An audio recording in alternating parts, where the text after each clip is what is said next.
fellas? It's been a while, hasn't it?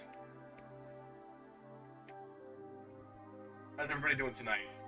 Always gotta start by asking the question.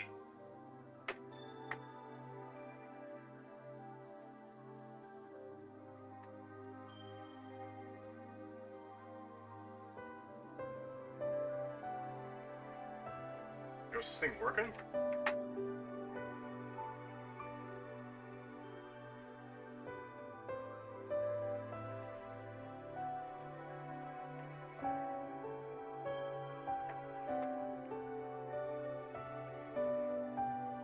Chat, am I live?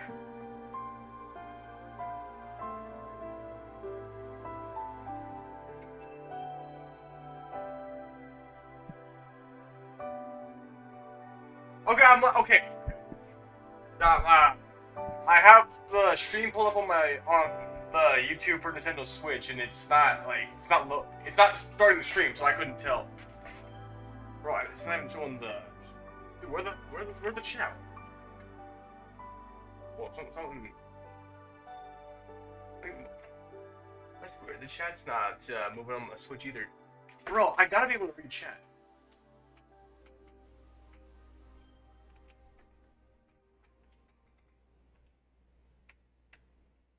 Hold on, give me a second.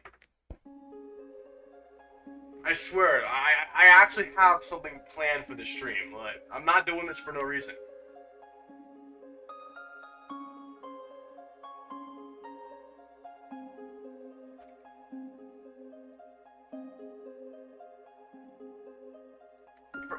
Is there any way? I know Pika game is forced to full screen, dude. This wouldn't have been an issue if I could just like make Pika game. Wait. I have not been able to catch a stream in so long. You're funny. So, it's true. Wow. I can't believe guys, Solar Fox came today. Oh, that's crazy. I appreciate that, Solar Fox. Let's see. Okay. Real talk, though. I need to get my chat working.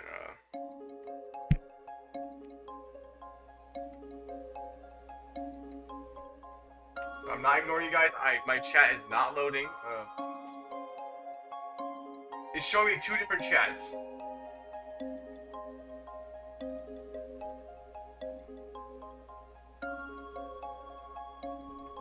My mic is messed up. That can't be. Chat, is my mic okay? Your mic is messed up. Also, thank you, Phoenix.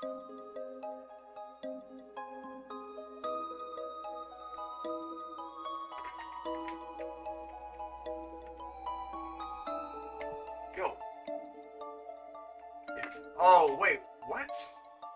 Hold on. Let me listen to it. Let me listen to it myself. Hold on.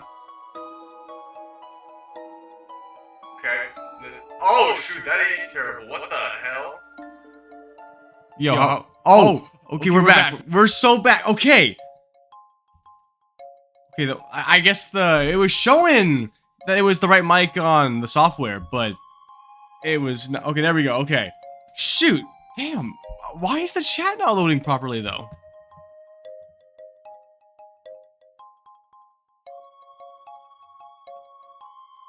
It's also showing me two very different chats. Bro. Hold on, let me figure something out, because I want to talk to you guys today. The whole point of the stream is to talk. I'm not just playing a game, I'm talking. We're having a conversation about the past, now, and the future. So, give me a second, guys.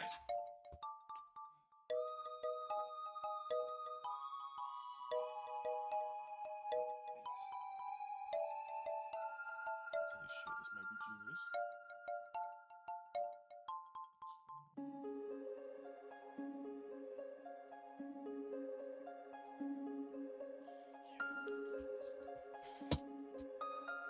Switch.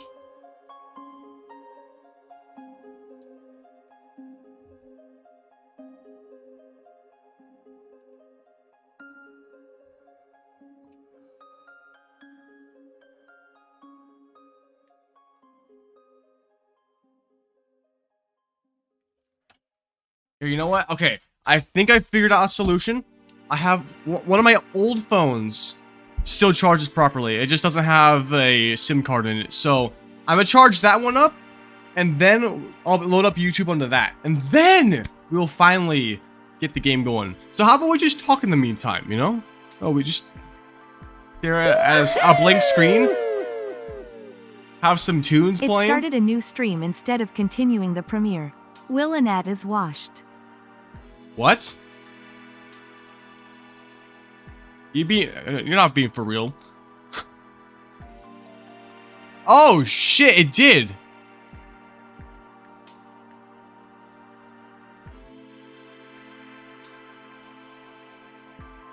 Yo, hold on.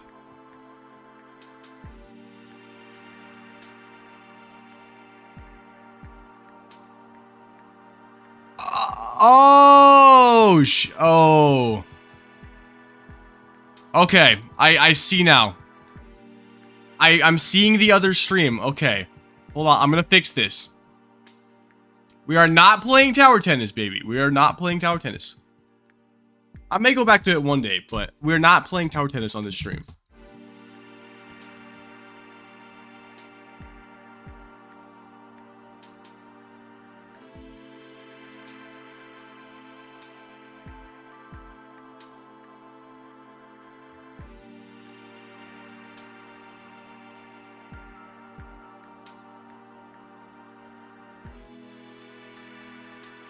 Give me a second.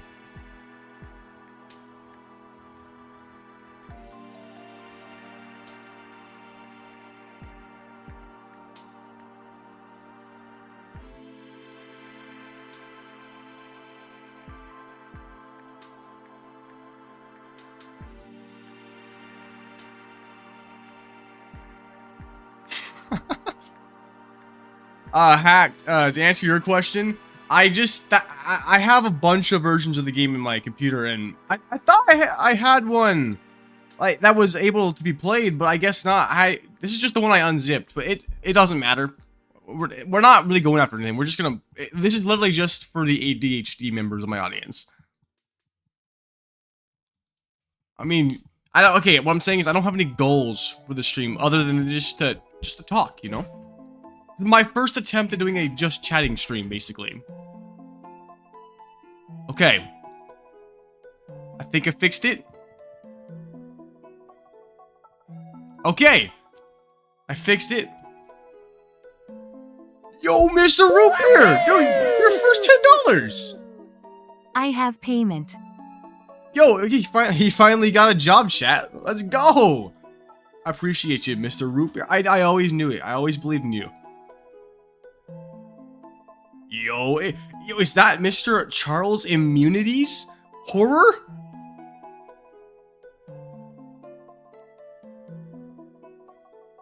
Bruh.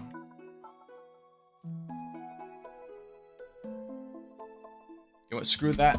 Since I figured out the stream problem was, I'm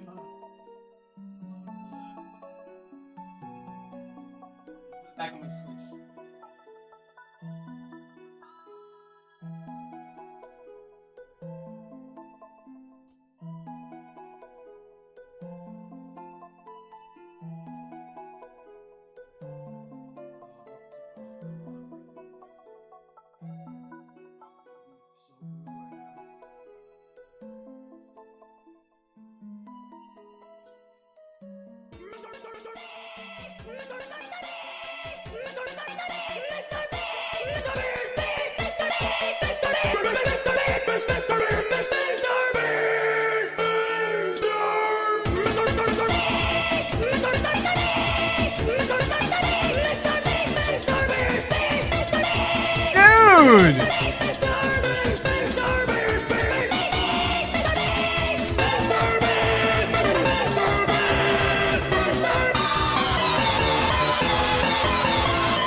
Bro, Charles, what are you doing?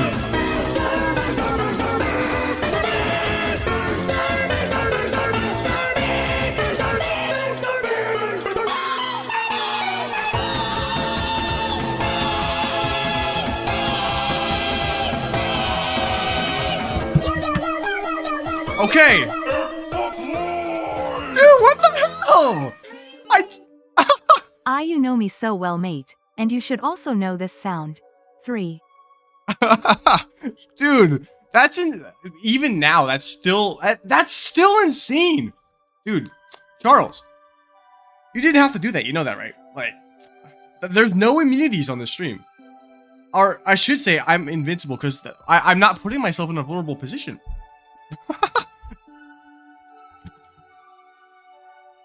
But, dude, hell yeah! Thank you, Charles!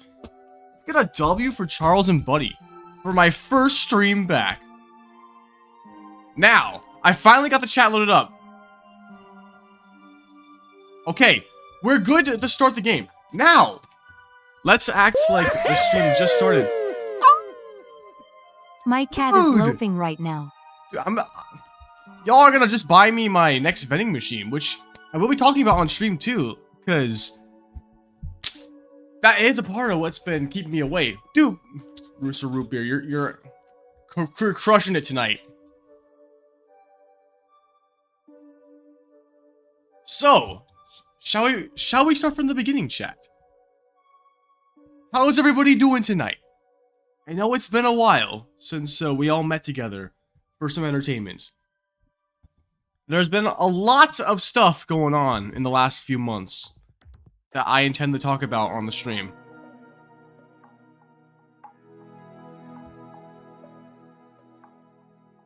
It's a good hey, you know, Eduardo, and also, have I ever seen you before, Eduardo? Sorry if I'm forgetting who you are. I mean, it has been several months. If you have been here before, welcome back. I feel like you're a new face, but I may be wrong.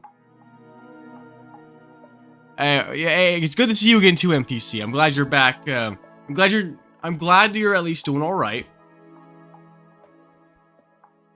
You know, I'm glad you're doing good too, Alex B. Hey, thank you so much for the 5 solar. Thanks for asking. Let's see, can I read the chat? Well, chat's moving too fast for my Switch.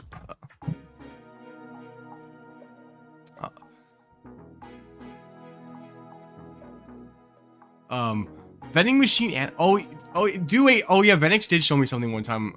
Very interesting. I will mention that.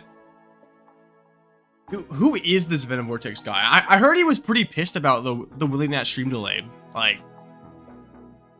I think he should get a life or something, honestly. Of course, I remember you, GG Nexus. How could I ever forget Mr. Nexus? You know, NPC, I'm doing great. Like, I am ready to, like... Well, I don't want to spoil anything, but I'm feeling great, and you're gonna find out why.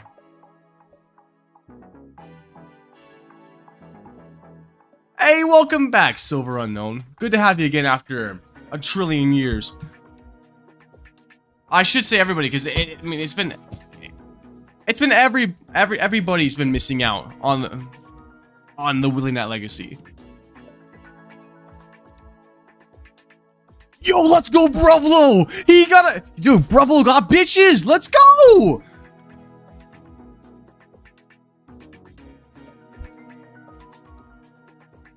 Thought I might fumble with the... Wait, what are you talking about, Mr. Nexus? Are you talking about me or somebody else?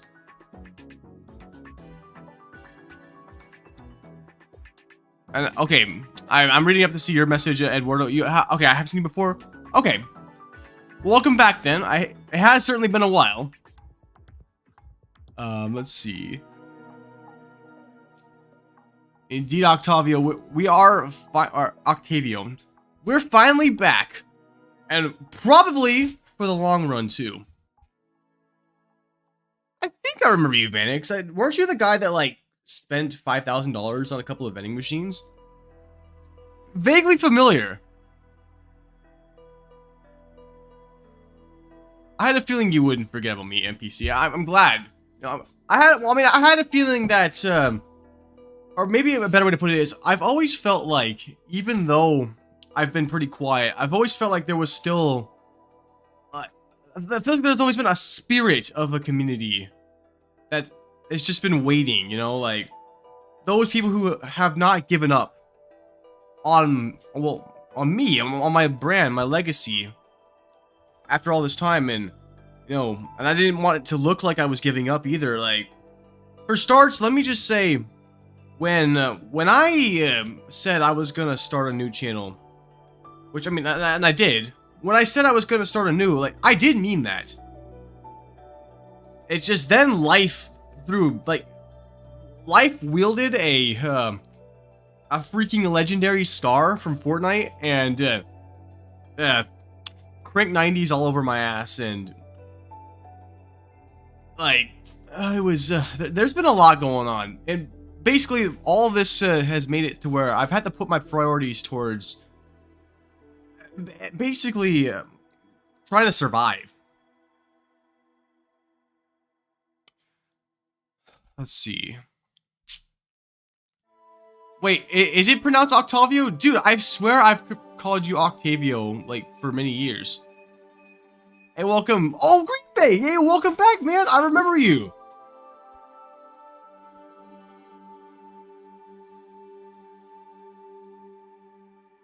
Yo, what's up? I'm Mr. Pug Somatical. I remember you, too. I remember you. Good to have you back, man. You know, I'll probably play Portal sometime. You know, I will say this. When I announced my new channel, I was talking about playing, well, about being a Mario YouTuber, and I mean, I am going to, but with the launch of the Switch 2 in a month, I think I'm gonna, like, I think what I want to do with my channel is, my main thing is gonna be Mario content, as that's what I'm most familiar with, that's what originally made me go viral. But I think I'm also gonna throw in some, like, general Nintendo stuff as well, because, like, I'm gonna say this. One of the biggest reasons why I'm gonna be making a comeback to YouTube is because of the Switch 2. You know, it's not that I've necessarily been waiting for a big thing to capitalize off of, but it's like, this moment happened to come. And I camped GameStop in my town for 10 hours just to make sure I got a Switch 2 on launch. Because I was thinking about YouTube. I was like, you know, I'm going to get the Switch 2. I need to. If I don't get a Switch 2 on launch, I may never get one. Or at least by the time I would get one, it wouldn't be relevant for content anymore.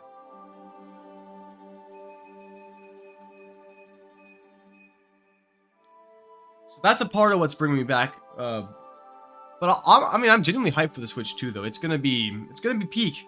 Like, it's gonna be what the Switch was always meant to be. The Switch walked so the Switch 2 could run.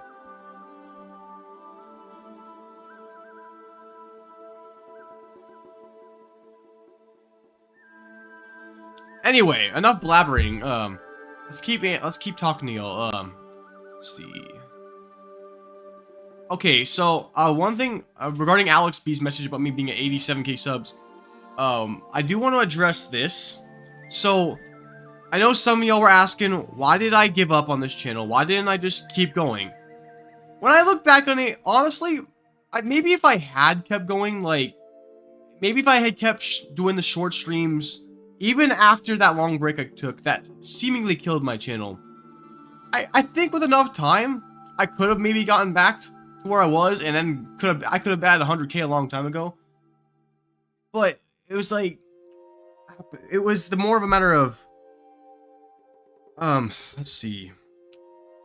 I know one of the biggest things, which I do want to kind of like work on going forward, is that I am hard on myself, and I'm very good at comparing myself to others, and as they say, comparison is the thievery of joy.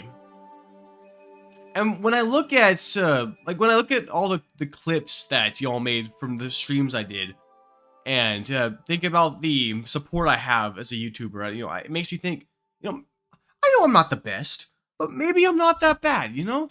Like, maybe I just gotta keep developing myself, developing my brand. Because I also often rewatch my own shorts. I know, very egotistical of me, like, I make the best content. But, I often look back at my shorts and I'm like, you know, I really did have something going on. Like, I know it wasn't going viral, but I still did something that it made me stand out as myself. Like, I laugh at my own jokes. I know that sounds stupid, but what I'm trying to say is, I was making content that I would watch. And I watch other YouTubers that make content kind of in the same boat. Nobody does it quite like me because I'm myself, but people make content where they tell their own life stories and they tell other stories. I think a big example is, what's his name? 3Ds. 3Ds is a big example of that. Now, his style is more autism, but it's funny. Like, he just throws a bunch of stuff at the wall and it sticks. It's funny. Like, so when I look back at the stories I told, I'm like, you know, I know it wasn't exactly like viral material, but at least I was providing something. I have a fan base for a reason, and I was providing goods. That's what y'all were there for. And I think going forward, like, even though my channel direction is gonna be like Mario and Nintendo content, I think I could still kind of do what I was doing in my personal stories era, just with Mario content, with Nintendo content. Being myself, having my sense of humor, which I know some of y'all enjoy, while making content that has the appeal to the untrained eye, to the non-willing that fan. It's basically Mario's a vessel and Nintendo's a vessel to get new people, and then being myself is what gets them to stick. It's the both elements. When in my personal stories era, I was only doing content that appealed to you guys who were already here, not content that was reaching out to new people. In my Mario Shorts era, I was only making content that appealed to random people, and I was not establishing myself at all. And I think that's where I kind of got confused on my whole journey. Like, at one point, I was making content with no personal appeal. Second time, I was making content with too much of a personal appeal. Hey, Izzy, I'm glad you could stay even just for a little bit, you know? And maybe you'll come back. I'm probably going to stream for a little while. I know I'm blabbering a lot right now, but I have a lot to talk about. And I'm reading your guys' messages too. I'm not answering too many questions at the moment, but it's because I'm talking. You guys know how it is. That's what I've been doing. Also, good to see you, GC Nathan. You know, I'd be looking around your servers sometimes, and remember some of the shorts and funny comments to the channel.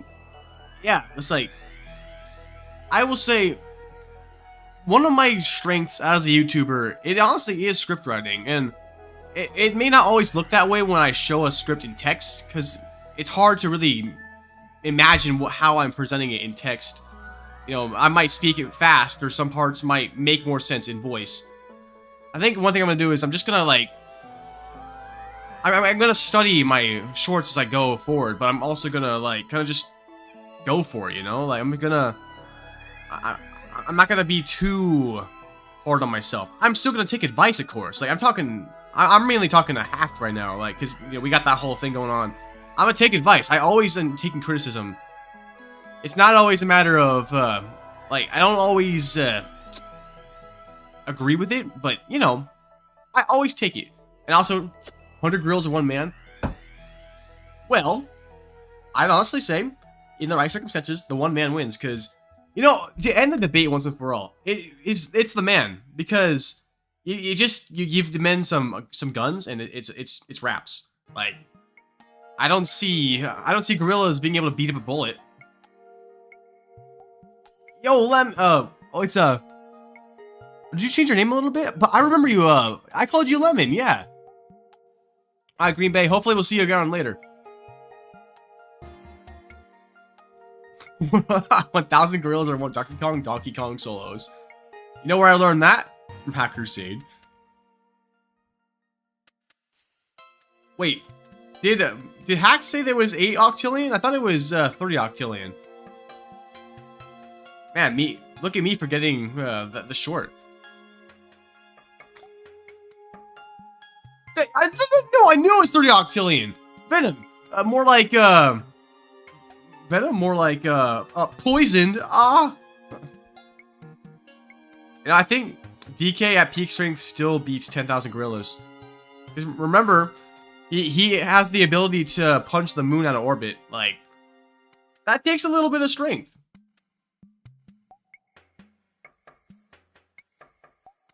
How long will the stream be? As long as I want it to go. Maybe an hour, maybe 2 hours.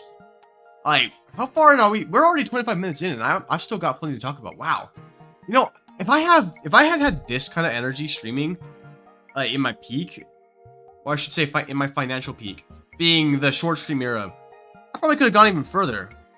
You know, it's like, this is the kind of energy I like to have.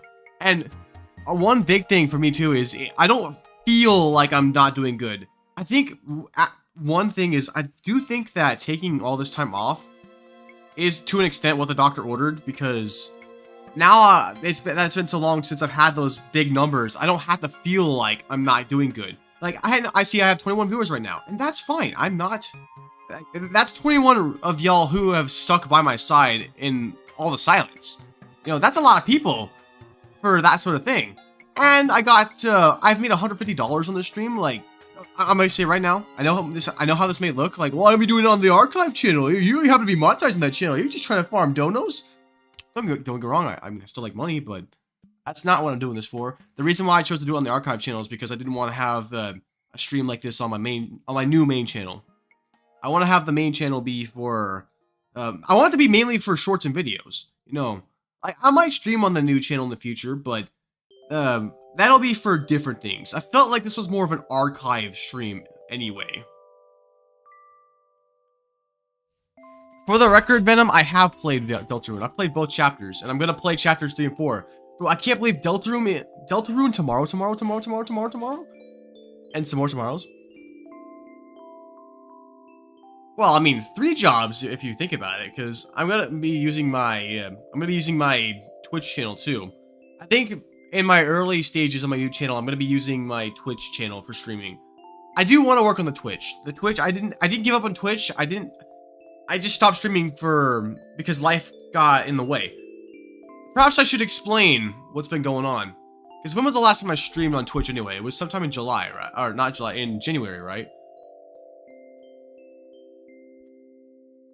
Like, so, I guess it all started when I bought myself my car. So, thanks to Vanix, he invested in my company, and I used that investment to buy myself a car. And it has served me good so far. I've been using it to work on my vending machines. It makes transporting goods a lot easier, and it was really rainy today, so if I was actually filling up my vending machines today, since I hadn't done it in a little while. And if there's no way I would have been able to do it on my bike. But also, my bike's in the shop, so, you know, there's that too. But anyway, I bought myself a car, but I had to pay that money back to Vanix, of course. And I had 3 months to do it. And, you know, $1,000 in 3 months, which is, well, it was $1,200. I had to pay back $1,200. So, like, $1,200 in 3 months? That's nothing. I could do that. But then I kept getting hit with things that were taking out my money. I think I forget every single thing that got in the way. But one big thing was, I was going to a town 40 miles from my home. And when I almost got there, my car's transmission slipped and, like, broke, basically. For the record, I own a manual car, so I have to shift the gears myself and all that. It's not as hard as it sounds, but that's besides the point. My car broke down when I was 40 miles from town, and then I had to take it to the guy who sold me the car. He fixed it up for me. He knew how to fix it, and I had to pay him a pretty penny for that. And so I had to basically spend everything I had saved. Keep in mind, from when I started my vending business up until even now, like, I dumped all my savings into starting my business. I wasn't planning to do it, but that's just what happened. I had a lot of expenses that I didn't account for when I started my business. So there was that.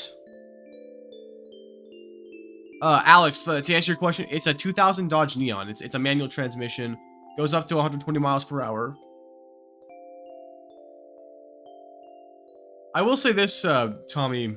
I'll answer your question real quick and I'll keep talking. I'm usually not a fan of the rain, but if I'm not the one that's getting wet, if I have no reason to go outside, then I'm not too bothered by the rain. Like, it can be relaxing, especially at night.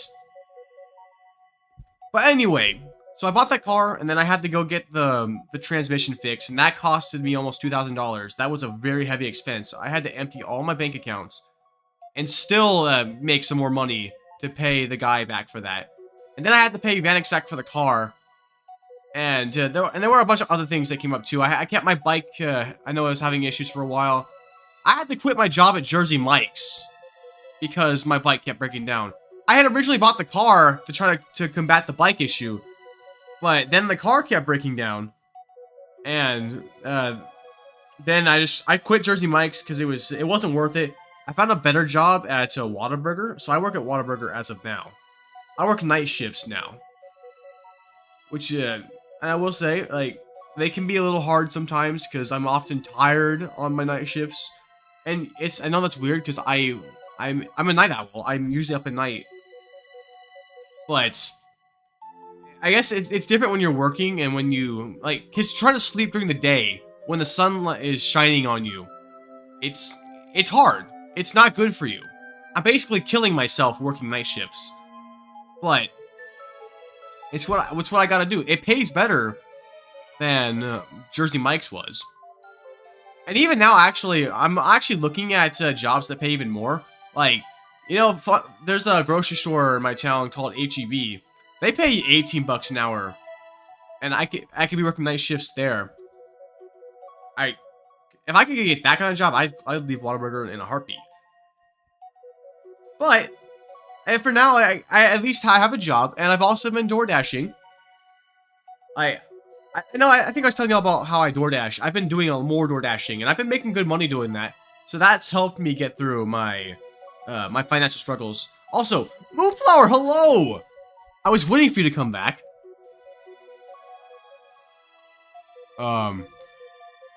So I started working at Whataburger. Then there's been I did have to pay. I had to pay car insurance, so you know car insurance is pretty expensive.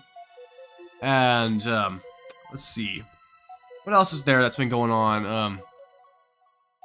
Actually, I'm forgetting. There's been a lot. Okay. Actually, one thing I forgot to mention is even before the car, I know that even for around Christmas time, I spent about $1,000 on getting presents for my family, and I didn't have to do that. That's my own fault, but that was not a good start to the year. So my point on all this ultimately is, last few months, I've had various expenses that have been eating away at my freedom. So I've had to work and do DoorDash, and I've been doing my vending business too. Not as much as I'd like. I've been kind of neglecting them some. I went over there today, so they're good for right now, but I've had to kind of neglect them because of my car issues. And, but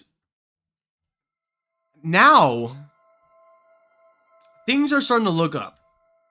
I've paid Vanix back the money for the car, and I got the Switch 2, paid my rent, and now I'm able to start putting some money, I'm able to start rebuilding my safety nets.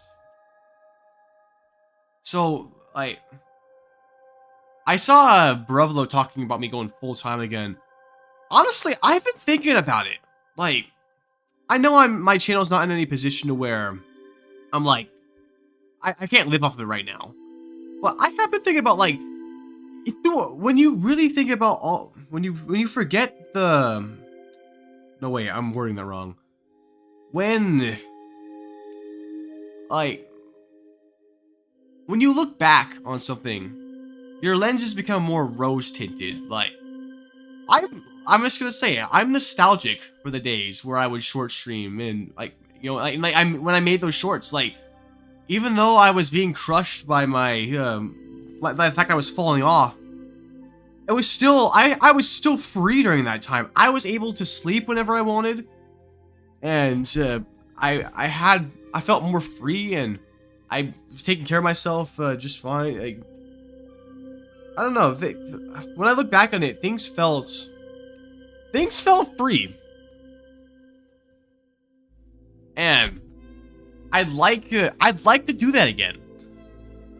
I mean, okay, I will say this actually. Theoretically, I could leave Whataburger right now, even without having another job lined up. I have DoorDash. DoorDash alone is enough for me to live off of. I can make $100 a day on DoorDash in less time than it would take to get $100 after taxes at Whataburger. Because unironically, I get on average $20 an hour while I'm actively dashing. That doesn't include the time not spent dashing, but when I am actively dashing, I can make $20 an hour or more. If it's peak pay where they're paying more per delivery or more per hour, then I can get paid even more. And I could do that whenever I want. I could spend some time making shorts, script writing, and I could also use that money to send my shorts off to my editor, which I'll definitely be doing a lot of that, because I could edit myself. I don't know if I'm planning to do that. I could. I may just have the editing done by my editor, because I'm not. Editing is really the one thing that was weighing down on me back when I was doing this full time. I don't know. I'll figure that part out. I'll do whatever I have to do, but I can I can DoorDash in I can DoorDash for my time, and then I can spend other time working on YouTube and working on my vending business, and I'm able to do all that without having to conform to a schedule, basically. If you ever break the tower tennis world record, oh, your college fund is $0.00. I'm looking forward to it. It's all good. It's funny. Yeah, I could leave Whataburger right now. I don't know if I want to do it just yet, just in case, because the one thing is DoorDash works until my bike gets a flat tire, and then I can't dash until my tire gets fixed. But I do know how to fix the tires. And I bought myself a bunch of inner tubes, including one that's puncture, that has self-sealing fluid inside of it. So that could make it so that way I'm able to DoorDash and make a living off of that, and YouTube eventually. It's it's something I'm considering. I would like to be free in the sense where I can put my what am I trying to say? Where I can put my focus onto YouTube like I was before. That would be great. I would love that, and I'd love to, spend time with you guys and make you guys happy, and because that's what I think. I look back on that, I'm like, when I look back on the clips and I read the chat of my past streams and I watch my past shorts, and I'm there were a lot of struggles, but I made you guys happy, and that does mean a lot. It means the world to me, honestly. Knowing that there's people out there that care about what I'm doing and that would support me to the very end. YouTube's where I found people like Vanix to put money into my business, and it's where we found people like Kira that brought the server to life, and there's a lot, and it gets a lot of positive faces, and it's a good time. What I'm trying to say is y'all do mean a lot to me, even in my silence. I would not be the person I am right now without the people on the Discord, without you guys here right now. Okay, I will say this. I will be honest, Silver. Yes, there were times where I was concerning, and I do admit there were times where I did fuck up, and I'm sorry. Some of it was for humor. Some of it was me lashing out, and those times I've looked back at those and I'm like, damn. How could I ever treat my audience like that? One of the notable examples was when we were doing Kaizo, the final Bowser, and I yelled at you guys to leave the stream, and even then, and I did it multiple times. So I was like, man, why y'all still here? That was so cringe. I'm sorry that you guys had to go through that. I'm a better person now. I would never do that to you guys. It does change a man. I know you'd never do that, Hack. I should be more like you in that regard. You just gotta have fun with it, And another thing, when I look back on the stream, I'm like, if I don't finish it now, I'm gonna go to sleep on a bad conscience. No, it doesn't matter. it really doesn't matter. Like, we're gonna beat it. We would beat it eventually. I could have done it the next day. It would have just been more content.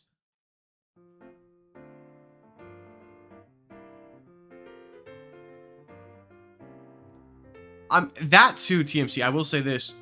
Now, I do not regret doing the $5 equals reset thing. I don't have any sort of regret there. I think it was great for my channel, but I think I would do it less often now, because I see all these other people doing stuff not necessarily like how I was doing it.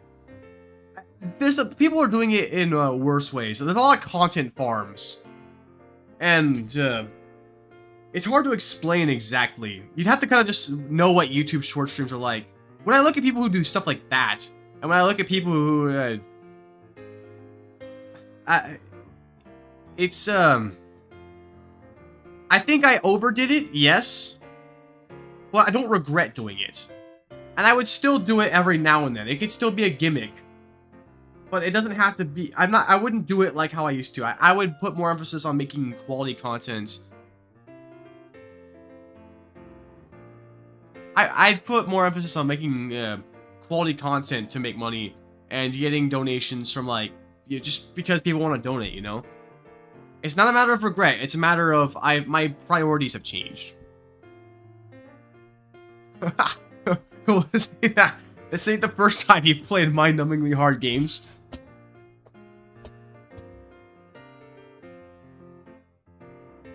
Dude, I mean, Hack does do that sort of thing. That is his thing. Saw this one live. Yeah, dude, I would see those. Dude, those things are so bad. And it's like, unless you're a stupid child, which unfortunately is most of their audience, you can see right through it. Because, like, if you stay by that stream for, like, 5 minutes, you can see, oh, we're at the top. Oh, please, we're gonna succeed. Oh. And then, like, at the last frame of the last second, like, the frame, it'll say 0, but at the last frame, say it's 60 FPS, at frame 59 of 60 on the last second, oh, somebody playing on TNT. Woe is me.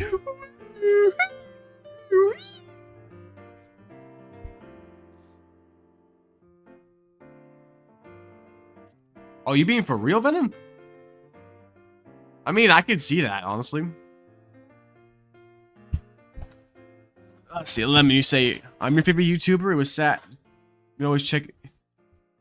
You know, and that's a part of what's inspired me to come back, because I do remember that y'all were big fans of what I was doing, and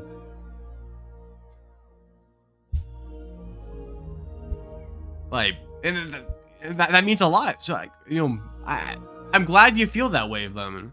And I think that kind of energy is what's going to push me forward to be able to make quality content. You know, I'll have ways of doing it.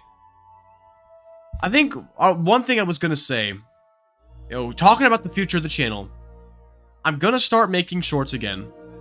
And I'm going to have a schedule that is, my guarantee is going to be, right now, my guarantee is going to be 5 shorts a month. And I'm going to increase this. Right now, it's just going to be 5 shorts a month, just to get started. I know that might not be enough to go viral. I might need to post more consistently, but just to get a start. I'm going to post at least 5 shorts a month. And I'm going to make sure that happens, whether I edit my shorts myself, or I send them off to one of my video editors. They're going to be... they're gonna be, like I was saying, a kind of a mix of everything that I've done in the past. My channel now is gonna be kind of a combination of like the OG Willing At shorts and the first viral era of my channel, which was the Mario shorts, and the second viral era, well, being like the viral itself was short streams, but the content being kind of resembling of my personal stories era. So I'll have the writing of the personal stories era with the informativeness of the Mario era. And I mean, not every short's gonna be super serious either. Like, right now I'm writing one where I identify the richest character in Mario, but the twist of that short, well, I don't want to spoil it, but it's not gonna be what you expect. Or maybe it will be what you expect. Depends on if you've seen the original short. One thing I am doing for content is I'm remaking some of my OG Mario shorts. Because I've gotten better. My script writing has gotten better. And thanks to my editors and even my own talents, those have gotten better too. You know, things are gonna start going back up again. Because I'm ready. I want this to succeed. I want this to be both an entertaining and memorable legacy for everybody, and a way for me to make sure I'm able to stay afloat. You know, like get the revenue coming in, so that way I can afford to do this full time. Because even though I can often be lazy and even though I can often not want to work on YouTube is still my passion, or one of my passions. I know that in the past I've emphasized like, oh, it's a way to make money and all that, and it is. But at the end of the day, I would not be the man I am without YouTube. It is one of my passions, even in the pursuit of making money. You know.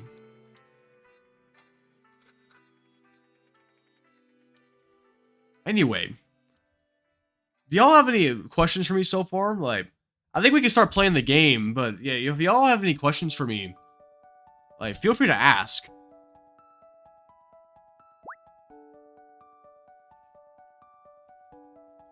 Of course, as always, trying to focus on the game and chat at the same time might be a bit troublesome. That's a part of why I wasn't starting to play until now, because I wanted to kind of get the main thing out of the way and explain the future of the channel.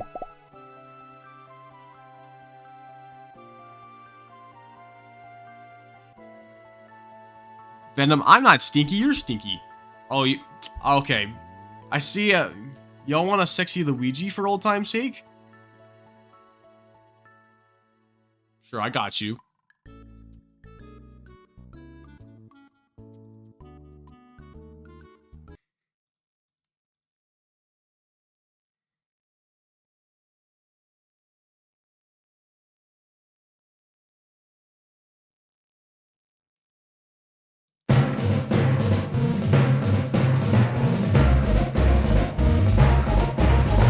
Goddess of verdant garb, Luigi is our true god. His biceps could crush the stars. His pets, they have won our hearts. Sexy Luigi, he will set us free. Worship Luigi's name, and his physique all the same. The fruit of his labor's plain. Luigi cannot be tamed. Sexy Luigi answers all our pleas. With nothing Luigi wins. He cleanses us of all our sins. We'll stand up, all rise. Praise be to his wondrous, thunderous thighs. Luigi, I just wanna touch you. All over your manly chest. Wanna bury my face in your breast. Luigi, you're so free, it's sexy. And you got me in a trance. A Bowser doesn't stand a chance to save the day.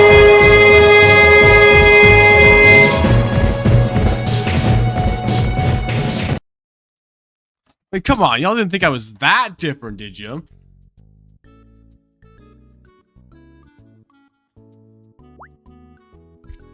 Don't worry, there's still gonna be plenty of sexy Luigis in the future. It wasn't loud enough? Ooh, let me fix that real quick. Nah, we can't overdo it. Anyway, let's get some questions rolling. I know Tommy said he had a list of questions. Vanek says he has a question. Tommy Gun, I have no plans of playing that game as of right now. I'm not gonna even outrule it. I'm not gonna rule it out as a future possibility, but right now that's not in the cards. Well, Vanek, I mean, funny you asked that. We did happen to have a head mod leave because he decided to casually disappeared for 2 years. He really said, "I'm gonna go fight ninjas in China for real," and then dipped. For context, that's a reference to when I was a kid.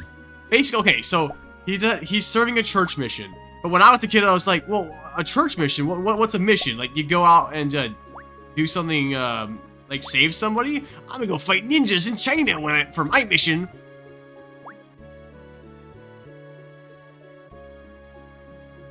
Also, I see you there, Lemon. Hopefully you'll come back, but if not, then have yourself a wonderful night. You know, there's gonna be plenty of more content, so, you know, I'm glad you could be here for the opening act of Willy Nat 3. Oh yeah.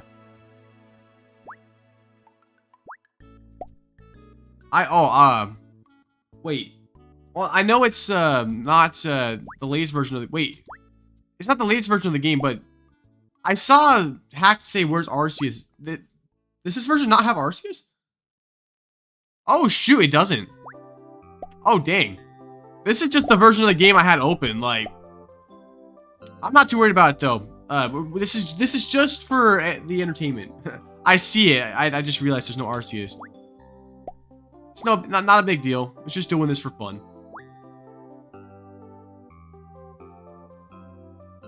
Oh shoot! Secret developer build of Arceus? About the current state of Nintendo. Okay, you know, I'm gonna be completely honest. This is a very controversial opinion, but I actually don't mind the price increase. Don't get me wrong, it's not that I like spending more money. I just don't think it's unreasonable. But of course, this is coming from the perspective of a guy who has the means to spend $80 on video games. Like, I completely understand why it is a big deal to most people. But at the same time, like, I think video games are getting better. At least like the Nintendo ones. As long as they're not unfinished products. We're gonna sell DLC for like $40 down the road. And when I say unfinished, I mean like genuinely unfinished. I'm not talking about like booster course pass stuff, because the game Mario Kart 8 Deluxe was finished. They just doubled the game's length later on. But also, put the games aside, honestly, the Nintendo Switch 2 price itself, that's pretty fair actually. When you think about how much it would cost to build a computer of the same quality, same parts, you actually are saving money. Nintendo's losing money by selling it for $450, but that's all part of their strategy. They've always sold their consoles for less than what it costs to build them, because they make their money back in games, because games cost nothing to produce, especially if they're digital.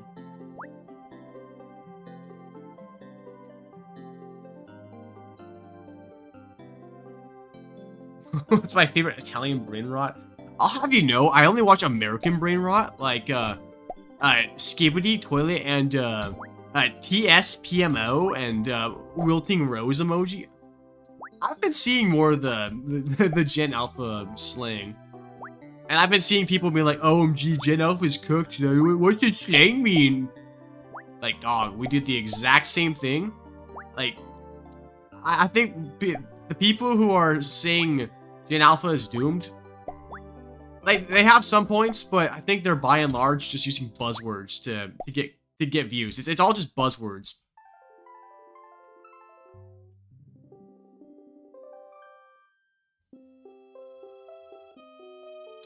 That is true, actually.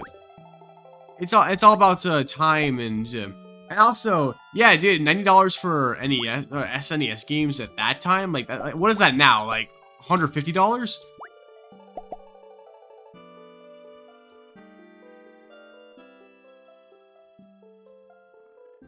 I'm not too worried about Gen Alpha. Like, of course, I think that there are certainly things that you can do.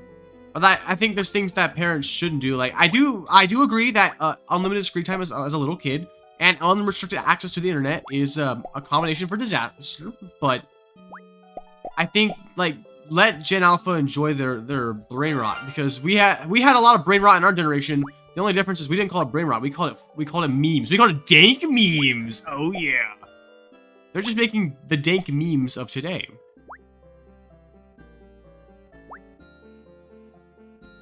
Are you gonna get for art? I don't know. Like he said, it's a bugged visual. I'm not too concerned about that. I'm literally just doing this as a basically it's an on-screen visualizer for while we talk. I listen to EDM. Oh yeah, I grew up with EDM. One of my favorite artists, the Fat Rat, makes a lot of EDM.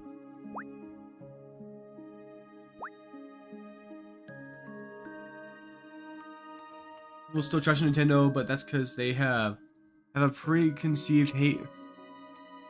To an extent, that is also true. Like, honestly, sorry, I'm not a Nintendo dick writer. I can stand up for my own beliefs. It's not like, oh, Nintendo, so I have to get it. Because I often don't. But I don't really think Nintendo's doing that much wrong. It could also be my businessman perspective. Like, if I was the one doing the business, like, I could see I think Nintendo's doing a lot of things right. Now, like, there's some things I wish they would do, and I wasn't exactly, like, I wasn't exactly enticed to get 3D All-Stars, for example. I think, what I would have wanted from Nintendo for a game like 3D All-Stars was a remaster. Like what they did with the original All-Stars. And like, well, okay, when I say remaster, I mean more like, it's more like, well, they didn't like literally remaster it. They just updated the graphics, and they changed up the graphics. Well, actually, I guess now that I think about it, like, what really could they have done? Like, the games really were kind of in peak condition. They were really just lacking from a lack of resolution. The issue isn't that Gen Alpha's culture and brain rot, it's that, yes, that I do critique. Parents need to be raising their children, not screens, not the internet. I am aware of what happens to little children that are exposed to the internet unrestricted at a young age.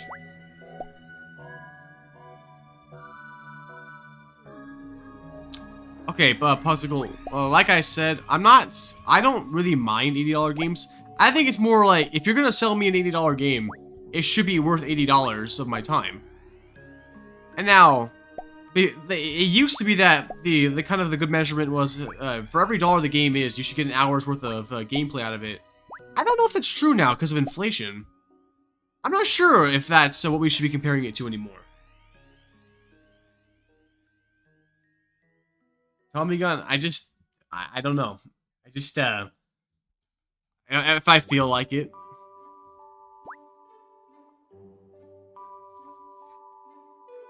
One thing I wish that Nintendo would have done for 3D All-Stars is added Wii Remote support. Because the Wii Remote is the definite way to play Mario Galaxy. Like, I know the Joy-Cons work in the same fashion, but they're too small. They don't feel right. I like the feeling of a long stick in my hand while I play my Mario. You know, like, what can I say? No way, Arceus. Arceus looks just fine to me.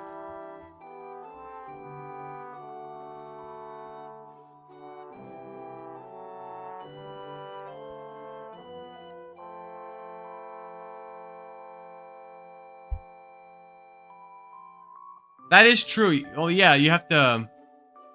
Wait. To stop growing your eyes? That does... What? That sounds like tinfoil hat propaganda, to be honest. Well, I mean, we've gotten Arceus many times. Now, if we got Tropius, no way! I don't even think Tropius is in this version. If Arceus wasn't even supposed to be here, then probably didn't add Tropius. Well, wait, no, actually, wait. Hacked, wasn't Tropius in the first version of the game?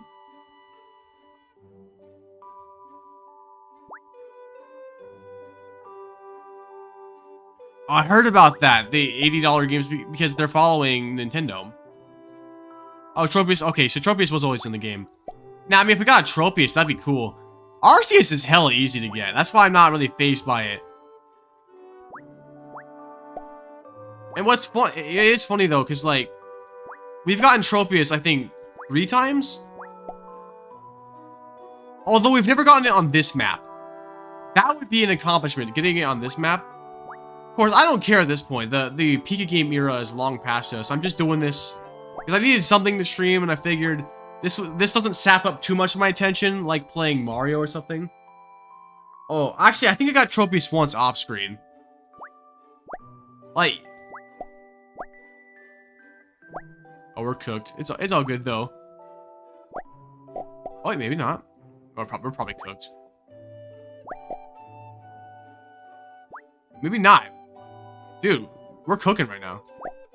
We're cooking right now, yo.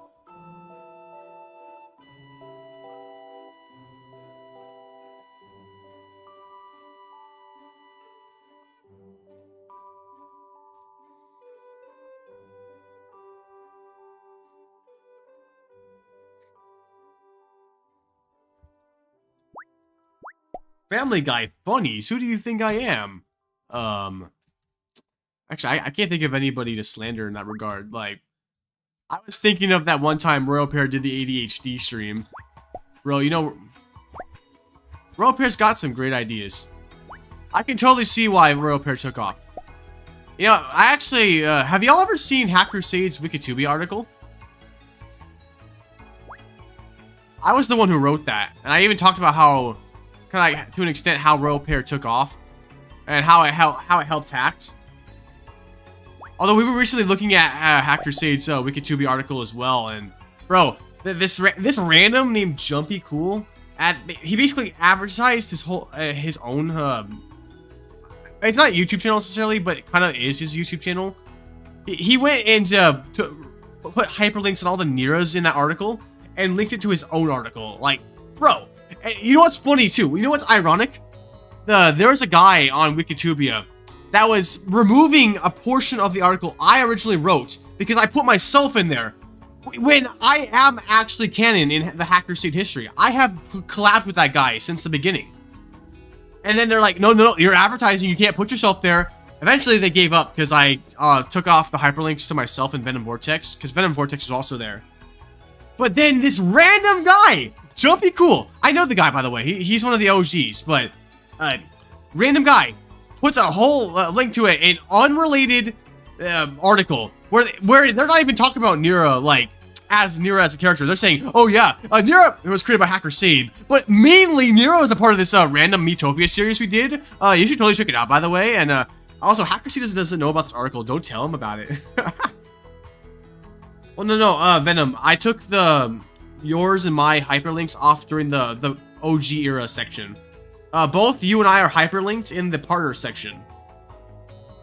There's also references that link to our, not to our channels, to the streams where we collabed. I'm talking about they were removing a portion of the OG section. And I couldn't stand for that, because we need the actual history of Hack Crusade on that article. The article was not complete without that section. I know that because I'm the one that wrote it, it looks like I'm advertising. I wouldn't do that if I wasn't an actual part of Hack Crusade's history. There is a jump scare in the game, but you have to activate it manually. Basically, YouTubers did that just for shits and giggles. I'm not gonna do it though. I don't like getting jump scared. I know, I'm a little bit of a crybaby.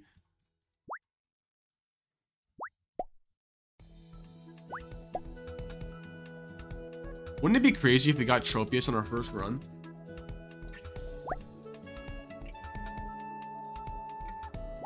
Oh, sweet heavens!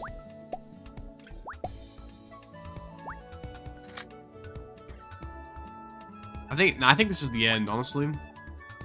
It's got end time energies. Wait, maybe actually we might get a Groudon. Maybe. Perchance those two would touch. Bro, you know one of my favorite things to do at work? I'll go up to customers with their food and I'll be like, food jump scare! Because I'll deliver their food from behind, so they won't see me deliver it until I have the food in front of them, and I'll be like, food jump scare! And sometimes they'll even play along. They'll be like, ah, oh, sweet heavens! Ah, dang it. I'll be honest, me working at Whataburger, at least the way I like to interact with customers, to an extent, it's just me, letting my autism out, but it's funny. Like, customers love what I do. I'm a customer-oriented kind of guy. Like, The good customer. There's like we got a few regulars in there, and they are like, yo, what's good, Nathaniel? Okay, I should play a short hike. It's got 6 hours. I could look into it. I could at least research it.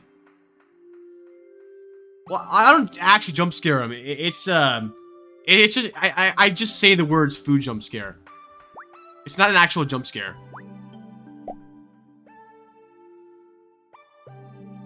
At the store, at work, you scan people's store cards, so they don't even know. Wait, what exactly are you saying? Like, do the cards at least go through? You know, I've been having people ask me to play Marvel Rivals. I could try it. I don't know if it's not really my kind of game, and I know what it's about. I've played Overwatch 2. Overwatch 2 is not really my style of game. I'm not really a fan of that kind of shooter, if that makes sense. I'm not saying Marvel Rivals is bad, just that's not my kind of shooter game. I prefer open world kind of open zone kind of shooters, like battle royales. You should play this short game called Getting Over It. It's about 10 minutes long. For real, for real. $5 equals I jump back to the bottom? It's a good deal, guys, I swear.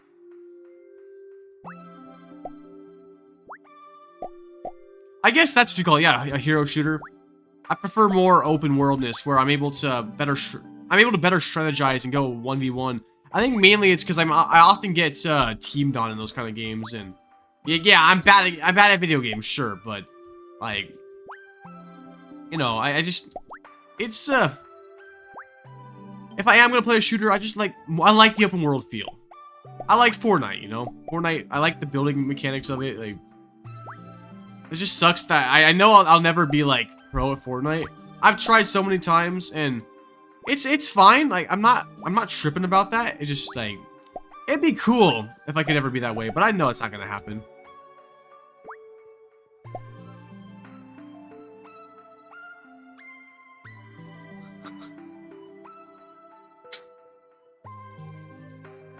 So shoot, I mean, wait, Tommy, did you ever ask your questions? If you did, I probably missed them, to be honest.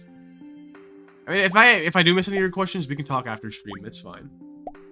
And I mean, if anybody else has any questions, I'm here to talk about. I'm here to talk.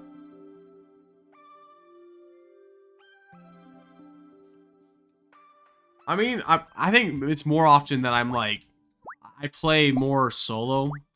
Like, don't get me wrong, if I am playing a team shooter, I'm not like ignoring my team, but I'm more focused on what I'm doing than what everybody else is doing. I mean, I'm a bit of a goofy goober, you know, like I goofy my goobs every now and then. What's my favorite Fortnite skin? C-Day skin. The one I always wear. Although Carbide is also really cool. That's the blue Iron Man looking suit from Season 4. It's also from Save the World. Which, I mean, that's... Well, not every skin's from Save the World anymore, but... It's one of the OG, like, Save the World skins. Whoa, what did I delay GTA 6? I don't know, I just, it wasn't getting enough donations, so, like, I just said, you know what, I'm gonna take a break, alright? How long will stream be? Well, I answered that question already. As long as I wanted to go. I mean, how long have we been live for so far? Oh, we've been live for an hour. It's felt about like an hour. But I'm not even tired. Like, I'm not even worn out at all. It's because I'm enjoying stream, you know?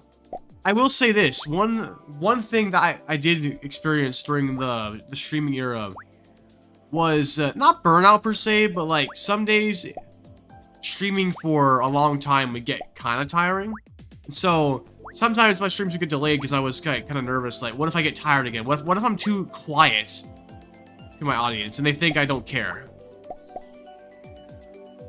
I don't think that's going to be an issue as much going forward because I'm going to have less of a hard approach to myself and more of a growth mindset. Like, if anything doesn't do well, I'll try to tell myself, well, we may not be there right now, but we'll get better. Because I've always gotten better at what I do. We had a rough day today. One of your favorite music artists is getting... Damn. Dude, you know, cancel culture sucks. But they can't cancel me, because if they ever do cancel me, I'm not going to be affected, because cancel culture is just a fad. It's Reddit incels that have nothing better to do with their time. Like, they'll get bored of it in a few minutes. They'll go find somebody else to cancel.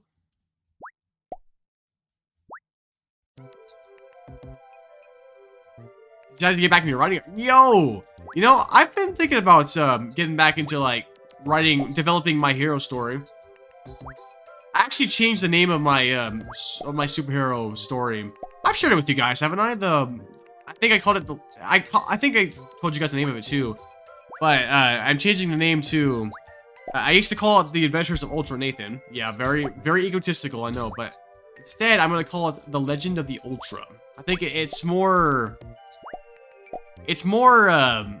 less personal, so it could appeal to a larger audience. No. The PFP was a mistake. That was terrible. That is not a representation of the superhero story at all. That was just it was a what if sort of thing. Oh, well, I guess to those who don't know, ever since I was in 4th grade, I had this superhero in my head. Like, it's an original character of mine. And the story has gotten more complex as I've gotten older. I've developed some lore. I've developed characters. I've studied the hero's journey archetype and all that. It does not look like me, actually. I have a beard. I got long hair. That looks like it looks like a middle-aged white man who works in an office. That's cosplaying. You didn't know this, Venom? Y'all weren't familiar with Ultra Nathan? I'm not changing his name, but I'm changing the name of the story itself, so it could appeal to a larger audience. No, oh shoot! I could have sworn I talked about it at some point, but yeah, no, I made a superhero named him Ultra Nathan in 4th grade.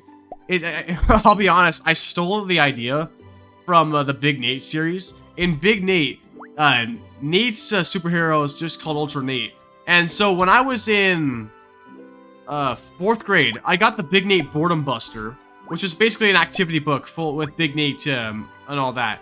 And one of the things in there is you make your own superhero comic, and most of the title is already pre-filled in there for you. It's like the legend or the Adventures of Ultra, and then it's your name. It's like, okay, the Adventures of Ultra Nathan, and then I kind of just ran with it, you know. Uh-oh, my Switch powered off.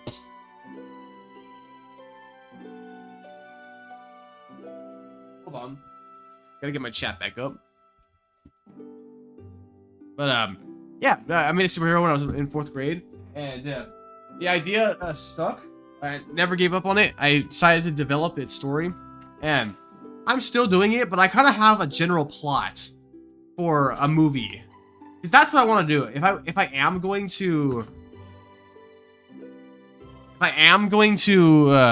make a creative media out of it, then it's gonna be a movie. It's gonna be a freaking cinematic masterpiece. It's gonna rival the MCU for real. Oh, actually, no. I know I've talked about it in the past, but I think the main thing was I made that short where I was talking about how Big Nate changed my life, and I mentioned I didn't specifically say Ultra Nathan in that short, but that was a reference to the origins of Ultra Nathan. Do a 3D World stream on the main channels. You know, well, I never streamed 3D World in the short streams, but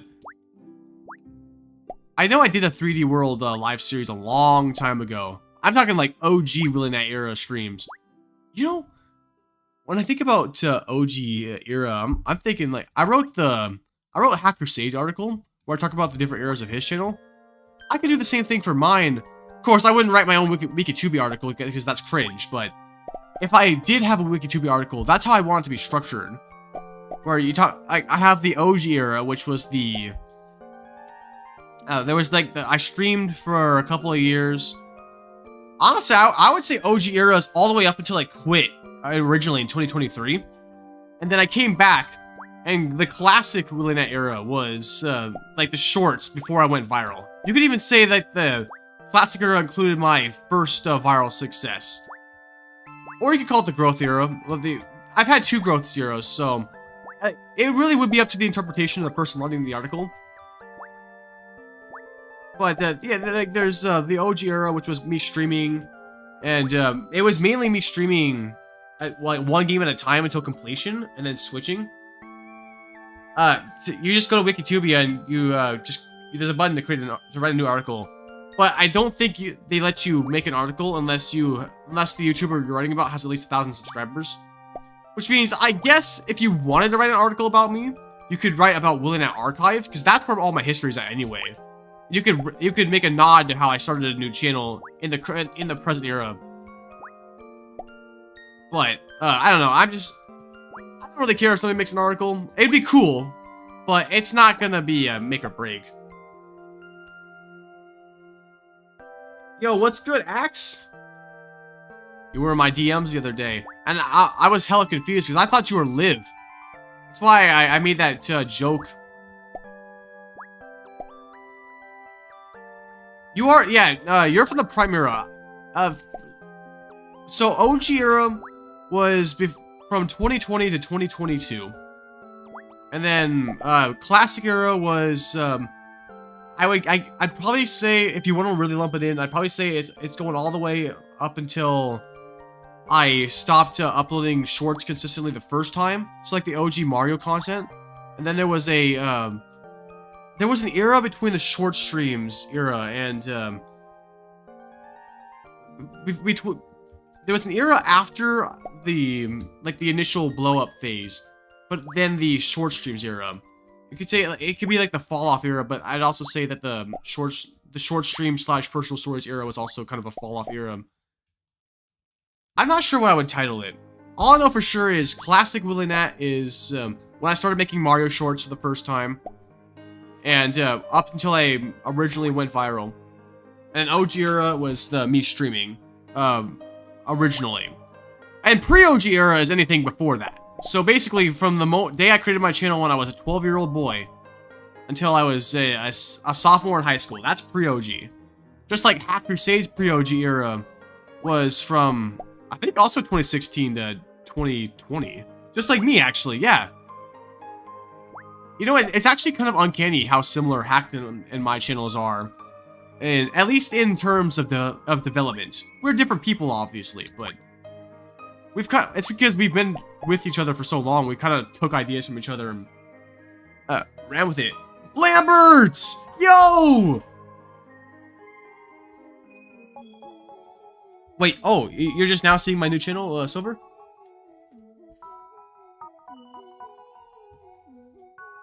Yeah, I am streaming on the archive today, but that's because I wanted to stream on the archive.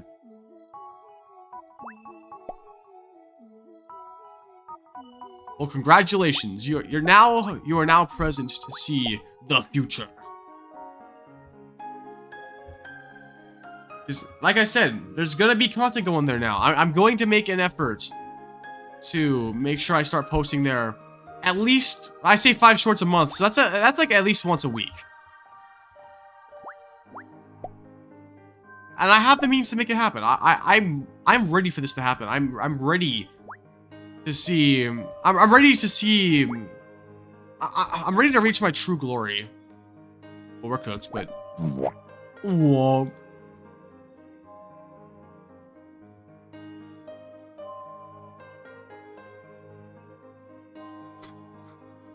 God, the Catboy profile picture, man. I put that picture on my account when I was 13 years old, and I didn't even make it for YouTube. I was a Google Plus user. That's all you really need to know. That's all the context you really need to know why I put that picture there. You've been in your dead era for several years, Venom. Like, I don't even think it's an era. It's your entire history, to be honest. Ever play those Discord? I know what they are, but I don't really engage with. I don't really engage with Discord bots, to be honest. They're not really appealing to me.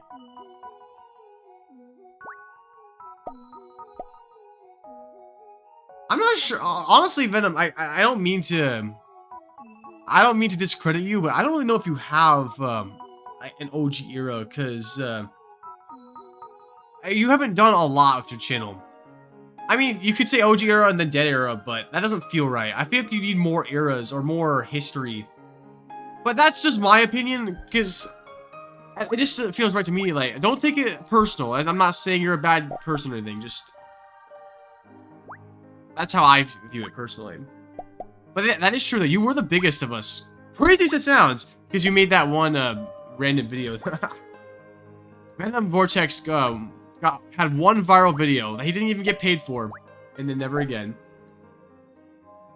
As for you, Tommy, your era was... Well, it was the short streaming era. It was after the original viral era. And it was after... It was in 2024.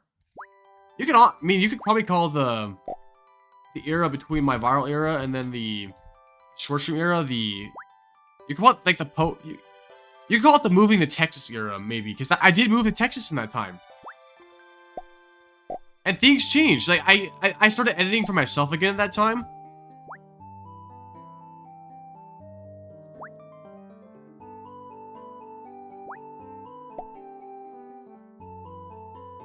Wait, what happened, Typhoon? That is insane. Like, I mean, I hope I don't ever run into you, but at least not right now, but like, it's so crazy. It's all because I mentioned where I live. And in my Discord post a long time ago. It's kind of crazy that you went looking up there, but I guess the achievement system did that to you. Oh man, the achievements era on Discord. That was a time for sure.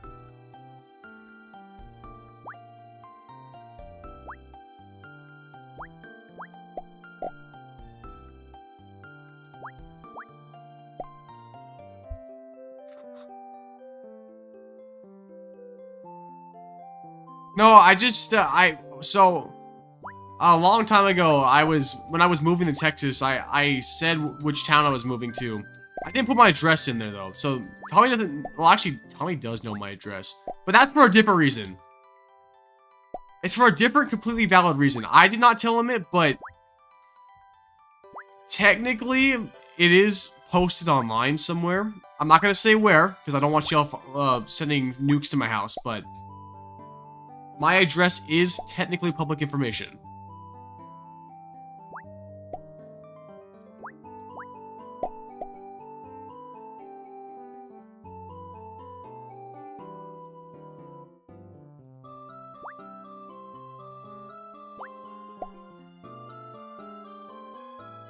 It's also true, he does know my number. He's called my phone before. Kind of cringe, not gonna lie. Minors hitting me up minors hitting up my private number, kind of cringe. Oh, you live in Texas too? I don't know, honestly, you seem more like an Arkansas or like maybe a Massachusetts kind of person. Like that has nothing to do with like politics or anything either. It's just I get that vibe. Well, you're not a minor, Vanix, so you know you could call my number anytime. Like, I'll pick up the phone and we'll be like, yo, dude, you're like so chill.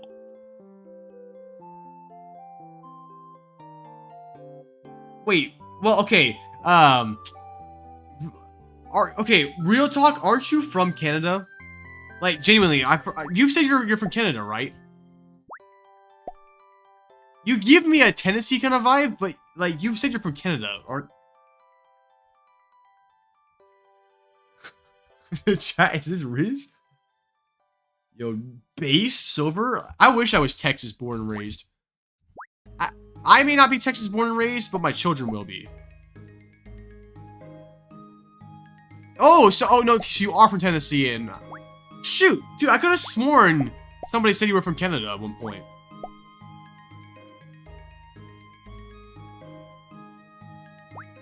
Well, I wouldn't know. I don't know anything about your family. I don't know. It's solely based on your name. I'm like, and your profile picture. I'm like, this gives me Tennessee vibes. This gives me Massachusetts vibes.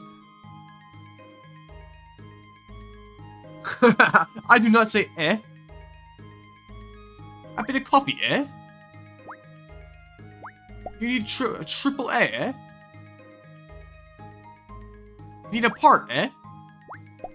Oh man, I love that Family Guy joke.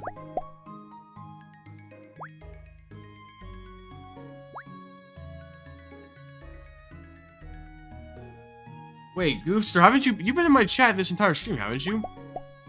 Or maybe I'm confusing you with somebody else. I think I remember you. I feel like your profile picture is familiar. I've never seen you as a Canada person, TMC. Honestly, okay, I know you're from Utah, but if I didn't know where you were from, I'd probably say like Oregon or something. You give me Oregon vibes. I can totally see Utah being your place, but if I didn't know where you were from, I'd maybe give you like Oregon vibes.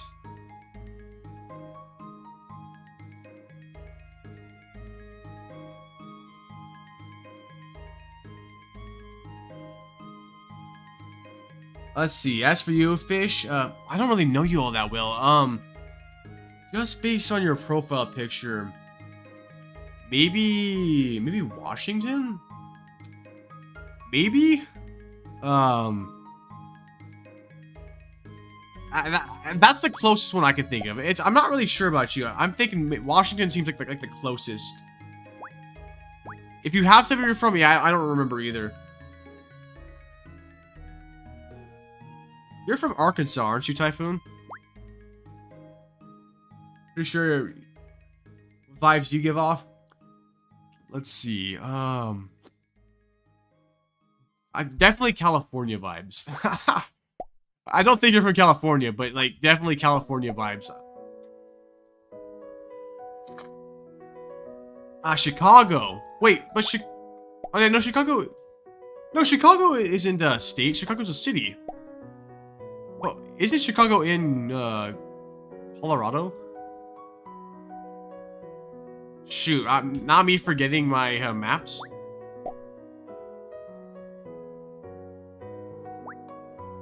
Or is it Illinois? I don't even know. Like, Chicago's the kind of town where, like, our city, I just, like, know about it, but I have no clue where it's, Oh, you're from Illinois. I would have never guessed that. Because I hacked it, I have multiple discussions. I've never paid attention to those discussions, so I don't know. Actually, Typhoon, now that you mention it, I can see you being a Pennsylvanian kind of person. I can see it. I just didn't come to mind at the time. Well, you changed your profile picture, Lambert, but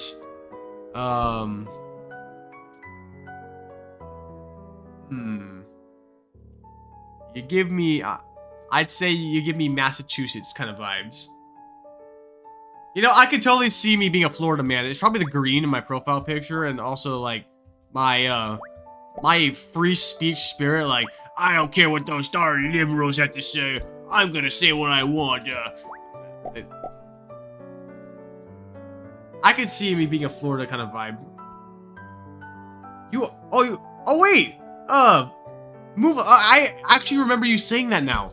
Yeah, because I was talking about how I'm from Washington, and yeah, no, I totally remember you saying that you are from Washington, Moonflower. You had to jumpstart my memory by saying it, but I remember that conversation actually. I don't remember what day it was, but I remember that conversation.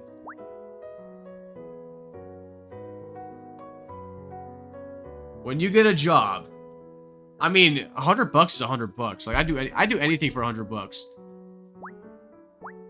You know what I can do with $100? I can buy a Nintendo Switch 2 game.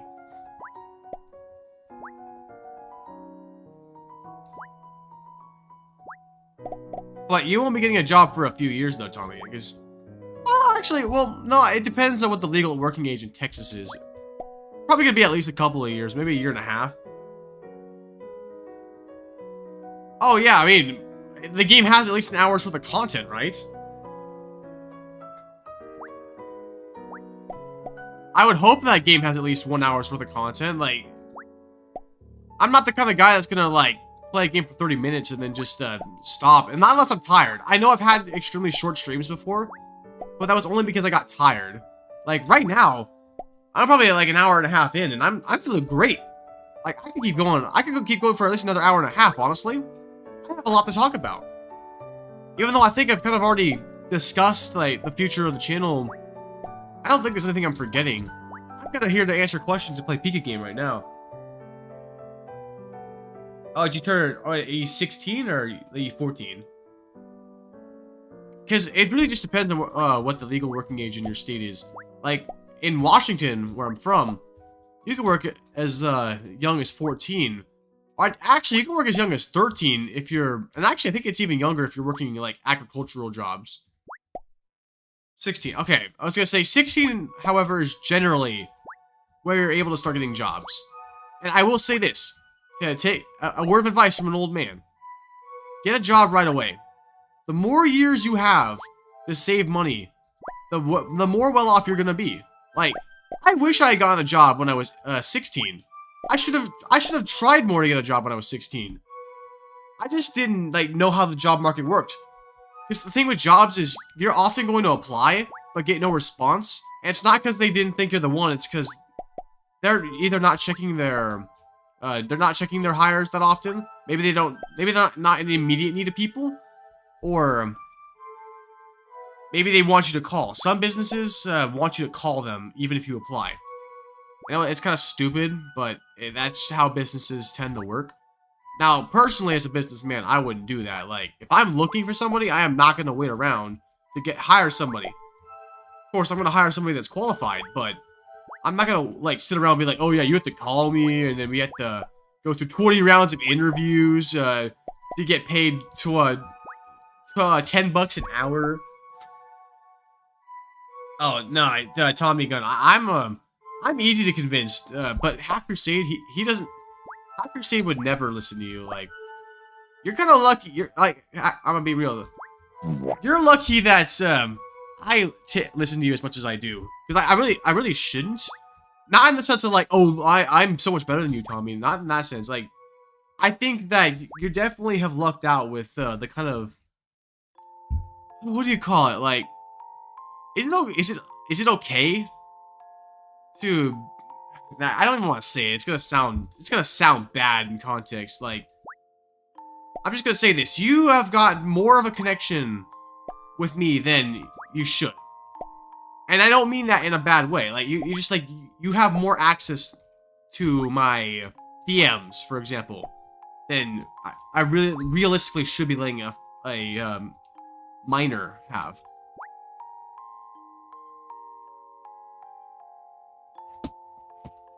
Oh, welcome back, Charles, aka Aquatic Horror.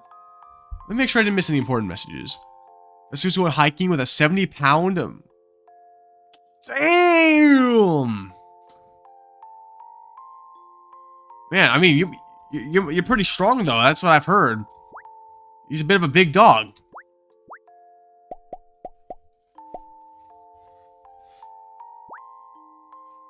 What was I saying, though?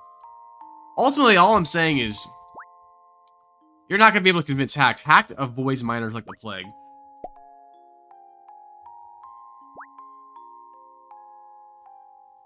No. They DM me. I am minor material. That's what I'm saying.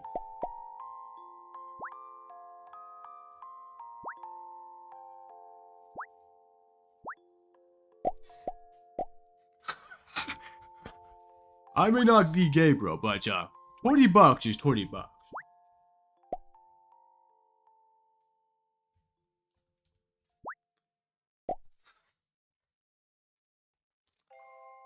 It's okay, though. If you're my minors, then you're cool. All other minors, though, are cringe. So if you want to be cool, then you just gotta be a Willinat fan. It's the only way. No, I don't make the rules. I just, enforce them.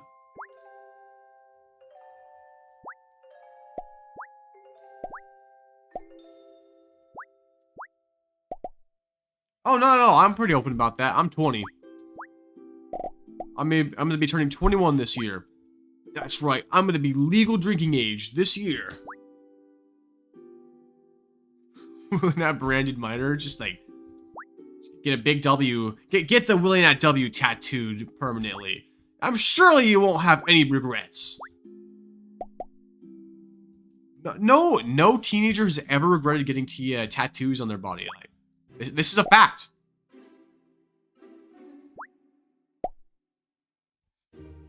What's 20 times 10? 200? I think that's right. Yeah, 200.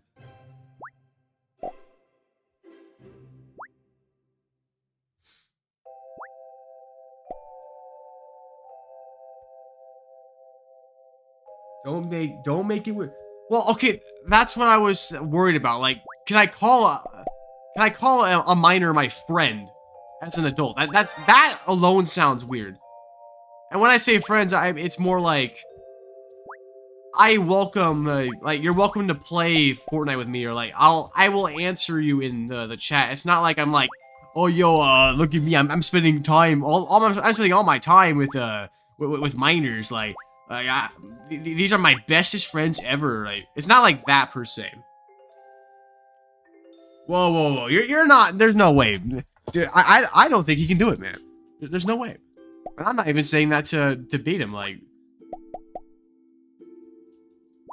I think I know where this is going, and I mean, like, if I'm able to pay rent next month off of YouTube again, bro, the amount of peak that would be, like you know, it is interesting because, like, theoretically, I could have kept going with what I was doing, and like I could have kept relying on my audience to pay my rent and all that. Like, I didn't necessarily have to get a job, but after a while, I felt more bad about it than anything, because it's like I shouldn't have to rely on the audience to pay my rent. You know, it's like don't get me wrong, I'm thankful to no end that y'all would do that, but just like it's not something that should be required, and I never wanted it to feel required. Even with the amount of $5 equals reset streams I did. Like, he actually did it. This guy actually did it! Holy shit!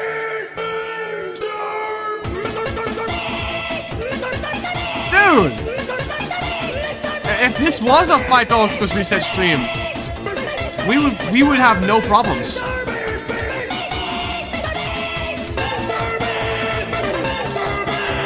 Shit, dude, thank you.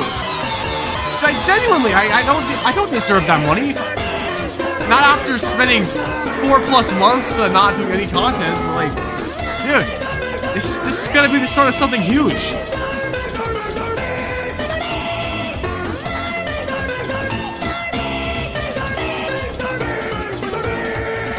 Payback, like, for doing nothing. Or maybe, you know, he's been clicking interest on his Willie Nat payments. Bro, can y'all even hear me right now, or is the Mr. Beast too loud? I'm not gonna turn it down, like, well, yo, what I have to say, that's irrelevant. Like, I'm nothing, dude. No, Aquatic, Mr. Charles and Buddy here, he's got all the... He's the man of the hour. Yo, okay. I guess I can hardly hear myself while the music's playing, but it might be quieter on the software, meaning that y'all can hear me. Dude, 200 bucks though. Holy fucking shit. All right, correct, motherfucker. Also, is that the Mario Kart DS credits playing? Dude, I love this song. Dude, this is my fucking childhood. Like, this was the first song I ever got nostalgia to. Yeah, because I played this game when I was 7. 7-year-old me knew how beautiful this was. I'm rewinding this. Like, I'm playing this again. Dude, Mario Kart DS credits are so peak. Yeah, dude, hack, dude. Like, Charles is, yeah, he's going crazy. He's going batshit insane. Like, dude, I mean,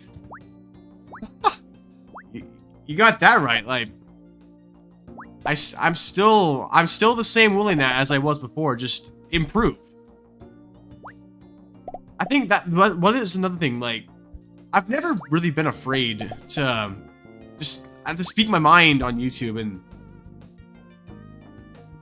like, I think that's one of the things that does help make me stand out, like, because most YouTubers will censor themselves for monetization, and I mean, don't get me wrong, like, I want to get paid. If I'm getting ad revenue, I want to get paid, but like, I'm not afraid to fucking swear every once in a while, you know? Like, it's like, of course, some YouTubers choose not to swear because it's like, it's more of a brand decision. Like, for example, Hack. Hack doesn't have any issues censoring himself. He just doesn't like to swear. It's not his thing. At least on his channel. But, like, when Hack and I did our last Chain Together collab, or sorry, Chain Together.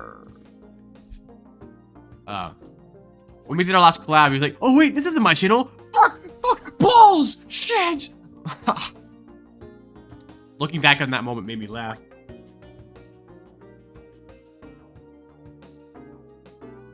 Alright, Moonflower, hopefully we'll see you back here soon. But if not, then definitely in the future, because we will definitely be making content again. It's my time to come back. Well, I mean, either that hacked, or you swear when you're really mad.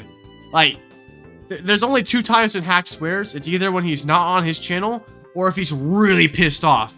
And it takes a lot to piss him off, too. More Chain to... Do we... Yeah, should I bring Chain Together back? Like...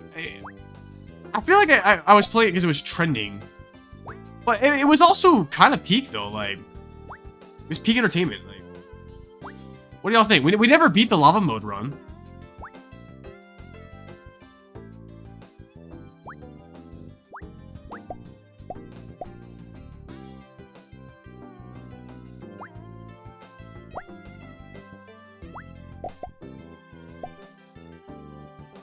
We also never beat it in multiplayer, yeah.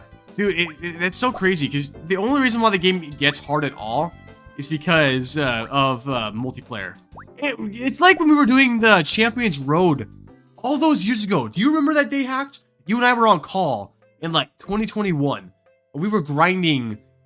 we were grinding Champions Road. And we never beat it, but then you did it on your own, and you beat it first try. That was so peak. Dude, I remember, like, I remember every one of our various, like, all-nighters and, like daytime, entertainment sessions we'd have. Like, I remember that one time we were playing on that Minecraft world, and we were up all night, like, you kept dying, and you said, oh, gotta go back. Like, I'm blabbering about my experiences with Hack, but, like, friendship is so peak. Friendship is so peak. Like, you know, to everybody with their friends, make sure you spend time with your friends, because those are the memories you're all gonna have. Tommy gun going? That's not like you. But, alright, I'll see you around. And... Wait, hold on. I'm trying to see what you said, Bravo. Oops. Is something about maturing, Bravo?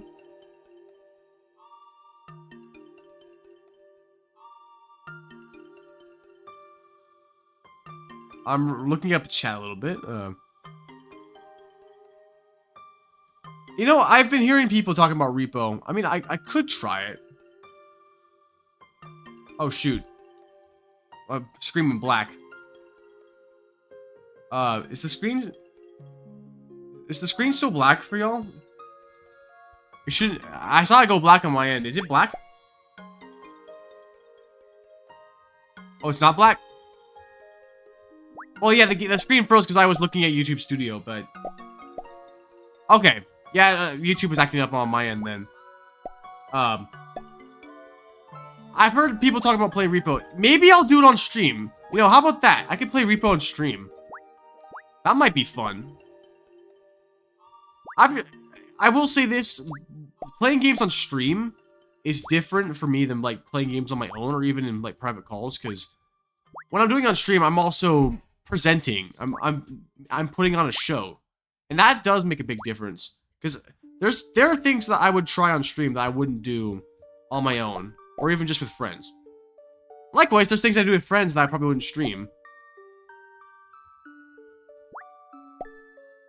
How much does repo cost? Because I definitely need to wait a couple of days before I get my next paycheck. Cause I gotta run to the bike shop tomorrow to get my bike. So I gotta pay for that, and then I'm probably gonna have to get a new phone because my phone's not charging. It's kind of dumb. I just bought that thing. $10. Yeah, I'll probably get to repo then. Hey, what's good? It's Puffer. It's good to have you back, man. Definitely watch that. You would play if you were player home. Sadly, you're just wait. So what are you doing, Charles? Because you said you were in the Navy, right? Or some sort of military service, if I recall correctly.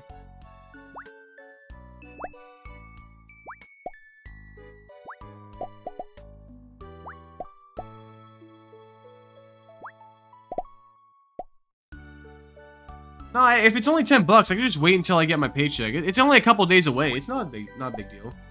Oh, by the way, this just came to mind. Chat, did I ever explain why I felt the need to make the new channel? I know I was talking about it earlier, but did I ever actually explain why I didn't just keep going with the channel? I feel like I did explain it somewhat.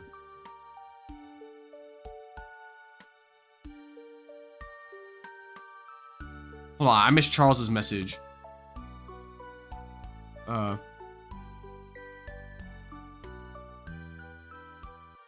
Wait, did Charles say another message? I don't see another one from him. I was just saying I recall him serving in the military. I mean, I think if I recall correctly, I probably explained it in pretty good detail.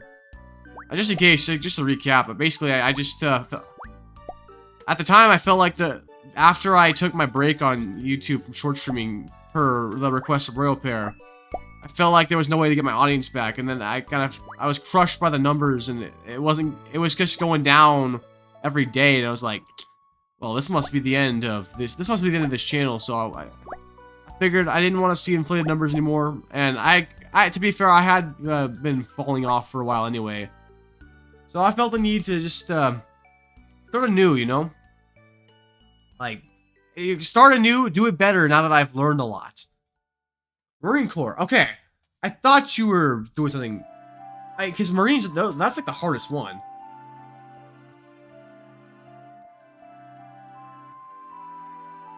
Basically, there's a more defined version of the boot camp that isn't as hard, but more polished.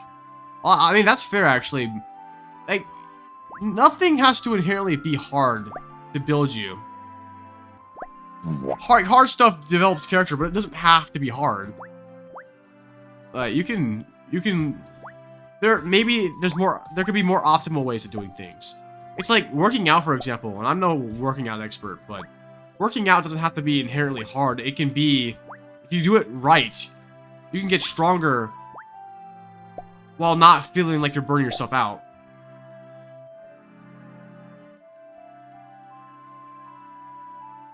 Okay, well, for context, it's not just some guy. This is Royal Pair. He's got 4 million subscribers. He's one of our YouTube partners. We've like, Hacked and I, we've been with Royal Pair since before he went mega viral. And from his point of view, it looked like I was just milking short streams and not actually putting any effort into growing my channel. Because there was truth to what he said, where, like, doing short streams wasn't gonna actually build me a long-term audience, and like, yeah, I got all of you guys from it, but I probably would have had an even like more outstanding audience if I had been making more shorts and videos. It's not that short streaming was a bad idea; it was a great idea. It was that I was doing too much short streaming and not enough actual content, and so I stopped streaming on the shorts feed for a couple of weeks. But when I came back, I had lost everything that I had built from the shorts feed, showing how volatile the audience was. And so, and I didn't see it coming back. I probably gave up too soon. I'm sure with enough time I could have seen it come back, but I probably gave up too soon because my ego was saying, "Oh, well, look at you. You lost everything, so you should just give up. You're not as good as Royal Pair. Like, you'll never be big, and you're just falling off." Like, but yeah. And so after a while, it came crushing to the point where I was like, well, I don't want to feel like shit anymore, so I think the solution is to start a new channel. Hey, what's good, Felix? I think I remember you. We're finally making a comeback.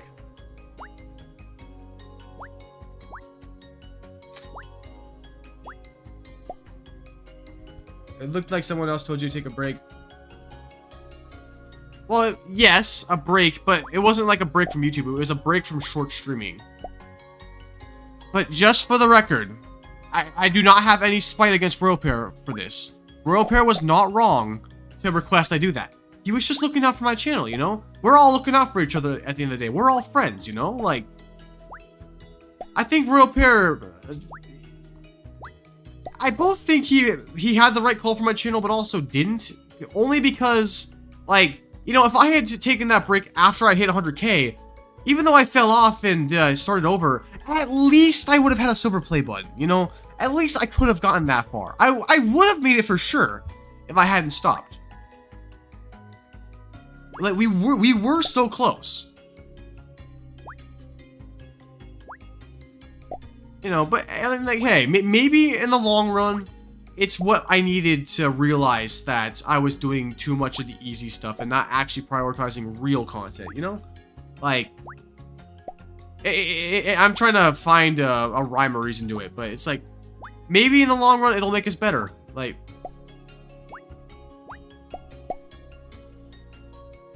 and, you know, right now, I'm not too concerned about having 100k. I'm just concerned about starting over, pretty much. Like, right now, even getting to 1,000 would be on the new channel. That is, getting to 1,000 on the new channel is going to be a milestone, because that'll be 1,000 people that chose to subscribe for real content. We had different goals in mind when you were telling you you're getting frustrated in the game. Yeah. No. Okay. Yes, I did. There were often times where I got frustrated. Some of it was to kind of like, some of it was humor. Like, I was like playing along to it was partially being in character, but a lot of the time when I would get frustrated, you could tell I was like, I would stop talking, or like I'd start saying crazy stuff. I'd be like, we were never gonna make it. Why y'all still watching? It's a miracle y'all still watching. And stuff like that. It's like, there were certainly some hard times. Welcome back. Sergeant's calling me. Hey, you better answer to your sergeant. Like, very important. Hey, I just want to say, like, you know, thanks for the paycheck. Thanks for the paycheck, Charles. Like, you know, you're definitely helping me get back on the ground. Like, you know, if I can see a promising future, I might be able to do this full time again, like I was doing before. And this time, keep it. Because even if YouTube fails again, I have backups. I got DoorDash. I got my vending business. The vending business is gonna be growing too. But I mean, I'm not saying that it's required of anybody to donate to keep me from going homeless. Just like, but if that is if that is the possibility, I wouldn't deny it. I'm not asking for it. I wouldn't deny it, though, is what I'm saying. I would appreciate it. It's not required. I'm gonna stop talking about it because I don't want to make it look like I'm trying to beat anybody to doing it. I'm not. Just saying. That's enough of that. Anyway, Mayro64. What? Dude, even my autism isn't that big.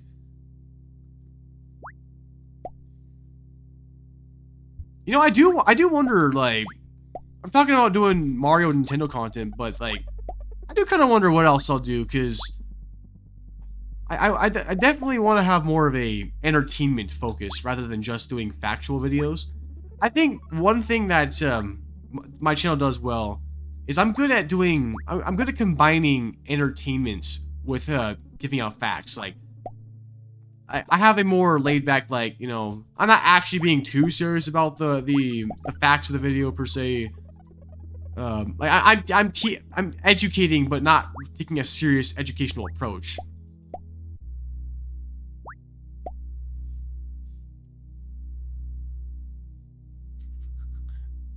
I do see the shiny Swablu. I've seen it many times.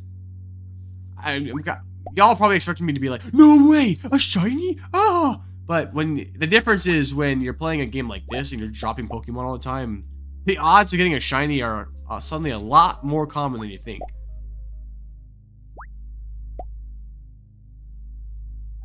But we did get shiny Tropius when we got our Tropius. Now that was huge.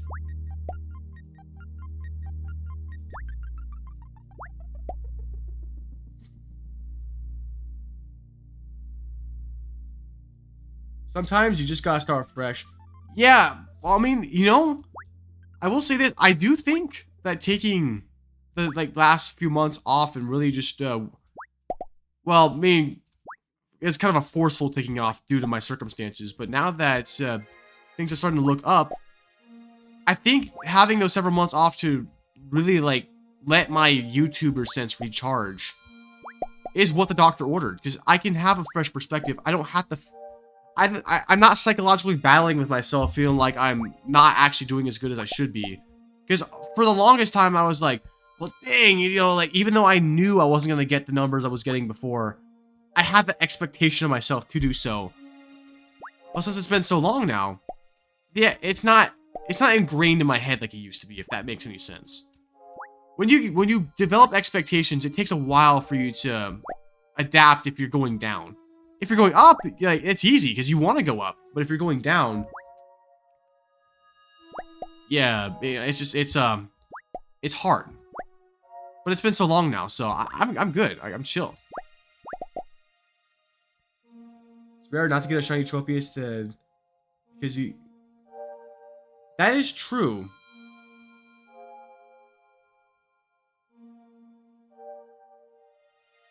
Oh, actually, you are right though. The Swablus are pretty rare. Yeah, it's one per game, and I mean it's neat.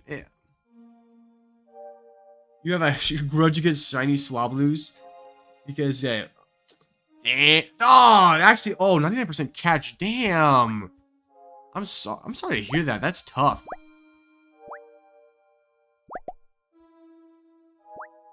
All right, well, that's the end of this run. Wait, oh, no. Ah, that's the end of the run. Not the end of the stream, though. Just the end of that run. You know, I will say this about Pokemon Go. I've tried the game, but I've never really been able to get myself into it. I think it's because I like Pokemon, but I'm not really I'm not the Pokemon fan that's buying all the new games and all that. I kind of just grew up with Pokemon, and in that regard, I think it's neat. I like what I grew up with, but nothing against the newer games. I just can't really get into them like I can Mario. Maybe it's because to me it's kind of repetitive, but that's just my perspective. And this is coming from somebody who's tried the newer Pokemon games too. I started playing Sword and Shield on my channel at one point, but I kind of got bored of it after the second gym. Not a bad game, just doesn't have the same appeal to me. It's very much nostalgia talking, yes, but one of my, I think my hot takes, and this may not be a hot take, but it may also be a hot take. I think that Pokemon should have stayed in 2D. Pokemon Pokemon feels like a two-dimensional kind of game. Not saying 3D Pokemon's bad, but it feels like the kind of design of the world, like the arts and all that, feels like it should have been a 2D game. But that could also just be the nostalgia talking. That's what I grew up with. That's kind of what I expected it to look like. I think that Pokemon peaked at Gen 5, where the OST was fire. Yeah, you still had the 2D sprites and the images and all that, but you combined the overworld with it was a 3D overworld with 2D sprites.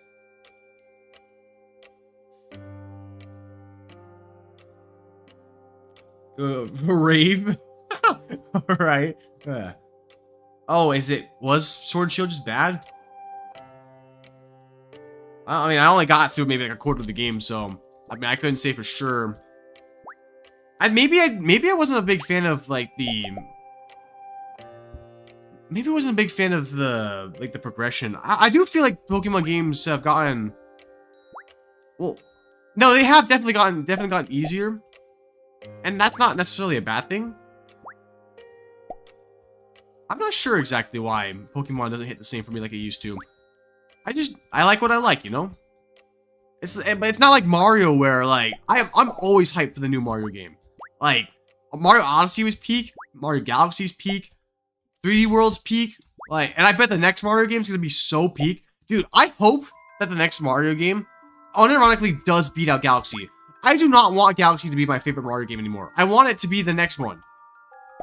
Now, I don't know if it's gonna happen. I can hope, but I really hope that Nintendo does so good on the next Mario game that I can unironically say that Mario Galaxy is number 2.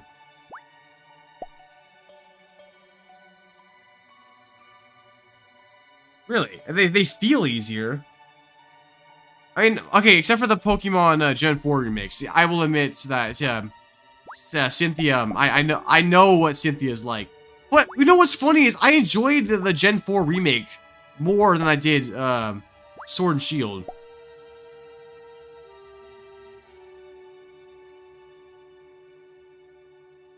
Although maybe it's not fair to say that BDSP is like the same thing as a new Pokemon game, because it's a remaster of a previous one, so it's still got that Gen 4 feel. It's just in modern day graphics, and I know they changed some things, they added some things too.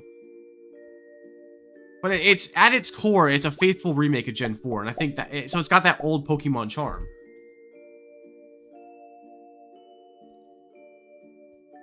You're mad that they didn't give you an... Well, I mean, I understand why Nintendo isn't doing it just yet. Because Nintendo knows that we're extremely hyped for the Switch too. Like, they may still be working on the next Mario game too. That's probably it as well, but they don't want to announce all the good stuff right away. Then the excitement for the console drops off. It's like they didn't release... Actually, well, they didn't release Mario Galaxy right away. It was like a year after the Wii came out, the Mario Galaxy came out. I think that Odyssey was a launch title for the Switch, but they were trying to recover from the Wii U era, so... Like, there's that. They definitely needed a strong start for the Switch. The next 3D Mario is coming. I believe it's gonna be huge. I hope that they, like, make an open world 3D Mario game. Like, I was talking about that. You know, oh shoot, you know, this is peak. I know I've announced it, but when I made that short, about the 4 games we did on the Switch too, dude, I totally called Mario Kart World. When I saw it in the direct, I was like, yo, let's fucking go!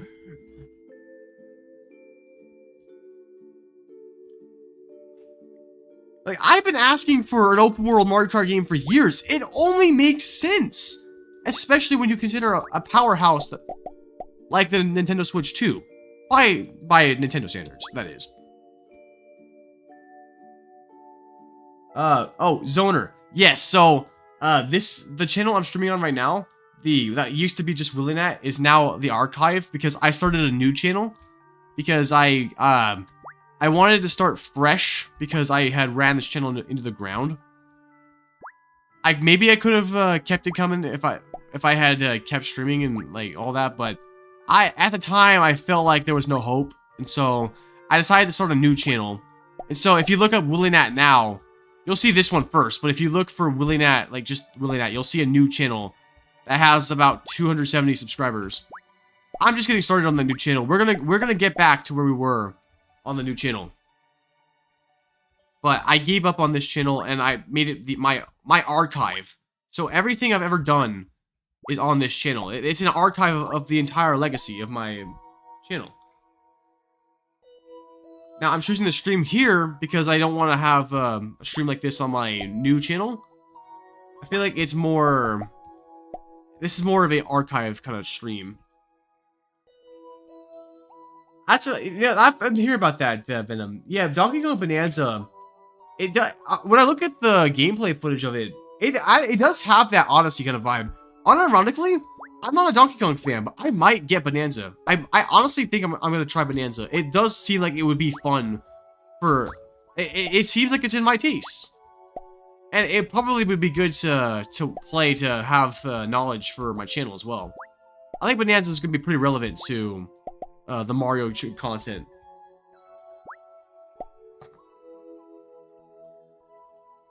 OnlyFans. Oh man, the Willing at OnlyFans reveal. I don't know. I think that's a one and done gig. Like, it was a one and done bit.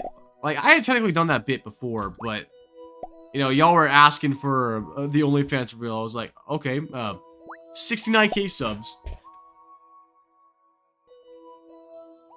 Being influenced by the movie design. Actually, I think I don't mind it. Like, I think it's natural progression. Like, I have nothing against the movie designs of the characters. Like, at least for like Donkey Kong. I don't know if I want to see Mario, like movie Mario in the games. I think Mario's design for the games are pretty good. But Donkey Kong's looks, I think Donkey Kong looks better now, honestly. He's more expressive. It's more tailored to his personality, because Donkey Kong isn't just a big monkey. He's a charismatic monkey. Raphael. I am Willinat, the next big content creator for real, for real. What's funny is you're actually here on a stream where I'm talking about how I'm going to be making my return to YouTube. So I will let you know, Raphael, this is not my main channel. This used to be my main channel, but I restarted my channel. So if you look up the name Willinat, so take out archive when you look it up, just Willinat, and you look for a channel that's just called Willinat. You could also search up the true Willinat. That would get you the channel as well. That's my new channel, and that's where I'm going to be uploading going forward. I'm just doing a stream on here because I wanted to do I wanted to make a comeback. I wanted to announce my comeback, explain what's been going on, why I haven't been uploading, you know, and just talking with the audience. It's been too long since I streamed. It's been too long since I've given anything to my audience. Y'all have been starving. All good. I'll be right here. I seem like a Dragonite, or are you talking to me, Fishy, or somebody else? My favorite Pokemon? Oh, you'll never guess. I like Pikachu. I'm very basic in that regard. Pikachu's cute. Pikachu's cool.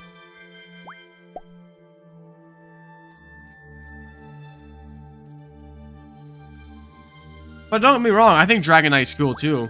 I like Pikachu. You know, I'm pretty basic in that regard. I'm literally Mario.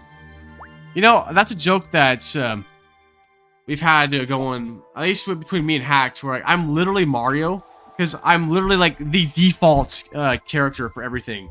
Like, and there's even comparisons in my real life that make me seem like Mario. For example, I'm an oldest child. Mario's an oldest brother.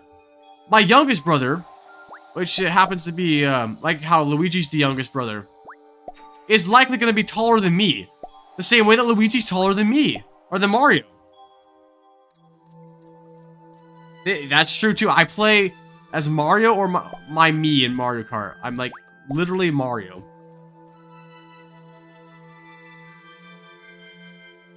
No. Tommy Gun stole that from Pikachu. Like, Tommy Gun is an insult to Pikachu. I'm sorry. I'm like, I had to say it. Exactly.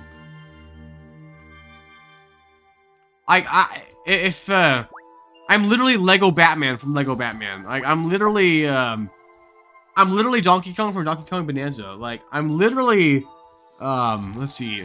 I'm literally Jonesy from Fortnite. Like,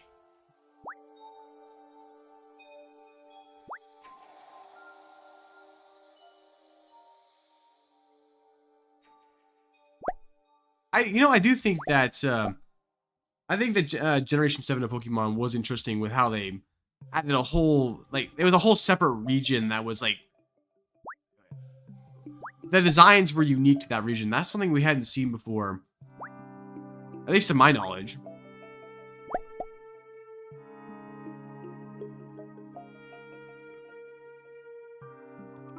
I mean, if you want to put it that way, yeah, like, NPC or the main character?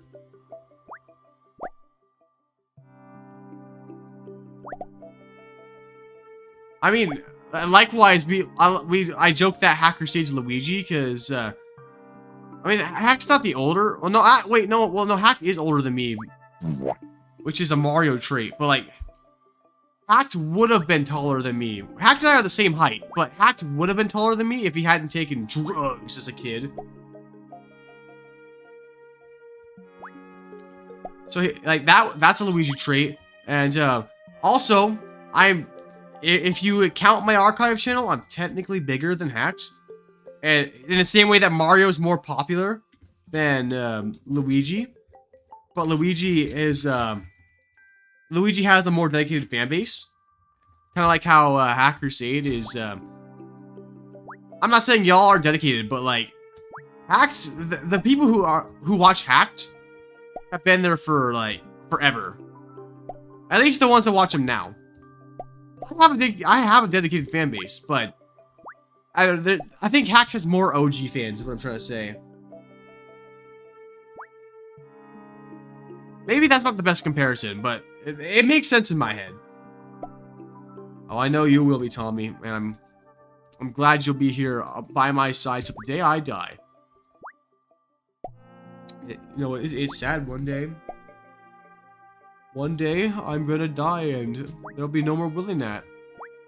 Of course, that's not like y'all aren't familiar with that. See, no. The real reason why I didn't upload for a long time was just I was just training for y'all for the day I die, because, you know, that could be tomorrow. This could be the last stream I ever do. Wouldn't that be sad?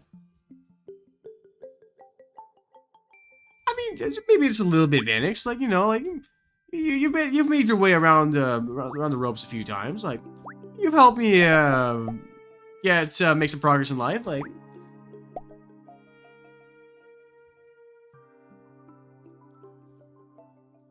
you're often a lurker mod, even though, I mean, the way you are, Silver, is kind of like you're here more today because this is novel because we haven't streamed in a while, but you're more of a like you kind of like watch every now and then maybe you do your own thing, or maybe you do lurk.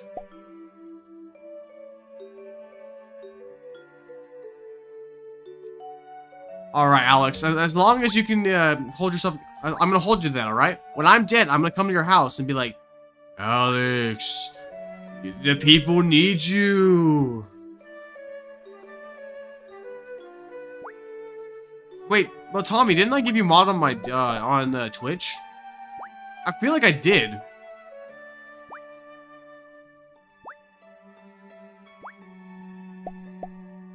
It's like some curse where you find streams hosted by YouTubers that either forgot. Wait, whoa, Raphael, is it Raphael or Raphael? Yeah, either way, are you not subscribed? Have you never? You said you've never seen me before, right? YouTube does recommend streams to people who you've never watched. No, Tommy, I am still gonna be using Twitch. I'm on my archive channel today. I'm gonna be using Twitch when I'm gonna be making Switch 2 content often on Twitch.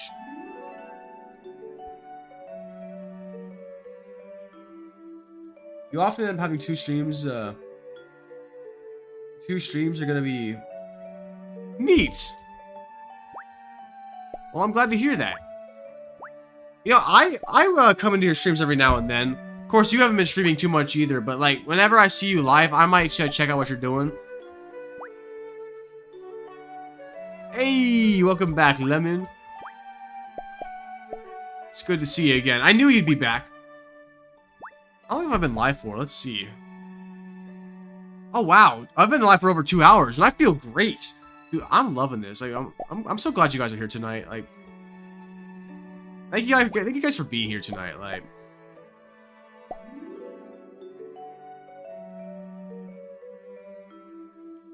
I mean, yeah, no, Tommy wants the YouTube mod. I just don't know if I want to add mods because I don't really need them.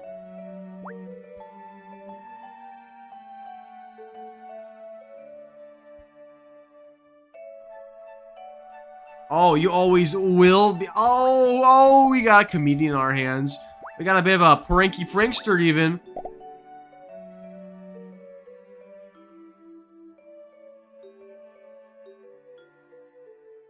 I think I did sub to you, actually. I don't know. I mean, I know I think I did at some point. I don't know if I unsubscribed later. I don't think I did, because I don't think I've seen your channel since you did that Q&A.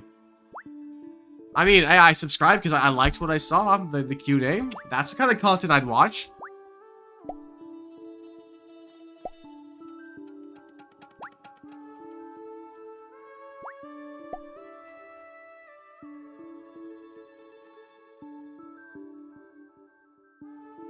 I don't know, like, what do y'all think? I mean, should I give Tommy a mod?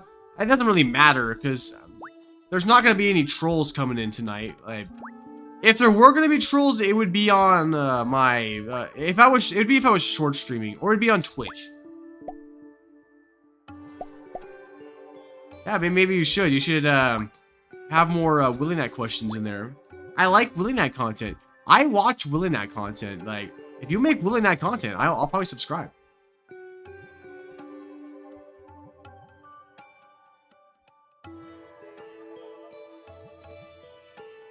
That is true, Vanix.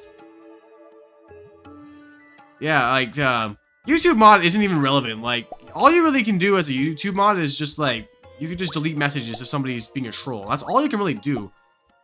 You can type people out, but, like, that's pretty much the extent of what you can do as a YouTube mod. As a Discord mod as a Discord staff member, you have control over the community to an extent. Well, I mean, that's quite a bit of an extent, actually. You have a lot more power on Discord than you do on YouTube. So, that's why becoming a staff member on Discord is a lot harder, because you have to go through a whole election process. And I only consider people who my current staff team agree with, too. Like, it's a whole, it's a process it's a rigorous process. So you have to, like, actually be worthy to be a staff member.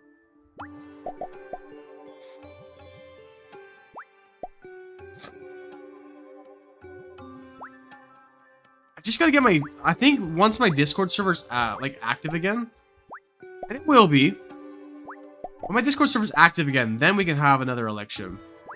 And honestly, Vanix, you'll probably be the one that gets it, too, because, like I said, I have an opening, but the server isn't really going right now, so it's like... Oh, yeah, that's very true. Like, I'm pretty sure my staff were, like... I think my staff were like, you know, it'd be funny if we made Venom Vortex a mod, and I was like, okay, fine. Should we vote to Venom Vortex in? And everybody agreed.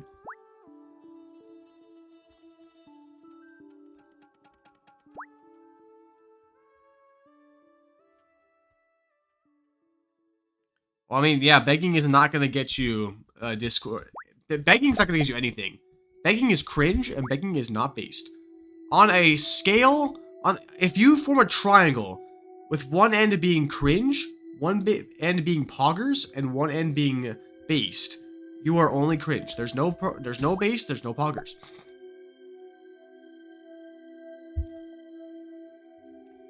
I do think that's funny. I only ever see you whenever I ping everybody. I don't think I remember that. Do you want me to remember that? Do you want to be cringe?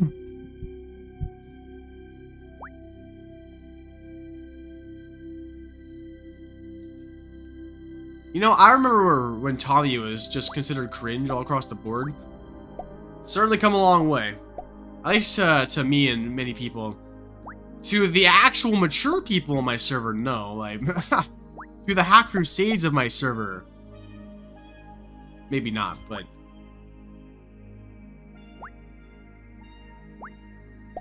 we don't, I mean, it doesn't matter what they think. It only matters what I think.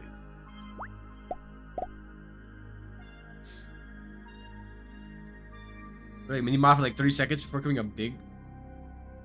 I remember that, but you got mod because people felt like you deserved it. And honestly, I felt like you deserved it too. You were pretty active, and you seemed to have maturity for your age. So I was like, you know, sure, you can get it.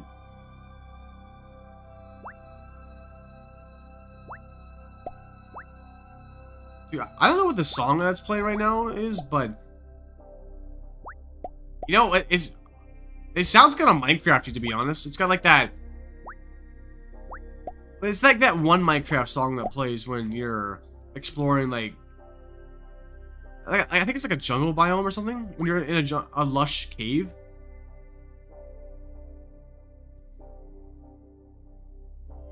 Oh yeah, no, I remember you you got mod when I was playing World's Hardest Game, right? Because all my other mods were gone.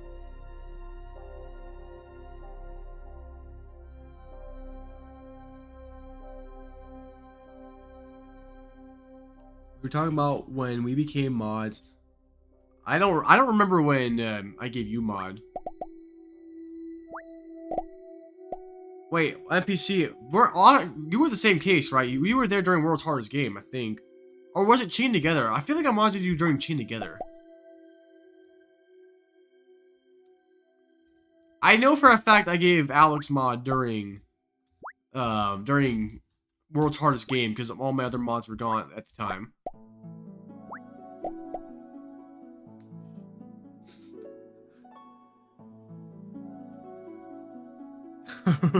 Racism. Yeah, how's it feel? Somebody that's younger than you got mod before you, Tommy. Alright, Lemon, go ahead and say your joke. I saw your message the first time, I just thought you were just gonna say the joke.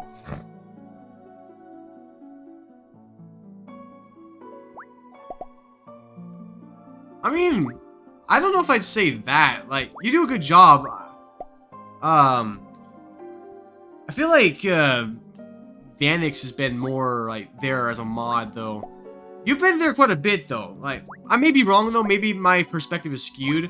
Not because he gives me money, but because, like, that's what I've seen.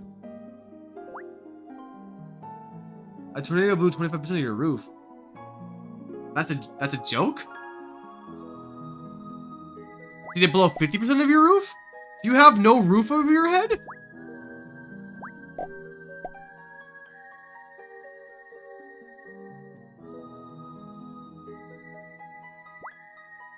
Cause I don't wanna, because it's funny to watch Tommy Gunn beg for mod and never get it. Isn't that right, chat? Like, isn't that so hurrah funny?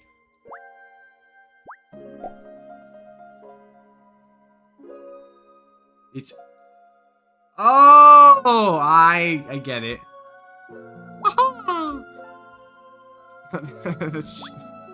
Okay, here I got a joke for y'all. So. Two guys walk into a bar, and, one of them is named Richard, and, Richard gets a little pissy with the other guy, so he says, "You know what, Richard? You're a dick."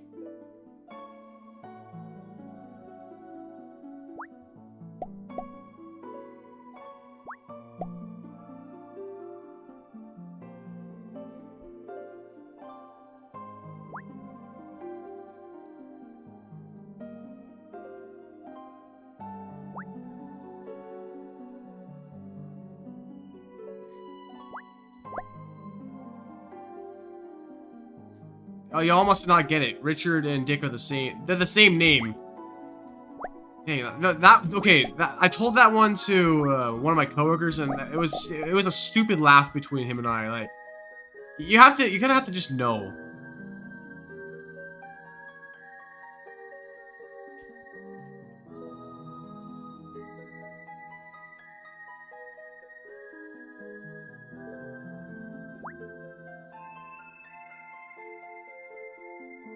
Well, no, I say, yeah, you're being pissy. I mean, I didn't even realize that's another layer to the joke. It's like piss and dick, you know, like they're both related to each other. Like, I didn't even think of it that way, but no, I don't need to explain the joke. Oh, yo, not too bad, not too shabby.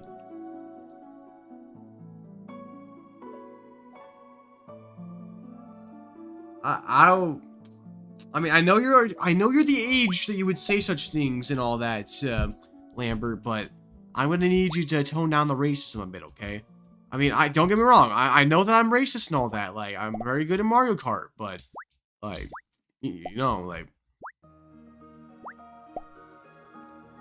Oh, yo, this song's actually kind of peak. Wait, what did you say, Tommy? Hold on, let me check. I'm gonna read chat. You said based Alex, you didn't even see it.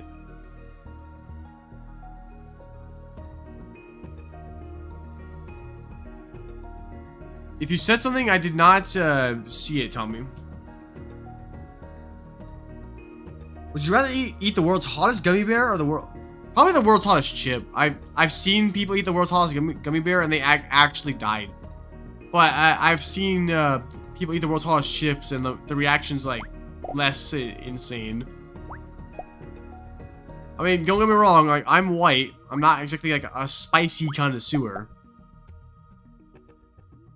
Although, funny story, when I was, I think, 10, I was at a Mexican restaurant, and somebody dared me to put hot sauce in my drink. And so, you know, me being the man I was at 10 years old, like, I could take on any dare ever. You know, I did it, and it was, I wouldn't say it was worth it, like, it's not even about it being hot. It was more like it just ruined the drink. It wasn't even. It lost its flavor. You know, it was a stupid dare.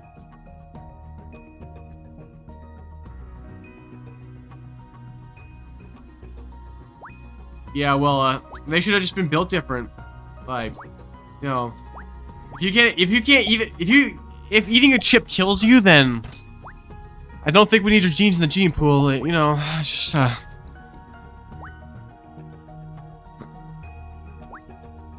You mind switching your gaming channel mod to the... Wait, say what? Oh, that's, Wait, Lambert, well, that's the channel I modded, though. That used to be... What, did you also change your main channel? Now that I think about it. Yeah, I don't think I ever gave the mod to Lambert Gaming. You must have changed your channel.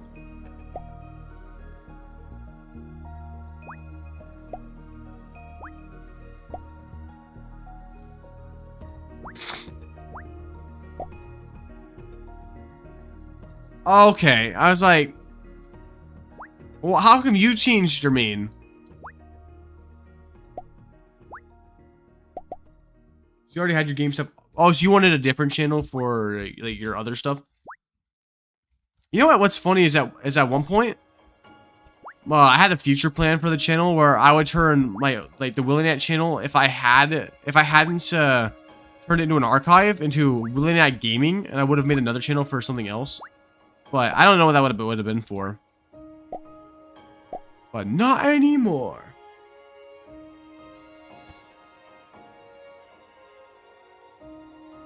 Before base, Alex said... What? Hold on.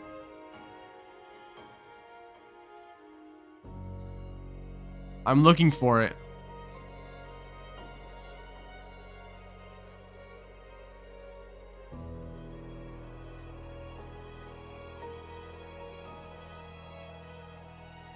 I'm looking for it. Well, I'm looking for what Alex said.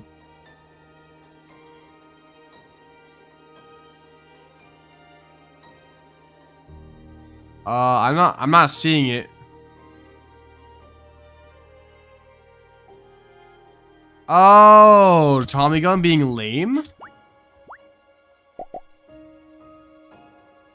I saw that. That's why I told him I told him to not be racist because I'm a building. The way I be tall and straight for real, for real.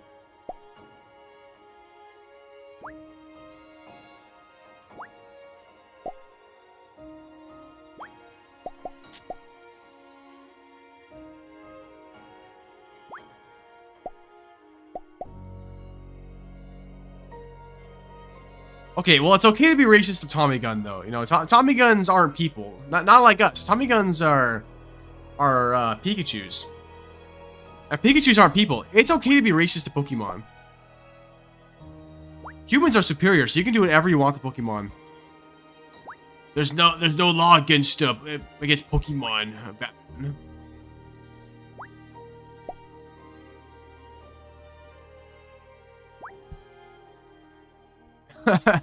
No, real talk though. No N-words in the chat. I don't even think YouTube would let it go through if you said it. See, I am not GC Nathan. I am not black. So if white N-words can't say it, then neither can black ones.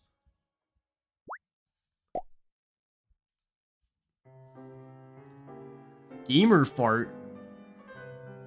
Have you seen the Lucario stuff in the games? Yeah, I mean, I've never gone searching for it, but like, I'm aware of the internet.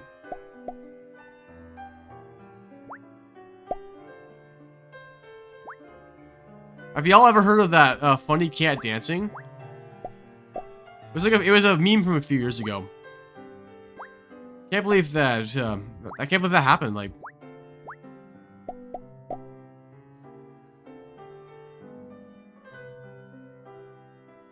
really? Because I think when I've seen people try to say it in the past, like I've seen it get blocked by like for channels I have modded for, including Hack's channel. I've seen people try to say it, and it gets hidden by YouTube.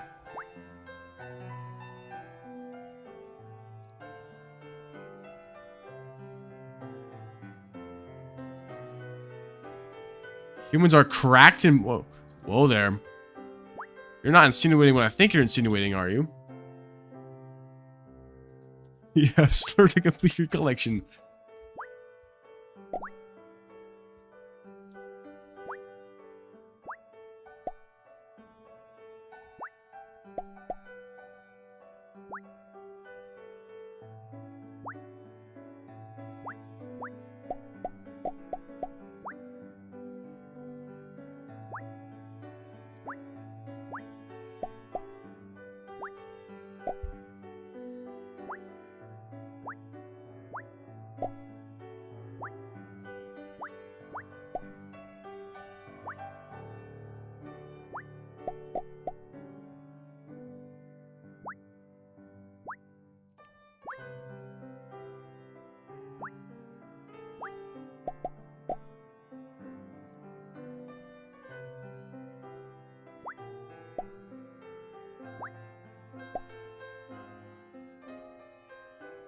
I thought so. Hey, so chat, how about you give me some game suggestions for future streams? They can be ideas that aren't Nintendo related, because like some of them could just be for fun streams, you know. I could do them on Twitch, or depending on the context, maybe on the archive channel. But I'll save streams on the main channel for relevant stuff. The main channel is gonna be mainly shorts and videos. And if I see Silent Strikers one more time, then I'm gonna do nothing about it, because I may have to try it sometime.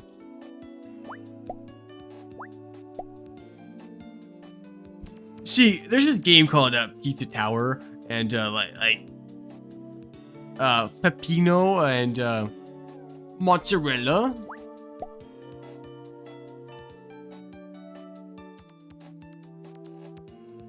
All right, have a great sleep, NPC.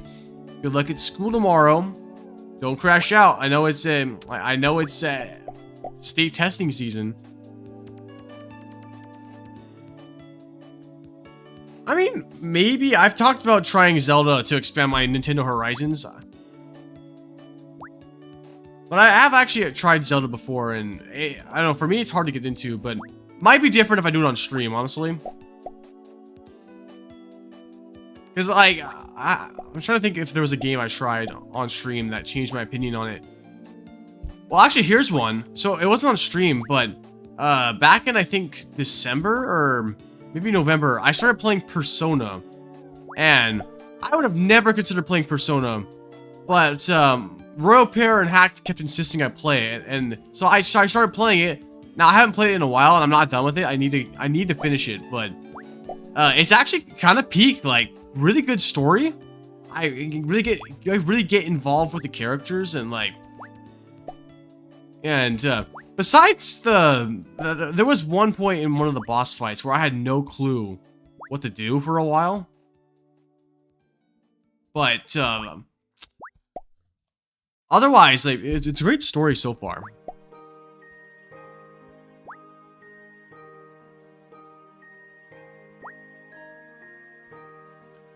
Hacked. Yeah, like I said, I got about halfway through the game. I think. I mean, I got past the 4th dungeon.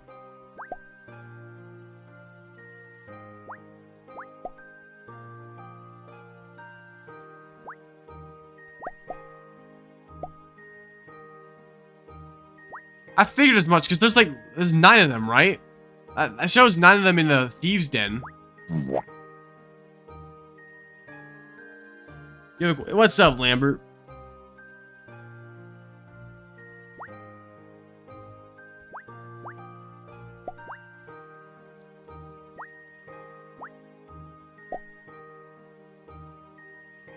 You've 100% Zelda Tears of the Kingdom 3 times?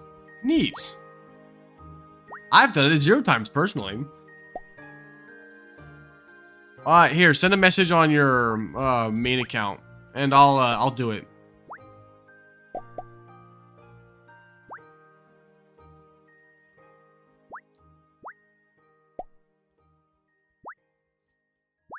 I got you. Shoot, man. You know, this whole stream was about talking, but like, I think I've kind of talked my talk. What is there left to discuss? Like, y'all have any more questions for me about the future of the channel?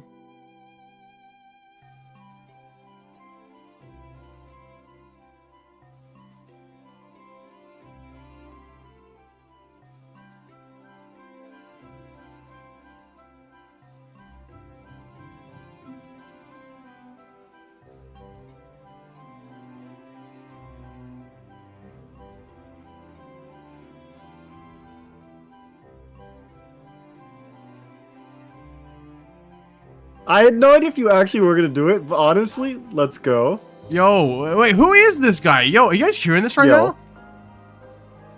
Yo, who is this guy? You better introduce yourself to the everybody who knows you already. Your audio on Discord's not working if you're talking. Hold on. Okay, well, since he can't hear me, this is Hack Crusade. He wanted me to call him on stream. That's a good idea. I need to adjust my Discord microphone. Oh boy, technical difficulties.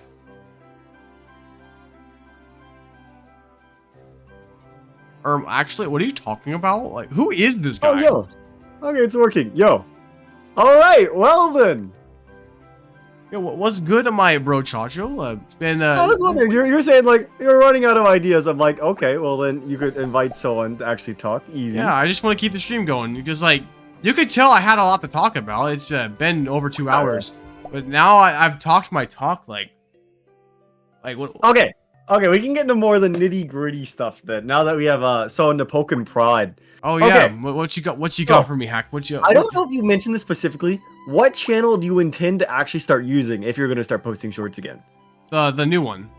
That's okay, you're still going to stick to that one. Interesting. That's why I created it, because that's the channel that's my legacy going forward. I just happened to have a stream on this one because I felt like it wouldn't really fit on my new channel. Like, because if you see new viewers seeing it, they're like, well, what's this? So, like, what does this matter? And also, most of my audience isn't there, or at least, like, they wouldn't reach them the way it would reach them here, if that makes sense. Okay. Because I have so much history on this channel. Something I talked about, Pear. So while you're doing the stream, Pear actually called, and I showed him the stream and stuff. Mm-hmm. And one of the things Pear was suggesting was, you know, you have 2 shorts on that channel already. Yeah. You have like audio issues in some of them. How would you feel about? I know you just created them. Yeah. But how would you feel about like fixing the audio and reposting it? Because you only have 2 shorts on there. I mean, I'm not against it, because it's not like they've gotten so many views to where it's like, oh, 1 million views, I can't take this down. It's a few thousand, and I think if you can get like a good baseline, that might be better. Wait, TMC, you ask how is my new one any different from the old one? What are you talking about? My channel-wise? I think it just means like the content you're posting, and the answer is... Well, I mean, I'm kind of going back to what my roots. But it's not even about necessarily it being whether it's like new content or the same old thing but on a different channel. It's about having a fresh start. It's about humbling myself and reestablishing my roots, so that way when I do go big again, I'm actually big and not like fandom big, if that makes sense.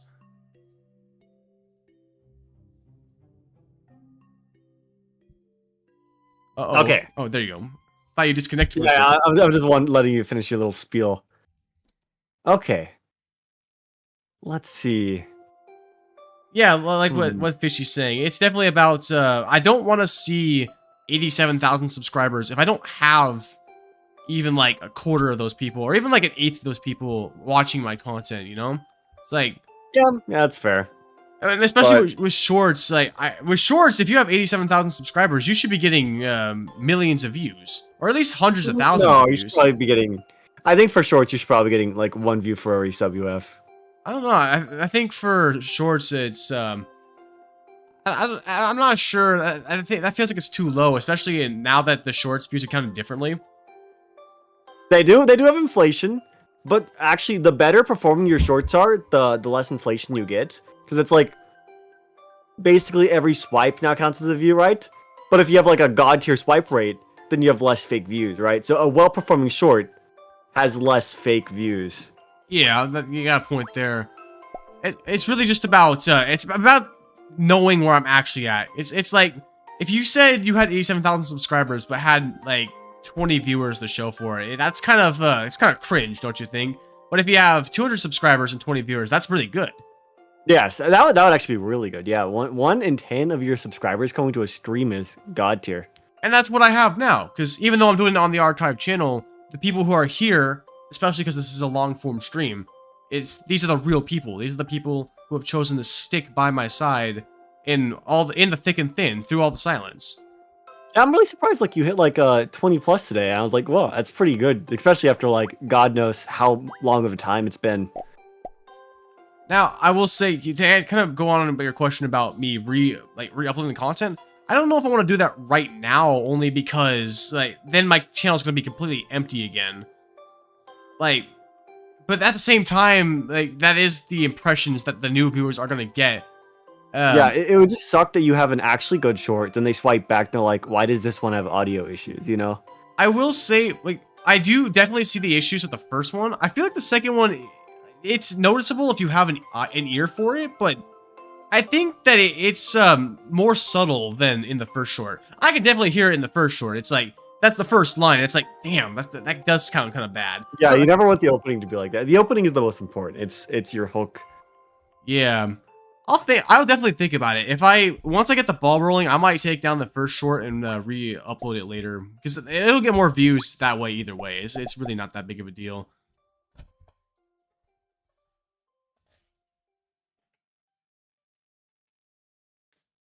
Okay, let's see what else. Okay, so, moment, thinking, brain rattling, thinking. Ah, shoot, what? He's cooking. I'm trying to think. I was like, okay, those are like some of the big things I thought that'd be good to ask for. Like, they're like very like content-filled questions, and so that's kind of what I think a lot of people ask. Because as much as everybody's asking their own questions, some people are just asking like random questions. Well, I mean, sure. I mean, some people are like, oh yeah, what's your favorite thing? And I mean, I'm definitely looking more for like channel-related questions. I want to know people's interests are as far as the legacy goes, but it's still good to just interact with the audience for once. No, because this is my first rendition of basically a just chatting stream, and I think I'm doing a pretty good job. The chatting streams are fun. I've done my fair share, and they do better than I expect. I'm gonna be honest. Like, you would think, oh, it sounds boring, right? And then you do it, and it's just like, oh frick, people actually kind of like it. Well, if anything, there's kind of more of an appeal than when you just play a game. Because when you play a game, people come for the game. When you do just chatting, like you have people that normally don't show up. I think it's the thing is, it's just chatting streams are very much for the appeal of you as a creator. But I think there's some people that watch you for you, and instead of any game you're playing, and so if they feel like they're too invested in the game, they don't want to be there because they want to talk to you. It's kind of like how I've been talking with my chat a lot more, of course, and I'm not ignoring chat, by the way. It's just, for those who don't know, when there's somebody on call, my focus is mainly on them. I'm still reading chat, though. But with that being said, when it comes to just chatting streams, audience knows that they're the focus. They can ask you questions. They get to know the nitty-gritty about you, and anything you're willing to share. And that's what I've noticed with your channel, too. Like, whenever you do just chatting streams, I do feel the community, like, gathering together. The people that are there for you. there's a feel to it.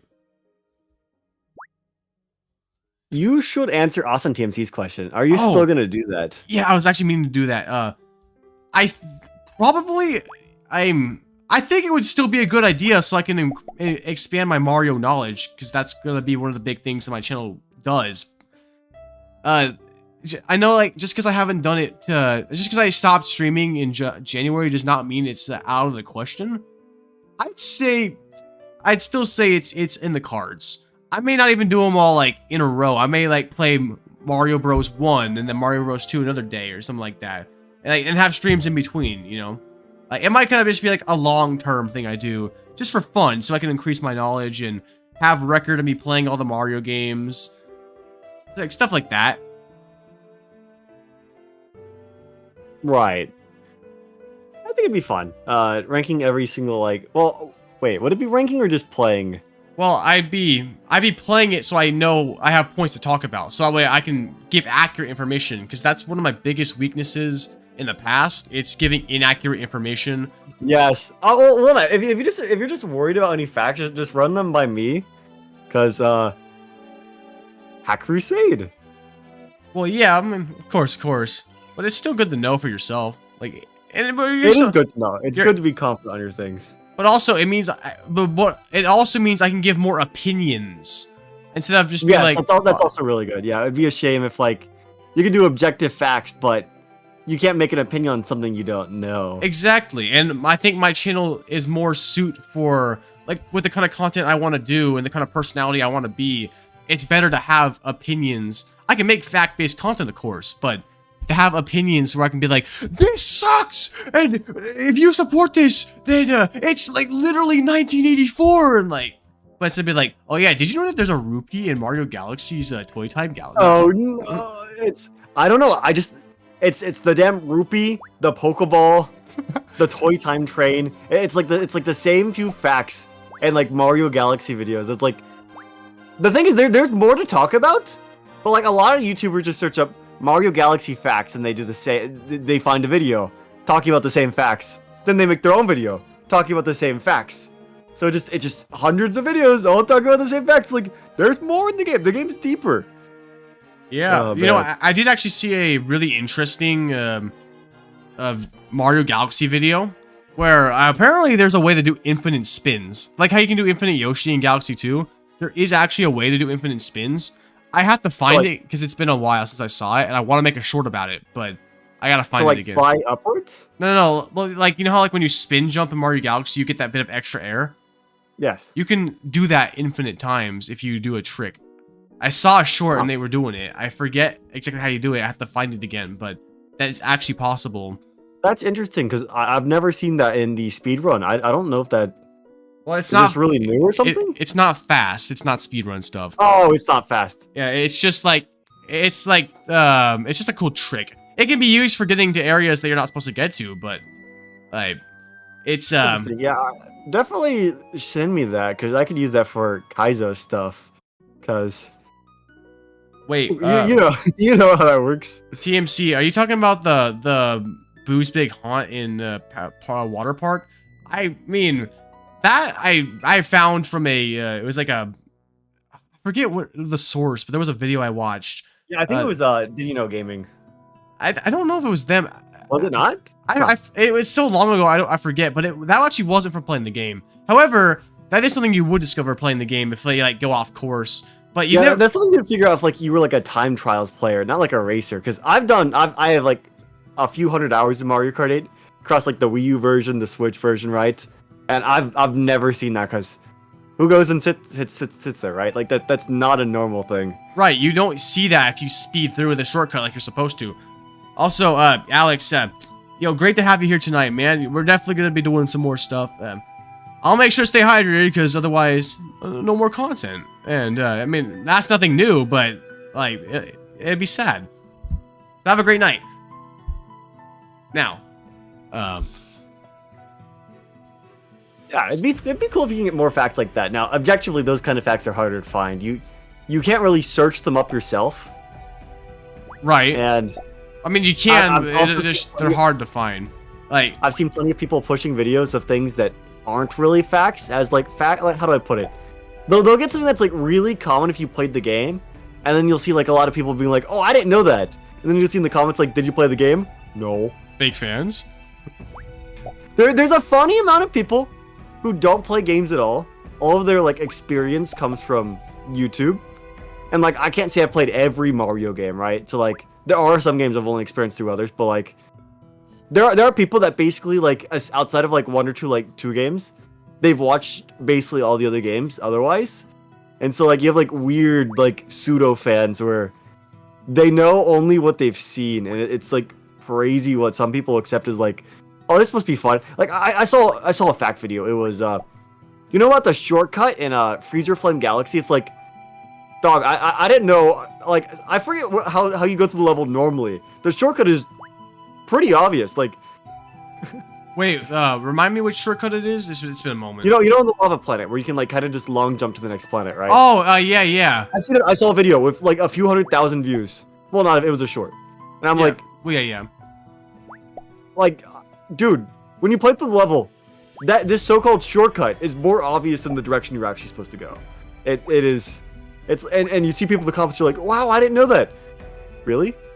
I mean, I don't know. Like, I think you have to have some game knowledge to, like, to know to do the long jump. I think it's more of a. I know when I was a kid, I did not know the long jump to the next planet. I went down the path. I learned how to play. I didn't know how to long jump when I first played the game, but on what is it? Gold Leaf Galaxy Cosmic Clone. There's actually a tutorial on how to long jump, and that's where I learned how to long jump, and I've long jumped ever since. So I know on like my second playthrough onwards, I always used the shortcut. Well, some people only played it once, but then they're like, you know, like, not everybody is as skilled as you and I are at it. Some people only played it once. It's still funny to see, of course. It's like Yeah, it's just like really like I wouldn't call it like a secret at all. Like there are some like really pretty deep secrets in these games. And goodness, It was good, Phil, aka Phil. Filbert. Dude, that guy got hacked on Discord. That was funny. Like, remember when Venom got hacked on Discord? Oh yes, I do. Cringe nitro scam enjoyer.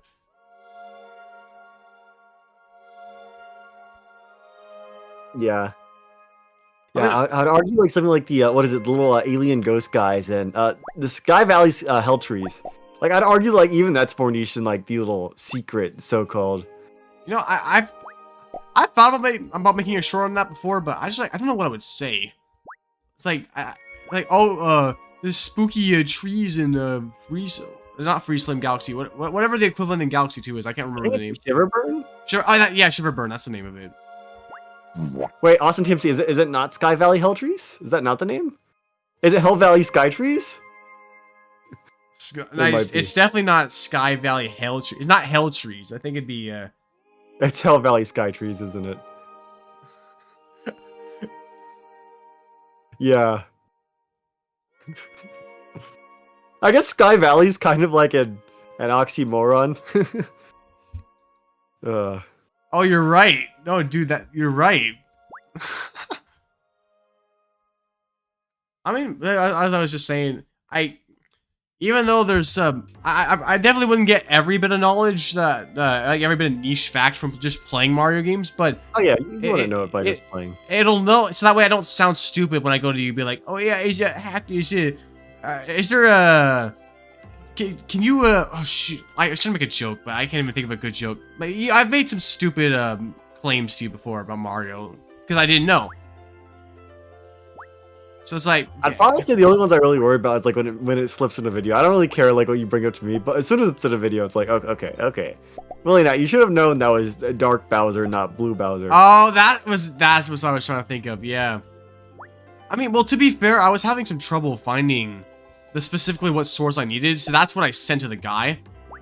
It still did well though, at least. Like, you know what? It is funny. It's so funny though. It is just like what we're talking about though. Like in the comments of your short, a lot of people were saying, "Well, I didn't know Dark Bowser was in Smash Bros." It's like, yeah. These are the same kind of people that just kind of like take like the surface level knowledge. Oh man.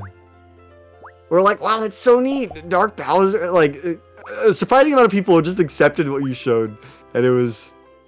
We don't need to. We don't need to do research. You know, source. I made it the fuck up. Goodness gracious.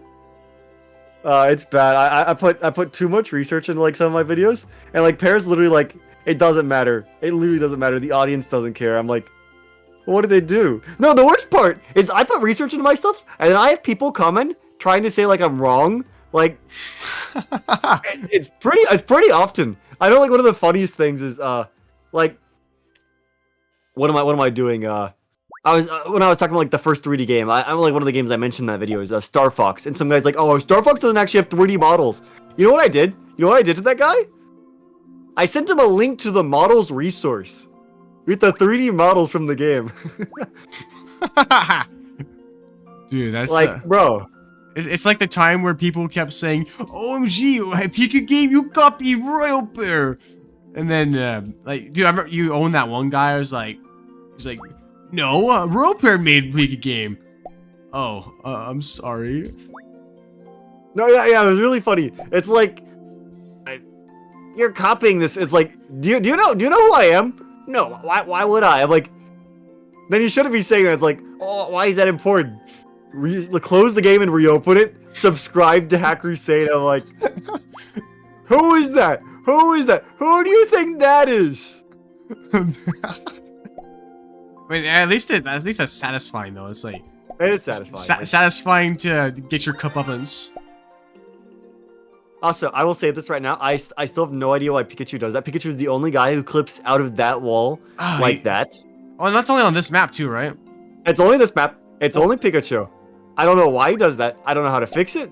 I've given him a new hitbox several times. It is like some weird factor that is unrelated to his hitbox. I don't know how to fix it. It's because Pikachu does his own thing. Like, see, and he comes out of the wall, and when becomes Bulldor. Yeah, when he fuses, he leaves the wall. It is purely Pikachu. Yeah, it's weird. Like so originally Pikachu's hitbox was like his regular body, like most of the Pokemon. And then I was like, okay, maybe Pikachu's shape is just bad. Maybe he's like a triangle, like, and he just shoves himself to the wall. So then I gave Pikachu a hitbox that was just a circle, a pure circle. And he still escapes to the wall. I'm like, I don't know what is wrong. The Pikachu effect. Also, Lemon, have a great night. I appreciate you coming by, man. I hope you come by again, because I remember you. It's great to have you come around. Yeah, adios, Lennon. Yeah, man. You know what I mean? Talk to you. It's a shame. Like, it has now been. I'm back home. I haven't seen you in ages. That does suck, because like you're like you're not my only friend, but you're like the only real friend I had here in town. Because like all the other people that I know here in town are like coworkers or Tommy Gun. Well, I've never seen him in real life, and that's not gonna change. But you're the only person I actually hung out with outside of like work in town. And right, yeah. And not only that, because I've known you for so many years, it's like you're like genuinely one of my best friends. It's like I don't know, it's. I was thinking though, like you're talking about how it's been a shame I haven't been able to upload in a while, but that's also very true. Like it has been a shame that I haven't been able to do anything on YouTube, because like the longer it's been, like the more I've like genuinely been wanting to make a comeback. So I'm glad I've finally been able to at least talk to my audience, because I guess it's the Switch 2 coming out next month that's making me realize like now it really is the go time, and I have some more freedom now that I've taken care of some of my expenses. So like, you know, I'm ready. I'm hoping that this time is the one, because I really want this YouTube thing to work out. I've always wanted it to work out. I've never had any intentions of quitting, even in the tough times. I mean, I guess I know you've been streaming a little bit more recently, but like, what about you? What are your plans going forward? So it's a bit tricky. So originally I was making 3 shorts a week when I was unemployed, which is great. My channel was in the best position it ever was. Oh yeah. And then I got a job, and job sap away all of your humanity. Everything evaporated from you. Mikey. man. Hold on, new guy just showed up. Mikey, yes. Well, I'm not done streaming yet, but you are. It's better late than never, or as Hacked would say, better neat than lever. Ooh, That joke was peak. That was fire. that was good. It's a good story. Anyway, you were saying. Yeah. So then I got a job, and then I was like, okay.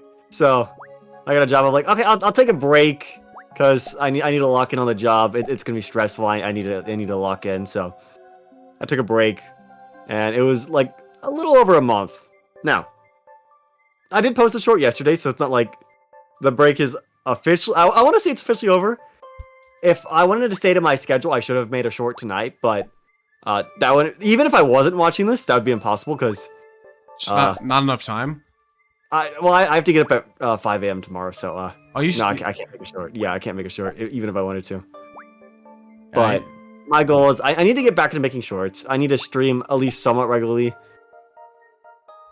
Yeah, I mean, I understand that, you know, and obviously I have no say in being like, oh, well, look at you, you're not grinding, Hacked, knowing damn well that I haven't been doing I shit. grinded for 3 months, like, you know, it was, I saw good results. I saw good results. Grinding works. It does work. I will say, like, I watched your channel, I do watch your channel grow, like, not just in your growth era, but, like, even in the current era, I watch your channel grow, and I'm like, you are getting places. It's slow, but you are getting there exponentially faster. I'm seeing you, like, you will get 100,000 one day. It's gonna happen, and I'm looking forward to it. I'm seeing your audience grow, newer people showing up, and like, you know, I just having the perspective of watching somebody I've been with for so many years actually like genuinely getting out there. I'm proud of you, man. I'm like, it was the same way I felt about Pear for a while, but now he's so big that it's like, you know, yeah, he's a different level. I don't know if I'll, like, even under perfect circumstances, I don't know if I could ever be that big. It would be great. I don't need to be that big. I just need to be big enough that I am not doing this job anymore. Yay. I believe that I could with enough years, because like No, well, no, I don't think you realize how much 4 million is. Well, no, like 4 million is one of the biggest channels on YouTube. I don't think there's a Nintendo Shorts creator who's that big. Well, I mean, I wouldn't don't rule it out. I know what you're saying. You're being realistic, which is like, don't rule it out though. I'm not expecting to get to that point either. I'm just saying, like, I believe that especially as I grow and kind of like expand outward, that it's possible, and I'll see what I can do about it. I mean, honestly, even if I get just 1 million, I'll be satisfied. If I get 1 million subscribers, then I won't ever like care if I get any bigger. Like, okay, like, I'll want to get bigger, of course, but like, I'm not gonna feel a need to get any bigger, if that makes sense. It won't be required. After 1 million, you've beaten YouTube. You've made it. So, since you're playing Pig again, you want to know a fun fact about Whooper specifically? They make actually no, but Whooper in the game, not in Pokemon generally. What's what's the? So when you rotate all the Pokemon, they rotate normally. Whooper, however, I forgot to change where the axis of rotation is. So when you rotate Whooper, the rotation is based around his head and not the middle of the sprite. Oh, I've noticed that his rotation feels a little off. Yes, it's because he rotates around his head. Yeah, dude. The axis is in the wrong spot. That's crazy. I'm looking at that right now. Yeah, look at it. I thought that something felt off about it. I just wasn't sure. He is wrong, yeah. That's funny. Just a few little depth things. And like I could fix it, but like it's peak again, you know. Yeah, I mean, you know, back in Pika Game's peak, we were talking about like, oh, people were like, oh, when are you gonna update Pika Game? I know you were talking about making that last update, but that never happened. I didn't really have I wanted a good idea for it, honestly. None of them came, and nobody gave good ideas. This is a big issue of like asking your audience for ideas. Generally, the audience doesn't have good ideas. It takes a YouTuber to know a YouTuber. Like, well, I wasn't even talking about like YouTube content, like for game mechanics. Like, it takes a game engineer to know a game engineer. I'm not even a game engineer. I just know what Or it keeps a game designer to know a game designer. Like, I'm not a game designer either.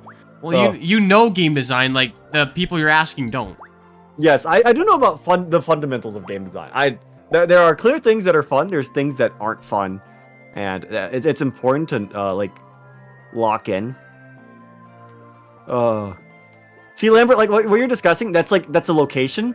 I wanted a gimmick. I didn't want to locate like the location. I was like I was pretty locked on. I think Paradox Pokemon could have been cool, but I wanted like a cool idea for the map, not just like a reskin like all the other maps, but none really came to mind.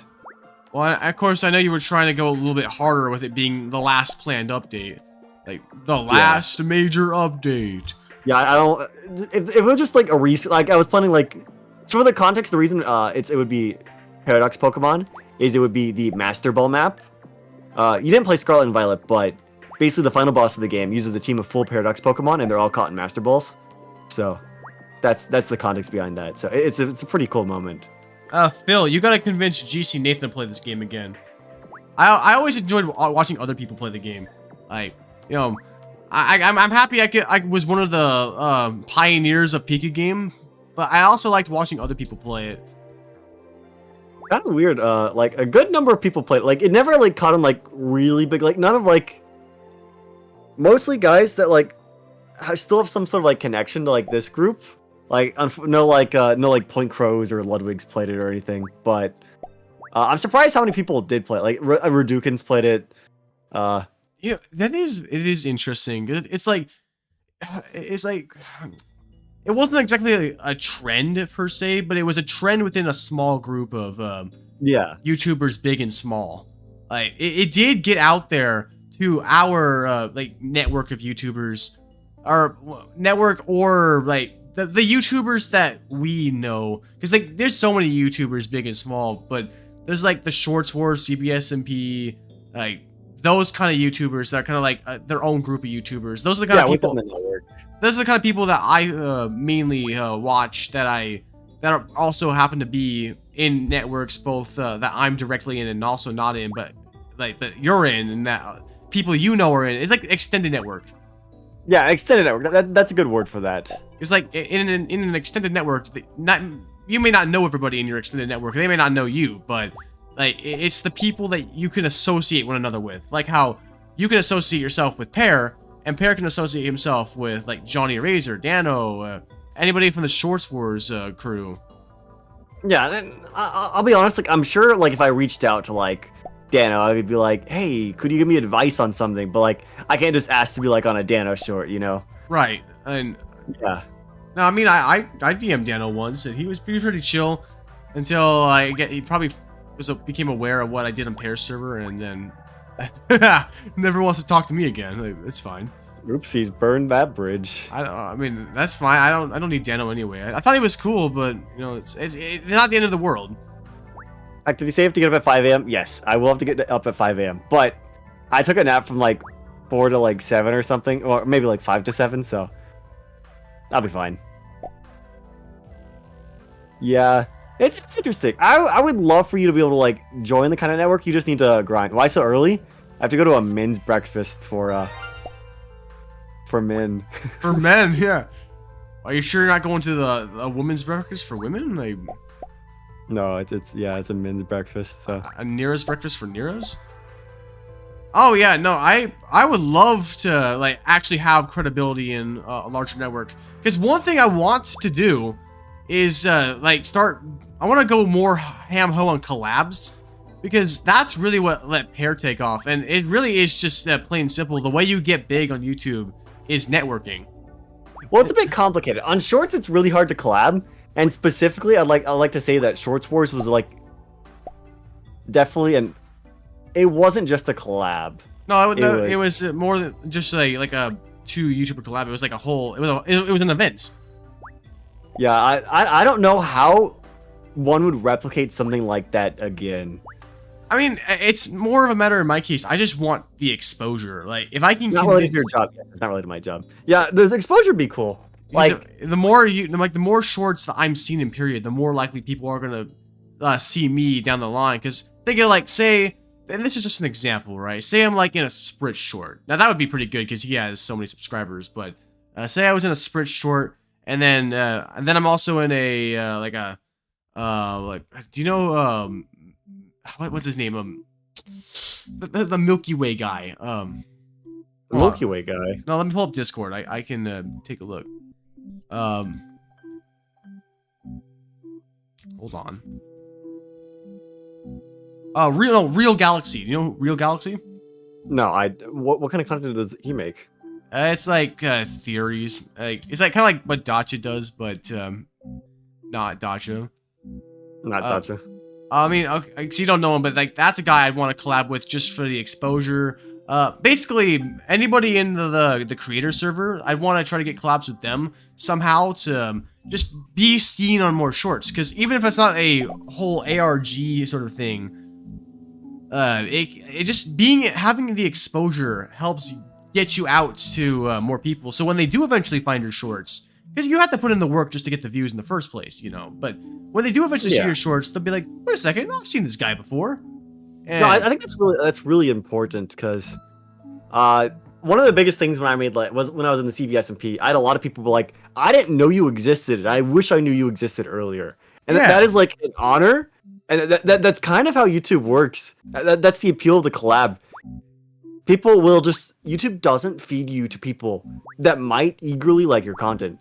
Or better yet, once they know you're a friend of someone that they like, that kind of like shapes their view of you too. Yeah, exactly. When I'm talking about in particular is a little different, but you get what I'm saying. It's just being out there. It doesn't really matter if the people are big or small. It's just reaching different audiences and having a presence in many different channels. In the long run, I'm thinking that's what will really get me out there. Because also, if you collab with a small channel and they end up getting big, you know, people will see the old content and they'll be like, "Oh wow, that guy was there since the beginning." Like, you know, what a Chad. Or even if not that, they'll just see you and you'll get out there.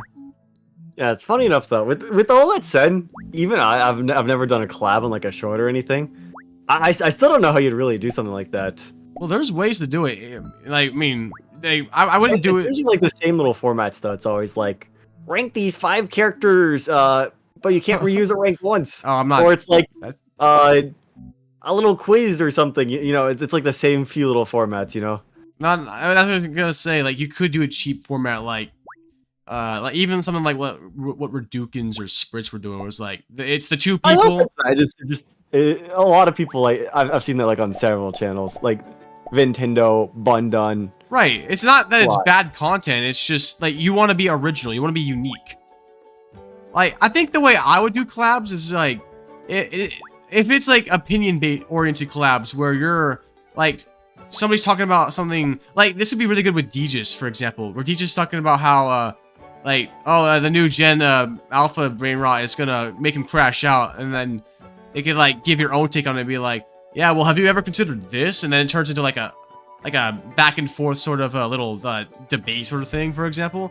That's the kind of content I would do in a collab, and that's more of an example, but like you get what I'm saying. It's like you make a presence to give your valuable insights on a topic. I'd probably do it in the sense where I'm hopping in mid-short, or I could do also at the start of the short, but my idea is more hopping in mid-short to make an appearance, a cameo, if you will. Yeah. There's ways of doing it. You just gotta think about it, and you gotta kind of know what works for each channel, because each collab's gonna be different, and like the way people are gonna put your mascot in the content are gonna be different too. Like, well, I think that's one of my biggest issues, because like I am not Nera, so it's like I don't know how I really want myself visualized. Yeah, I think that's definitely a weird part for my case. I've always kind of wondered about that, because like I know for a while you tried doing Luigi and that didn't really work for you. Yeah, no, it didn't really pick up, and the people love Nera. Like Nera's great. Nera's great. Nera for sure. Like, dude, I gotta say, like, whenever I see people post big example, when I saw someone post that Nera comic, I felt so proud of you, Hack, because it's like Nera has got such an influence that like you're like Nera's reaching the point where it's like I wouldn't say micro celebrity status, but it's like genuine OC interest online. It's like Nira's got her own community, like how other characters get their own communities online. You know what I'm talking about?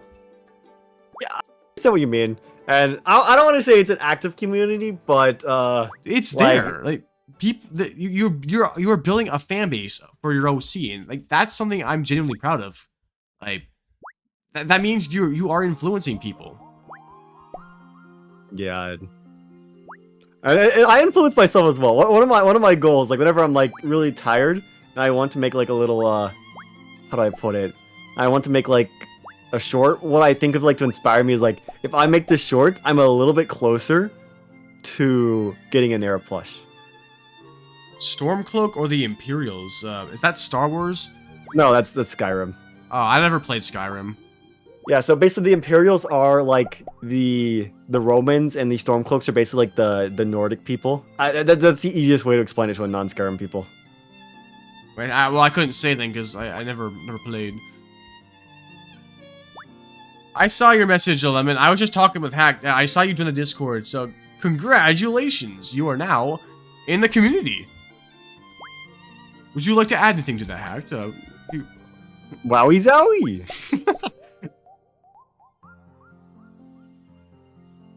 All right, have a good night, Lemon, and I'll see you again real soon. I do wonder how I'd like do myself on collab things. That's one of my biggest issues. I'm like, oh shoot, how should I visualize myself? Because I think on a lot of Pear's collab videos, he's even just had me do face cam because like that's easier. And like I think on the horror thing, I like a little Nara sitting on the face cam, which is funny because my camera was hella glitchy on the horror stream, but it is what it is. Well, that's why I'm glad I just have a mascot that's based on myself. Like, at least it's easy for making cameos. Yeah, you're very easy. Yeah, I think I'm a lot like Dano's kid. Dano eventually started doing face cam like a little bit, but people know what he looks like, and he does. I think he does face cam when he does collabs because that's way easier. Yeah, I mean, I do think it's interesting that watching Dano switch more towards like face cam for personal presentation. It is funny because like when Dano started, it was kind of just the same I'm trying to figure out how to put it. It's just showing images for concepts, you know. Like, I mean, we all do it. I do a lot of that too. No, that's exactly what I do. Yeah. Yeah, it's like, but I guess what I'm saying is before it was literally just images for concepts as you're talking. You just talk, show some images, and then you're good there. But then it evolved into a full-fledged, like, there's lore, and you got your characters, and your freaking voice acting. Like, you're not just making content anymore. You're building a community. You're building, what do you call it? A fandom. Yeah. Yeah, I really would like there's a lot more to like Nara and stuff, but like I'm at a weird point where it's like, okay, I can't really put that in the short. It would be off-putting and like well, it just wouldn't make sense. It's too personal. No. I have like 30k subs. I can't put like, oh, like I think the average shorts viewer doesn't even know Nara's name. You know, it really sucks because like it's called YouTube, but you can't even be yourself until like you get so big. Yeah. Like, I mean, you can be yourself, but not, like, all the way. Like, you can't make personal references and expect it to go viral. You know, I mean, I learned that the hard way. Ain't a van experience. Okay, yeah. Okay, I mean, I admit that definitely was not one of my best ideas. Did I ever tell you about how I came up with all those ideas? No, I don't think so. I think I did, but I was literally just listening to music, as I do, and I realized that whenever I listen to songs of my past, I'm like, it kind of unlocks memories for me, and I'm like, well, you know, what does this song remind me of? What does this song remind me of? And then I was like, well, you know, I got a lot of stories I could probably tell about my various life experiences, and so that's where the personal experiences. Personal stories era came from. I was just listening to a whole bunch of songs in my past, and I was like, what kind of a past experience could I turn into a video? Right. You know, I mean, And then, I mean, I will say, well, it at least helped me realize that, it helped me define my sense of humor, because, like, I had some peak jokes in there, like the V-Bucks fan one, for example. That one was pretty funny. Man. Yeah, good memories. Even though if those videos didn't perform well, like I don't know, there's some sort of like they were kind of funny. And honestly, I'd watch them. I'd kind of like internally make fun of you because I was like, well, now, why did you make this? It was good times. Wait, when you say that, do you mean like why did I make the video, or like why did I do the thing? Yeah, some of the topics. It's no, yeah, no. Why do you make like some of the topics? Like this is not what I would make a video on, but. It's like only a Will Knight would make a video on this topic, if that makes sense. Now I know what you're talking about, because that's just the autism coming out. Well, we both have autism. I think it's the same one, right? Like you have Asperger's, right? I think so. Yeah. We have the same one, just different flavors. I'm grape, by the way. Yeah, I'm kind of orange myself. Maybe a little strawberry. Wait, why grape though? Purple. Wait, that's Venom's thing. No, I taste purple. I don't look purple. Very different. Very different.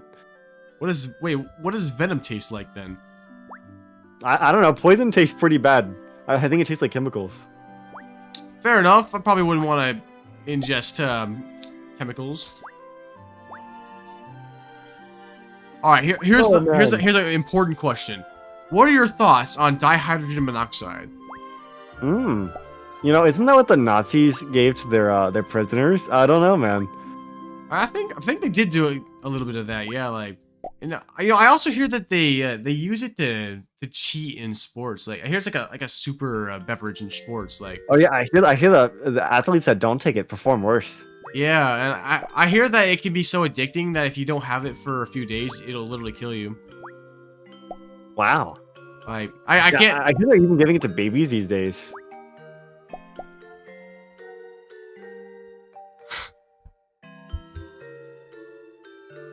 Silence. Awkward silence. Fair. Yeah, I mean, I'm trying to think. Like, let's see. You got any more questions for my big revival? For your big revival. Okay. You know what? You know what's fun? You know what's always a good question for like these kind of things? What's up? What do you plan on your first short coming back to be? Well, I mean, I shared the script in the. Well, okay. I'm saying this for the audience. I know. Okay. Well, I don't want to spoil it, but I'm remaking my short where I identify the richest character in Super Mario, and it's gonna be more of a. Well, actually, okay. For context, I never actually made a short specifically about the richest character. I compared the wealth of Mario and Luigi in the Mario vs. Luigi short, and then the wealth of Luigi and Wario. But when I was gonna remake that one, I was like, well, that sounds kind of dumb. Who would watch just a comparison of Luigi and Wario? Like, that's kind of niche, don't you think? So when I was looking at it, I was like, well, why don't I compare the wealth of all the Mario characters? That's more broad. Like, you know, I can kind of work my way up and actually identify the richest one. But this one. Have you considered that Donkey Kong is the richest? What makes you say that? Because he's rich in potassium. Oh! Ah! We got a bit of a comedian on our hands. Oh, man. Okay. Serious question. Who wins in a fight? Donkey Kong or 30 octillion purple Pikmin? I'd probably still say Donkey Kong. Because it's not like the 100 humans versus a monkey or gorilla debate where the gorilla's stupid. Donkey Kong's like, he's intelligent. He just pick up a big rock and just squish him. Like, just go bowling, you know? New high score. You're not gonna squish 80, what is it? I just completely blanked.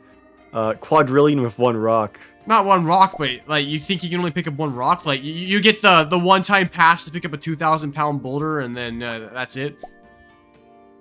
Yeah. I'm gonna be honest. Even with that, I say that's when the Pikmins are getting like close to approaching his level. I think Donkey Kong still wins. Like Pikmin are so small, Donkey Kong can honestly kill like hundreds in like a single step. And the Pikmin would have to be coming in swarms if they wanted. They can't go one by one. If they go one by one, well, first off, they would take years, but they have to go in swarms, so he's going to be killing hundreds, if not thousands at a time. Now, the battle will still go on for a long time, but Now, of course, I mean, if the Pikmin consider chemical warfare, they may not need 30 octillion Pikmin. Yeah.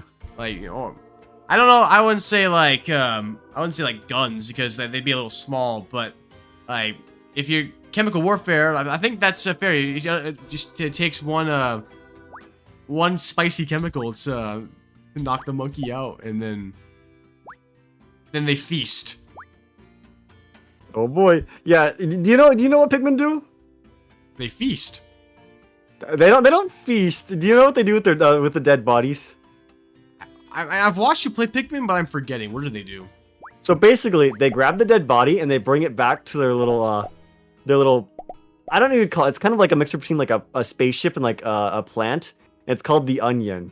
And they bring it back, and the onion basically turns it into more Pikmin.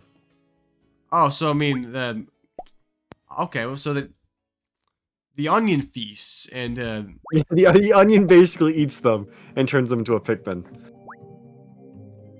I see. I mean, so Donkey Kong would probably be worth a few hundred Pikmin if he was put in the onion, to be honest. only a few hundred? Yeah, well, it's based on size. It would probably only be a few hundred. Okay, TMC brings up this one. If 30 octillion ants approached you, what would you do? Just squish them?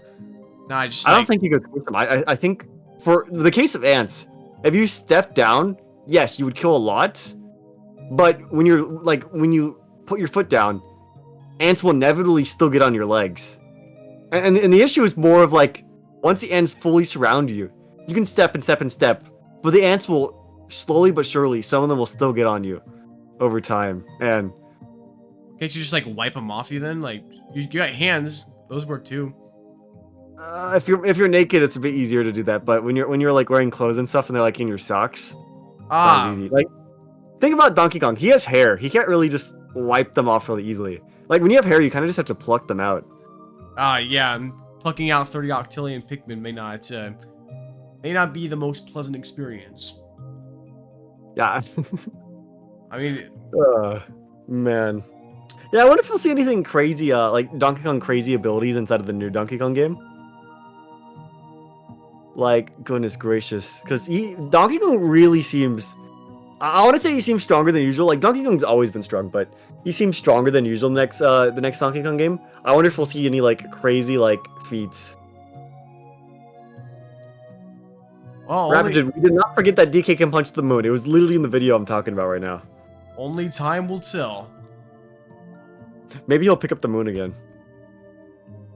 Oh, here's a question for you. So, I know you're working right now, but like, as far as YouTube goes, do you think you're gonna be able to do YouTube with your job, or are you just gonna do the job for a little while and then quit?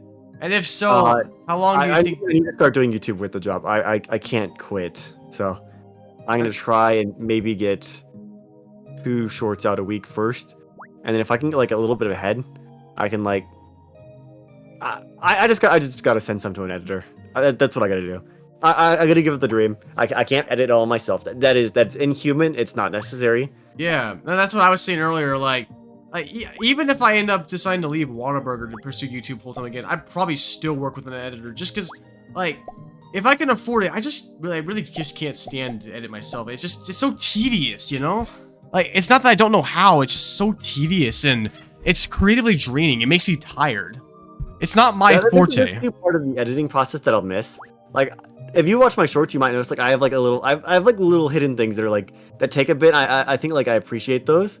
Like in my most recent short, like an easy example is there's a little boxing ring scene where there's Donkey Kong and a Pikmin on like each side. Mm-hmm. But when the camera pans from Donkey Kong to the Pikmin, in between them is a referee Nara that you see on the screen for about 0.5 seconds. Like I made a special Nara sprite just for a scene that would be like 0.5 seconds long. And it's like little like high effort things that I do that like I miss, like if I move to an editor, because like they're not gonna do that. They're not gonna make that. I see what you're saying. It's like there is that personal charm when you do it yourself, because it's you're the only person. But at the same time, like, you think like that you're the only one that appreciates that. Your audience doesn't care, or like some of them might if it's like an Easter egg sort of thing. But if it's like just like what you're describing, I think you're the only person that cares in that kind of regard. Unfortunately, it's unfortunately the case. So it's like at that point, you kind of just have to weigh it out. Like, does putting little things like that in there really Is it worth the mental strain that comes with editing, or do you just want to give it to somebody that will do it? I mean, honestly, better, and that's their thing, you know? Like, so they can probably get it done in a day if they're dedicated. It's like, you know, like Lieno, for example, she can make a short in a day if she's focused on my stuff in particular. And right now, I know Lieno is kind of struggling to get work, so that's another reason why I want to start working with Lieno again, because I mean, she needs an income, like, and I need shorts, so like, it's kind of a win-win. Man, yeah. Oh goodness. Yeah, if my shorts were easier, it'd be fine. Like I think C-Dot said his shorts take about 30 minutes to make, which is crazy. But I kind of understand, because well, he just kind of records himself, and then he uses a lot of the same little sound effects and camera angles and stuff. I've always been I've always found it interesting. C-Dot is like, he's like the culmination of, I need to use so many sound effects because otherwise I feel like my content's boring. Because for a while I was kind of under that same impression where, like, if I don't put some sort of sound effect every 3 seconds or so, then my content's gonna feel dry. And that's not necessarily the case. It's all about I think it's all about the presentation of your script and all that, really. That's the most important part, in my opinion. Yeah. That and a good music choice, but it's mainly about how you present yourself. Is that what I like most about the personal stories era, and what I look back at and be like, man, you know, maybe my content wasn't so bad after all. It's honestly my own script writing. I'm like, you know, that's my kind of humor. Wow, no way. What the frick? I can't, dude. Okay. I since we're talking about shorts, I did a little peek at the YouTube channel. I just saw that I got like a bunch of comments. I was like, dude, just by posting one short, I mildly revived my channel. It's like, holy shoot, this is so good. Oh, yeah. Like some of my other shorts started getting views again. I'm like, oh my god, thank goodness. I was scared. So I don't know how much you look at my channel analytics. You have no need to, but I do every now I was and then. in March, and then during April, like my views started off like fine, and then after a point, like basically YouTube just said, "Fuck you, you haven't posted," and I stopped getting views. Right? Hey, that's and what after one. That's what happened to me with the short streams. After one, they somehow started coming back. I need to see what shorts they're on, but it's actually crazy. Well, I know that was the same thing when I uploaded my second short, but I only have 2 shorts, so that's probably gonna happen either way. Yeah, you just gotta post consistently. It does seem like YouTube does seem to look if your channel is active. Like, I'm pretty sure that's a statistic it looks into, because it is weird seeing like the views turn on. Like, it'd be one thing if it was on the short that I just posted, but like, there's not a good way for me to look at like all the things that are reviving right now. But I see comments on the most released game, on longest video game title. So like, it's like, okay, that's pretty interesting that YouTube just all of a sudden decided to throw them back out again. That's reassuring. I was almost worried I'd have to start from scratch again. Honestly, that was like my nightmare. Ooh. I never really worried. I never really thought that happened to you. And like, you know, this might sound crazy, but even on like, if I was to try to do this channel again, like, I'm sure that with enough time, I could at least get something going. I could get some sort of ball rolling, but I don't want to do that with this channel. This channel, in my opinion, it's better as an archive, because it's just, I've also had it for so long. It's like, the crazy as it sounds, still the majority of this channel's history is bad content. Like, we only started making good content in the last couple of years.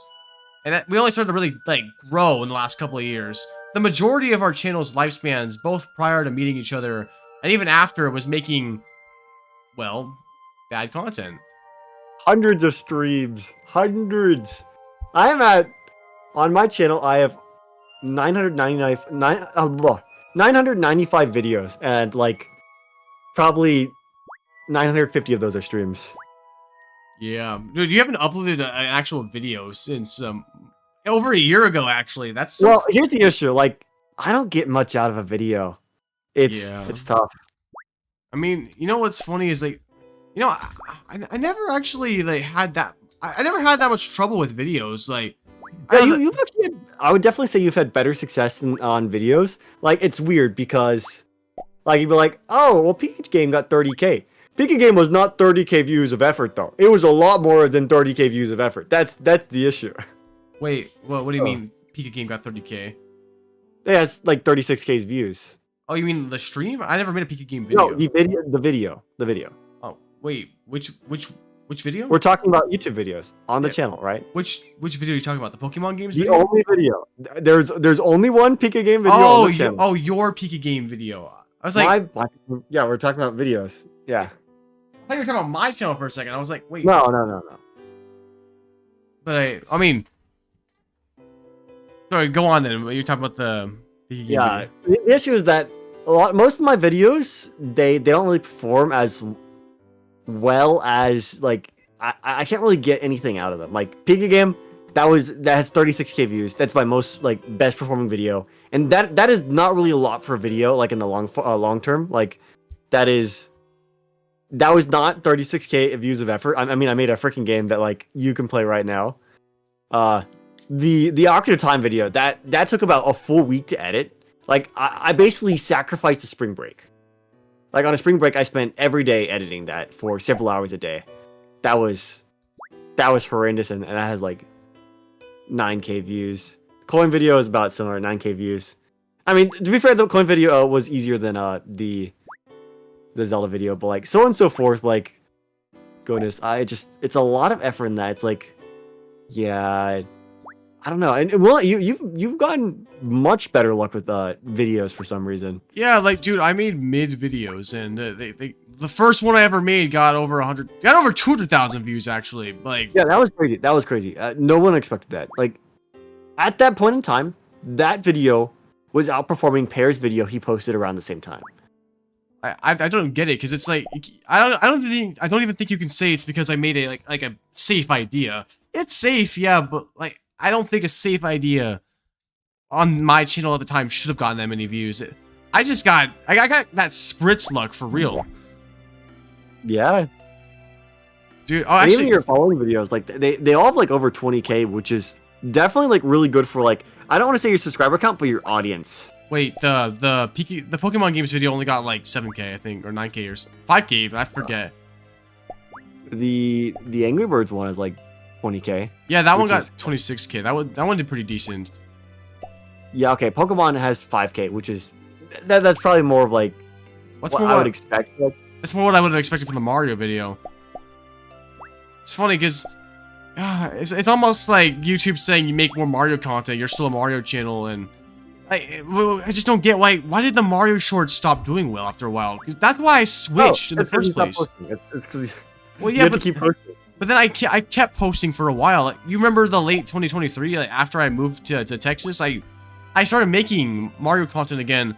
And even before then, I had I guess it was kind of on and off, but I was making the shorts in waves. Maybe you kind of have to stick to it though. That's the issue. I mean, how many Mario shorts did I post the first time around before I went viral? It was 14, right? Okay, I can actually give you the full number. I remember this stuff. I'm pretty sure it was 14. We were talking about that. It wasn't too many. I'm gonna go down to your shorts. It was when you first really tried.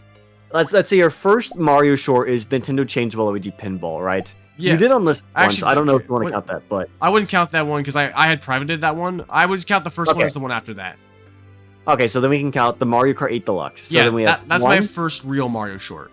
So and then your first short to really like blow up was Mario's.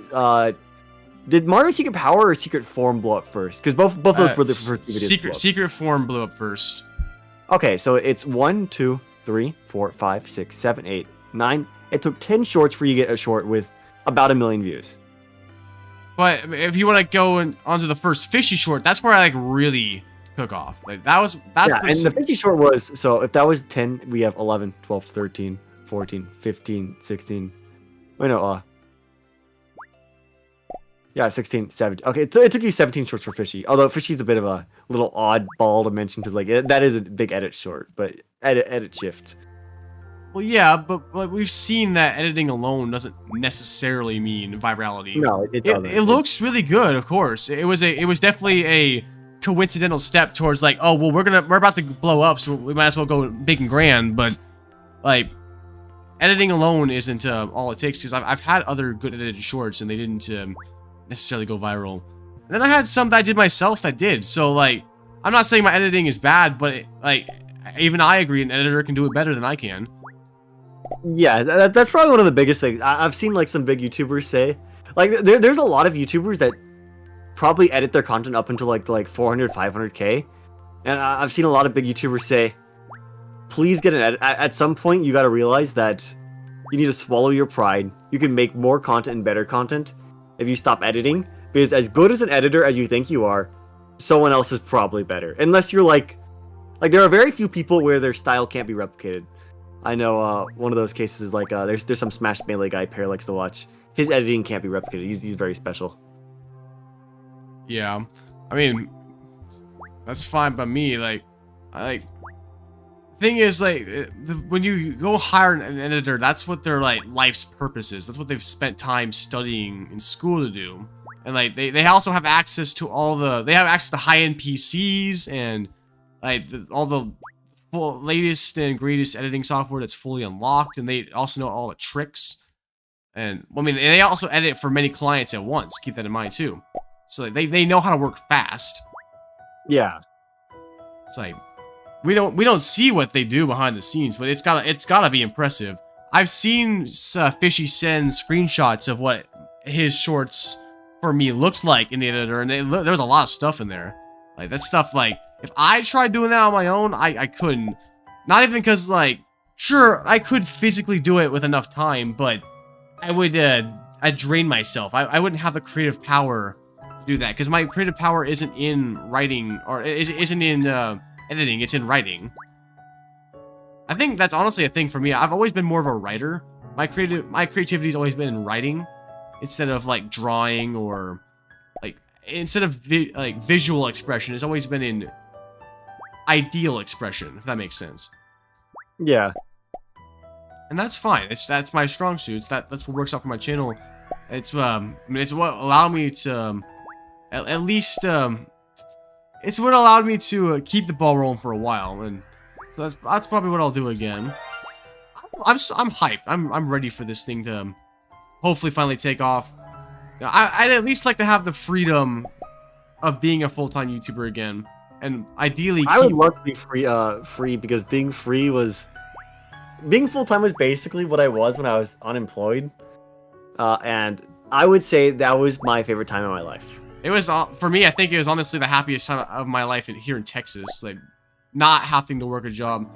And don't get me wrong, I don't hate my job by any means. I'm not the kind of guy who hates my job. It's more of a matter I think like my coworkers are great. Like I have a remote job, which is very, very nice, but like I have problems, not problems, but like conforming to a schedule. It's not ideal for me, especially because maybe I got something going on, or maybe I want to work on my YouTube channel, or maybe I want to DoorDash, but I can't because I have to go to work at this time, and especially on the weekends where I have to work more hours because it's really busy.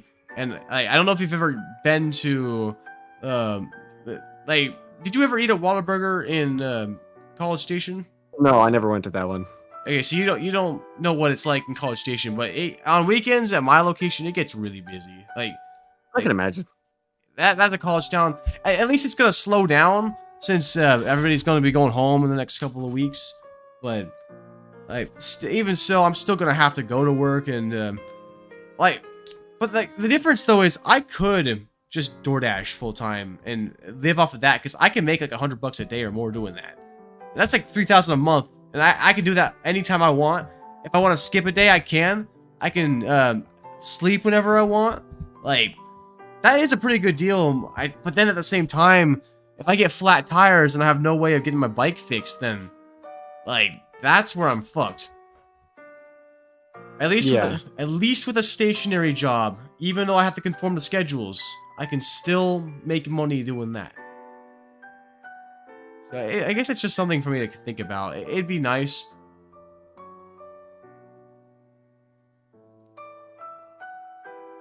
So, I mean, anything else come to mind? Anything else going on? Is that what you said? Yeah, you got anything else you want to ask me? I think I've asked a lot of the big things. It's just kind of been small talk recently. Yeah, I'm definitely trying to keep the conversation going as long as I can. Okay, hold on. I got a good one.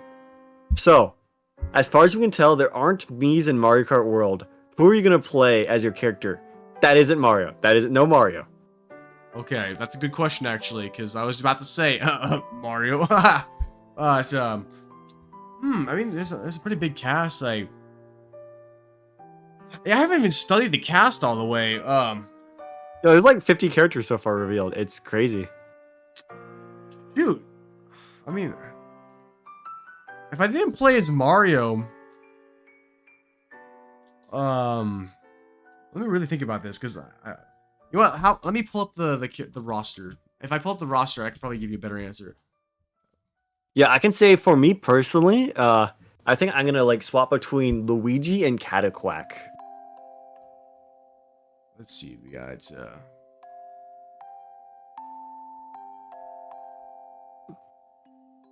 Like I think for like so basically there's two types of characters. There's the normal characters that get costumes and everything, and then there's like little goobers who are just like random guys from wherever. And as cool as Cataquack is, I don't think the random goobers will be getting any costumes. Now, if Cataquack got 8 outfits, that would be so cool. That would be so cool, but I don't think that's gonna be the case. Oh man. let's see. I'm looking at all the characters right now. Man, there's a lot of new ones. Yeah, they added a lot. Bro, I mean, Piano might be an option for me. Pianta's cool. I like that. I can vibe. Pianta or Cataquack, that'd be funny. Yeah, I like Cataquack. I always thought Cataquack was really cute, if that makes sense. I get what you're saying. I just think Cataquack's a funny character myself.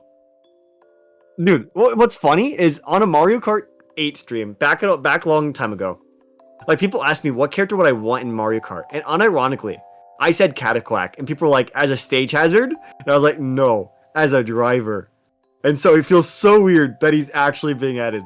Like, I said that because I was honest. I think Cataquack's really cool, but like I didn't actually expect it. That's the issue. I didn't expect him to be in the next game.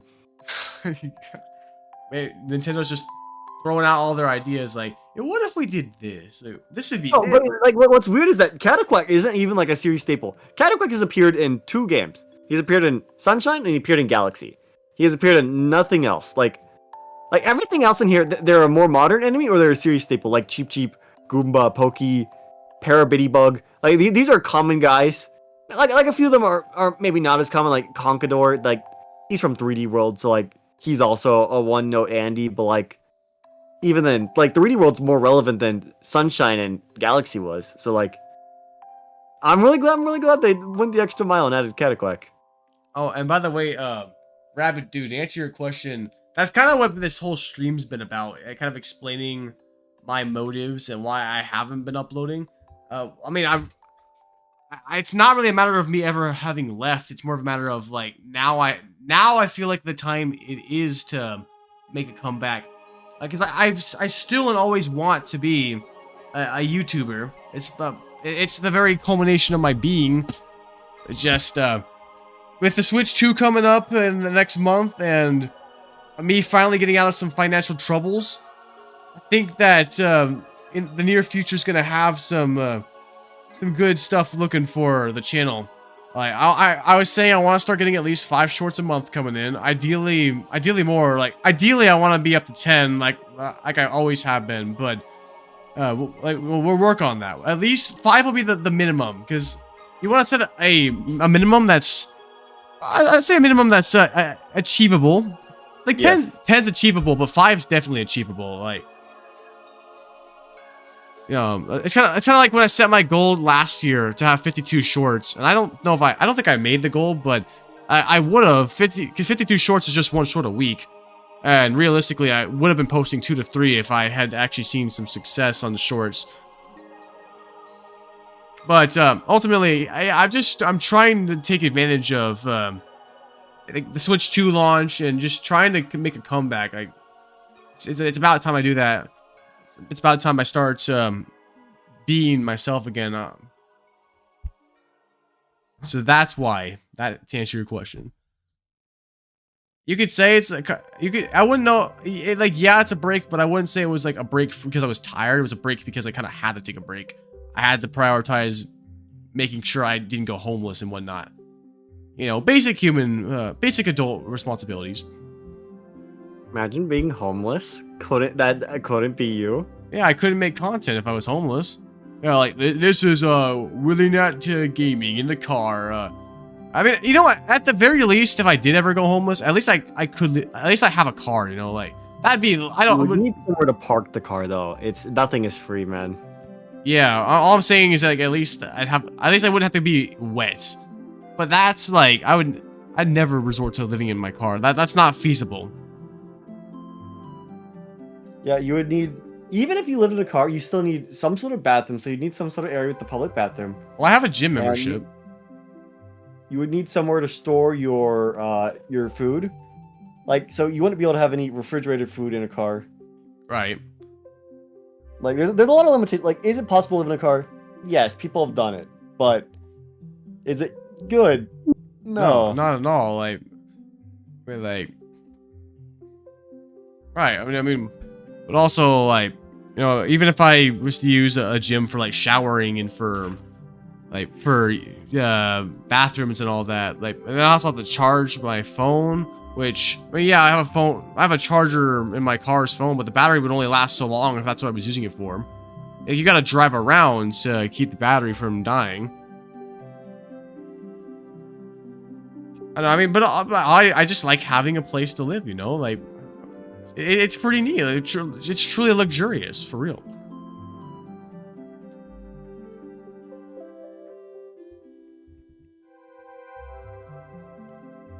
Well then, I think that is pretty good for discussion. Like, if you have any last words for me, then like you go ahead and speak now or forever hold your peace. When would you like to do a collab in the future?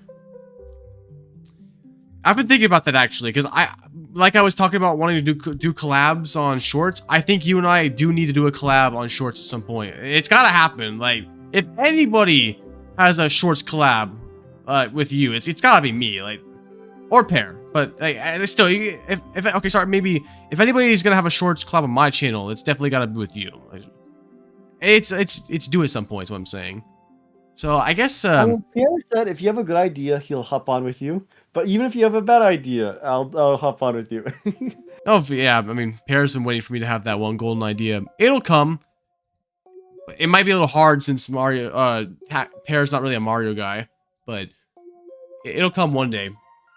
Now, what's funny is, even with as many of shorts I've made, and as close as them to Pear, I've never had him in one of my shorts, which is interesting to say. Well, I mean, and Pear's worked directly with you on some ideas too. Yeah, I've gotten help directly from Pear, and I'm in a few Pear shorts, but I've never had him in one of mine. I don't know. I just never done anything that would really be like a collab idea. Okay, I mean, at least as far as like a stream collab goes, though, I think on like Mario Kart World's coming up, so when that comes, like, I mean, I don't know. I guess maybe it's not so much of a collab as much as it's just like playing with viewers, but like we could be on call and all that and talk. But then of course you probably want to have the others on call too for like it'd be more fun that way. Maybe it depends. We'll have time. We'll have a lot of time for Mario Kart World when that comes out. I'm not sure like a specific date then. I guess I just say soon. I definitely want to have more collabs though. Like those I always enjoyed collabing with you on stream. It makes things more fun. So I kind of enjoy this. And it's also nice to kind of like one-on-one talks too. Oh yeah, like this has been an extremely productive chat, and I think honestly this has been one of my. I've enjoyed this stream more than a lot of my streams. This has been one of the best streams I've had in a long time as far as my enjoyment goes. Like, you know, when I was doing the shorts streams, there were many days where I would stream but get tired, but like I've been able to keep myself pretty active throughout this stream. So that's pretty good. It's pretty good. Hopefully I can keep the energy going forward, but I know there's gonna be some tired days. But there'll be some great days. Yeah. Well, yeah, I probably should wrap up the stream. Like, we're at almost 4 hours, and wait, how many viewers do I have right now? Streamlabs is right now. Okay, Streamlabs froze. Yeah. I mean, what do y'all think? Does chat have any more questions for me before I end the stream? And I guess while he's here, Hack, if y'all have any questions for Hack, feel free to answer too. Sure, yeah. I mean, there's like 8 people. I don't know how many people are left to ask questions, but That's why lay it down if you don't want to. I mean, if you want to. That's why I'm asking. You know, if there's any questions left, then just feel free to ask. Otherwise, I'll go ahead and get the stream going, and we're gonna start reviving the WillyNet channel once and for all, hopefully.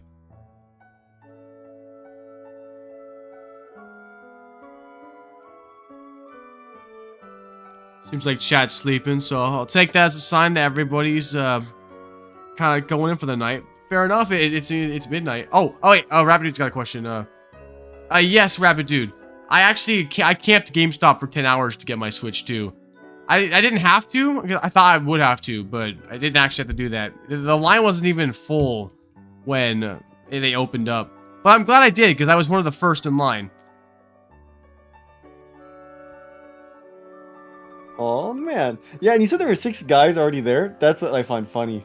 Well, it was like 5 guys, but no, there were 6. No, I was the 6th guy. Yeah, no, there were 5 guys. I was the 6th.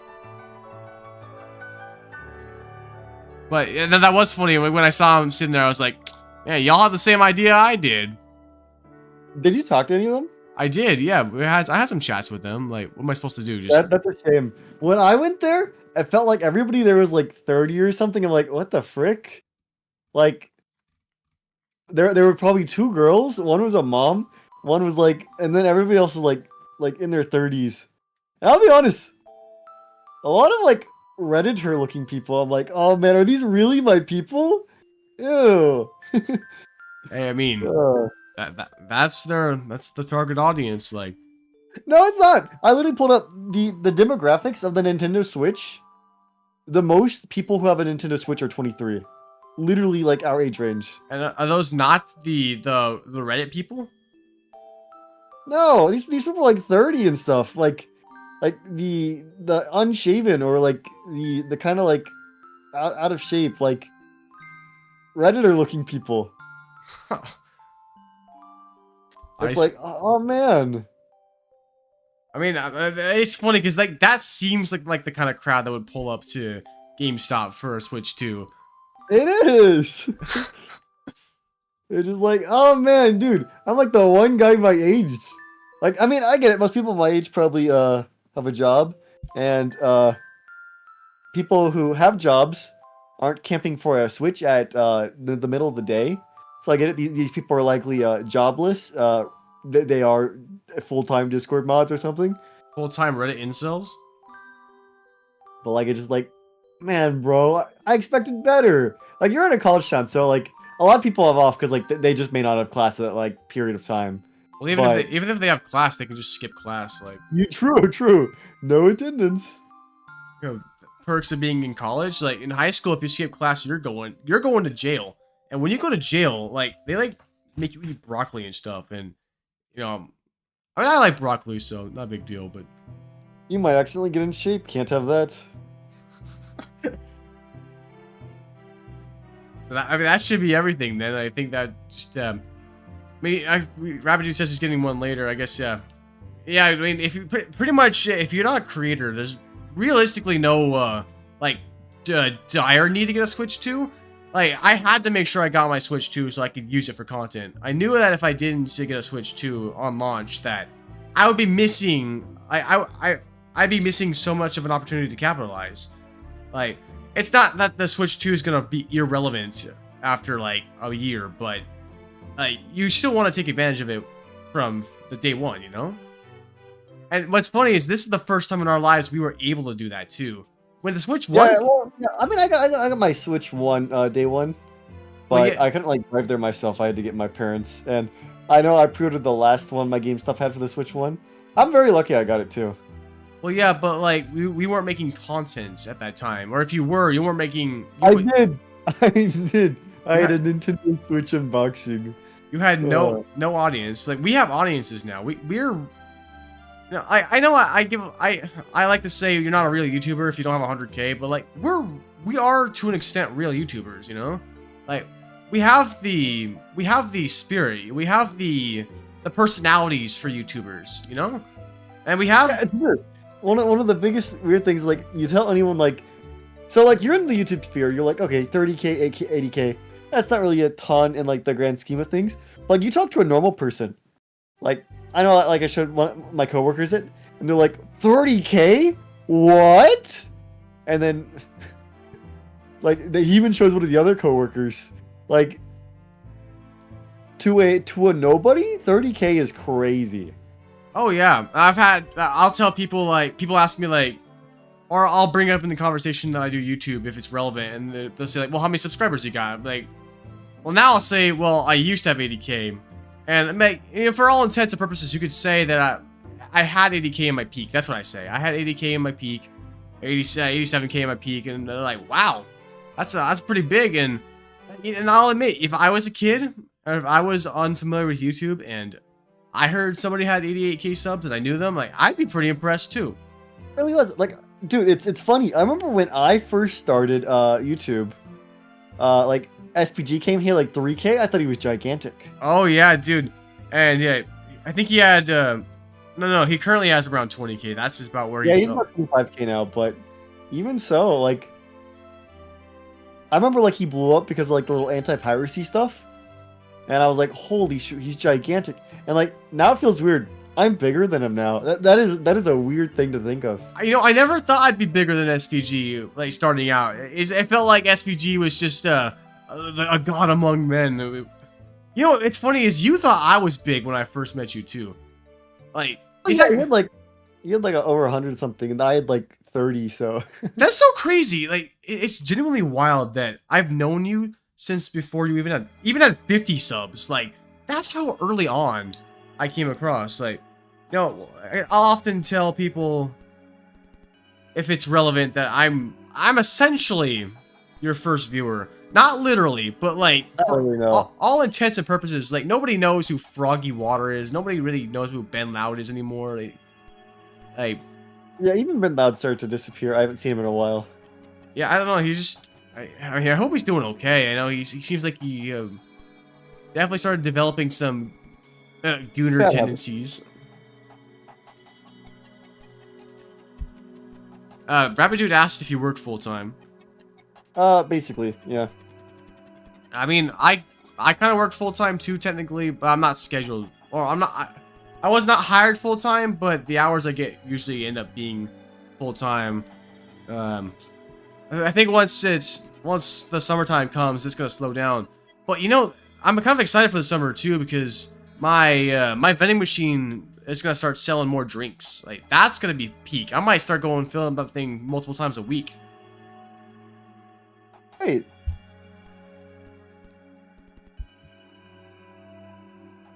Well, okay, I know you tried to wrap it up like 3 times. We can finally do it now. Yeah, it's 4 hours in. Like, I think this has been quite a stream. So, all right, you know, I'll ask one more time. Any last words? Any last words?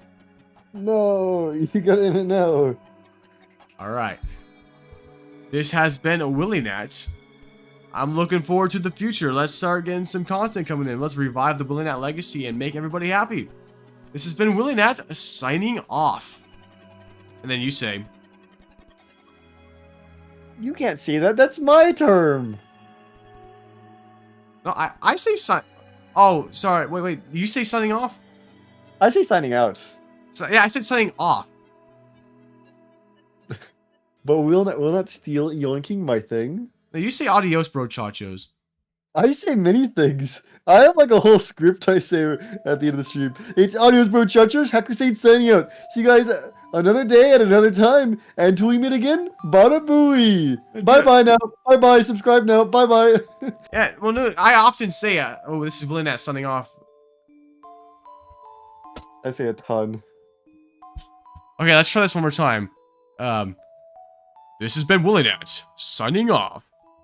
Hacker Saint signing out. Adios, bro chachos. Bada booey. Bing bing. Boo boo. Subscribe. To me. Not WillyNat Archive. To me. True. True. I hope you're already subscribed to Will Not Archive if you're here. Oh shoot, sorry, I jump scared y'all with that.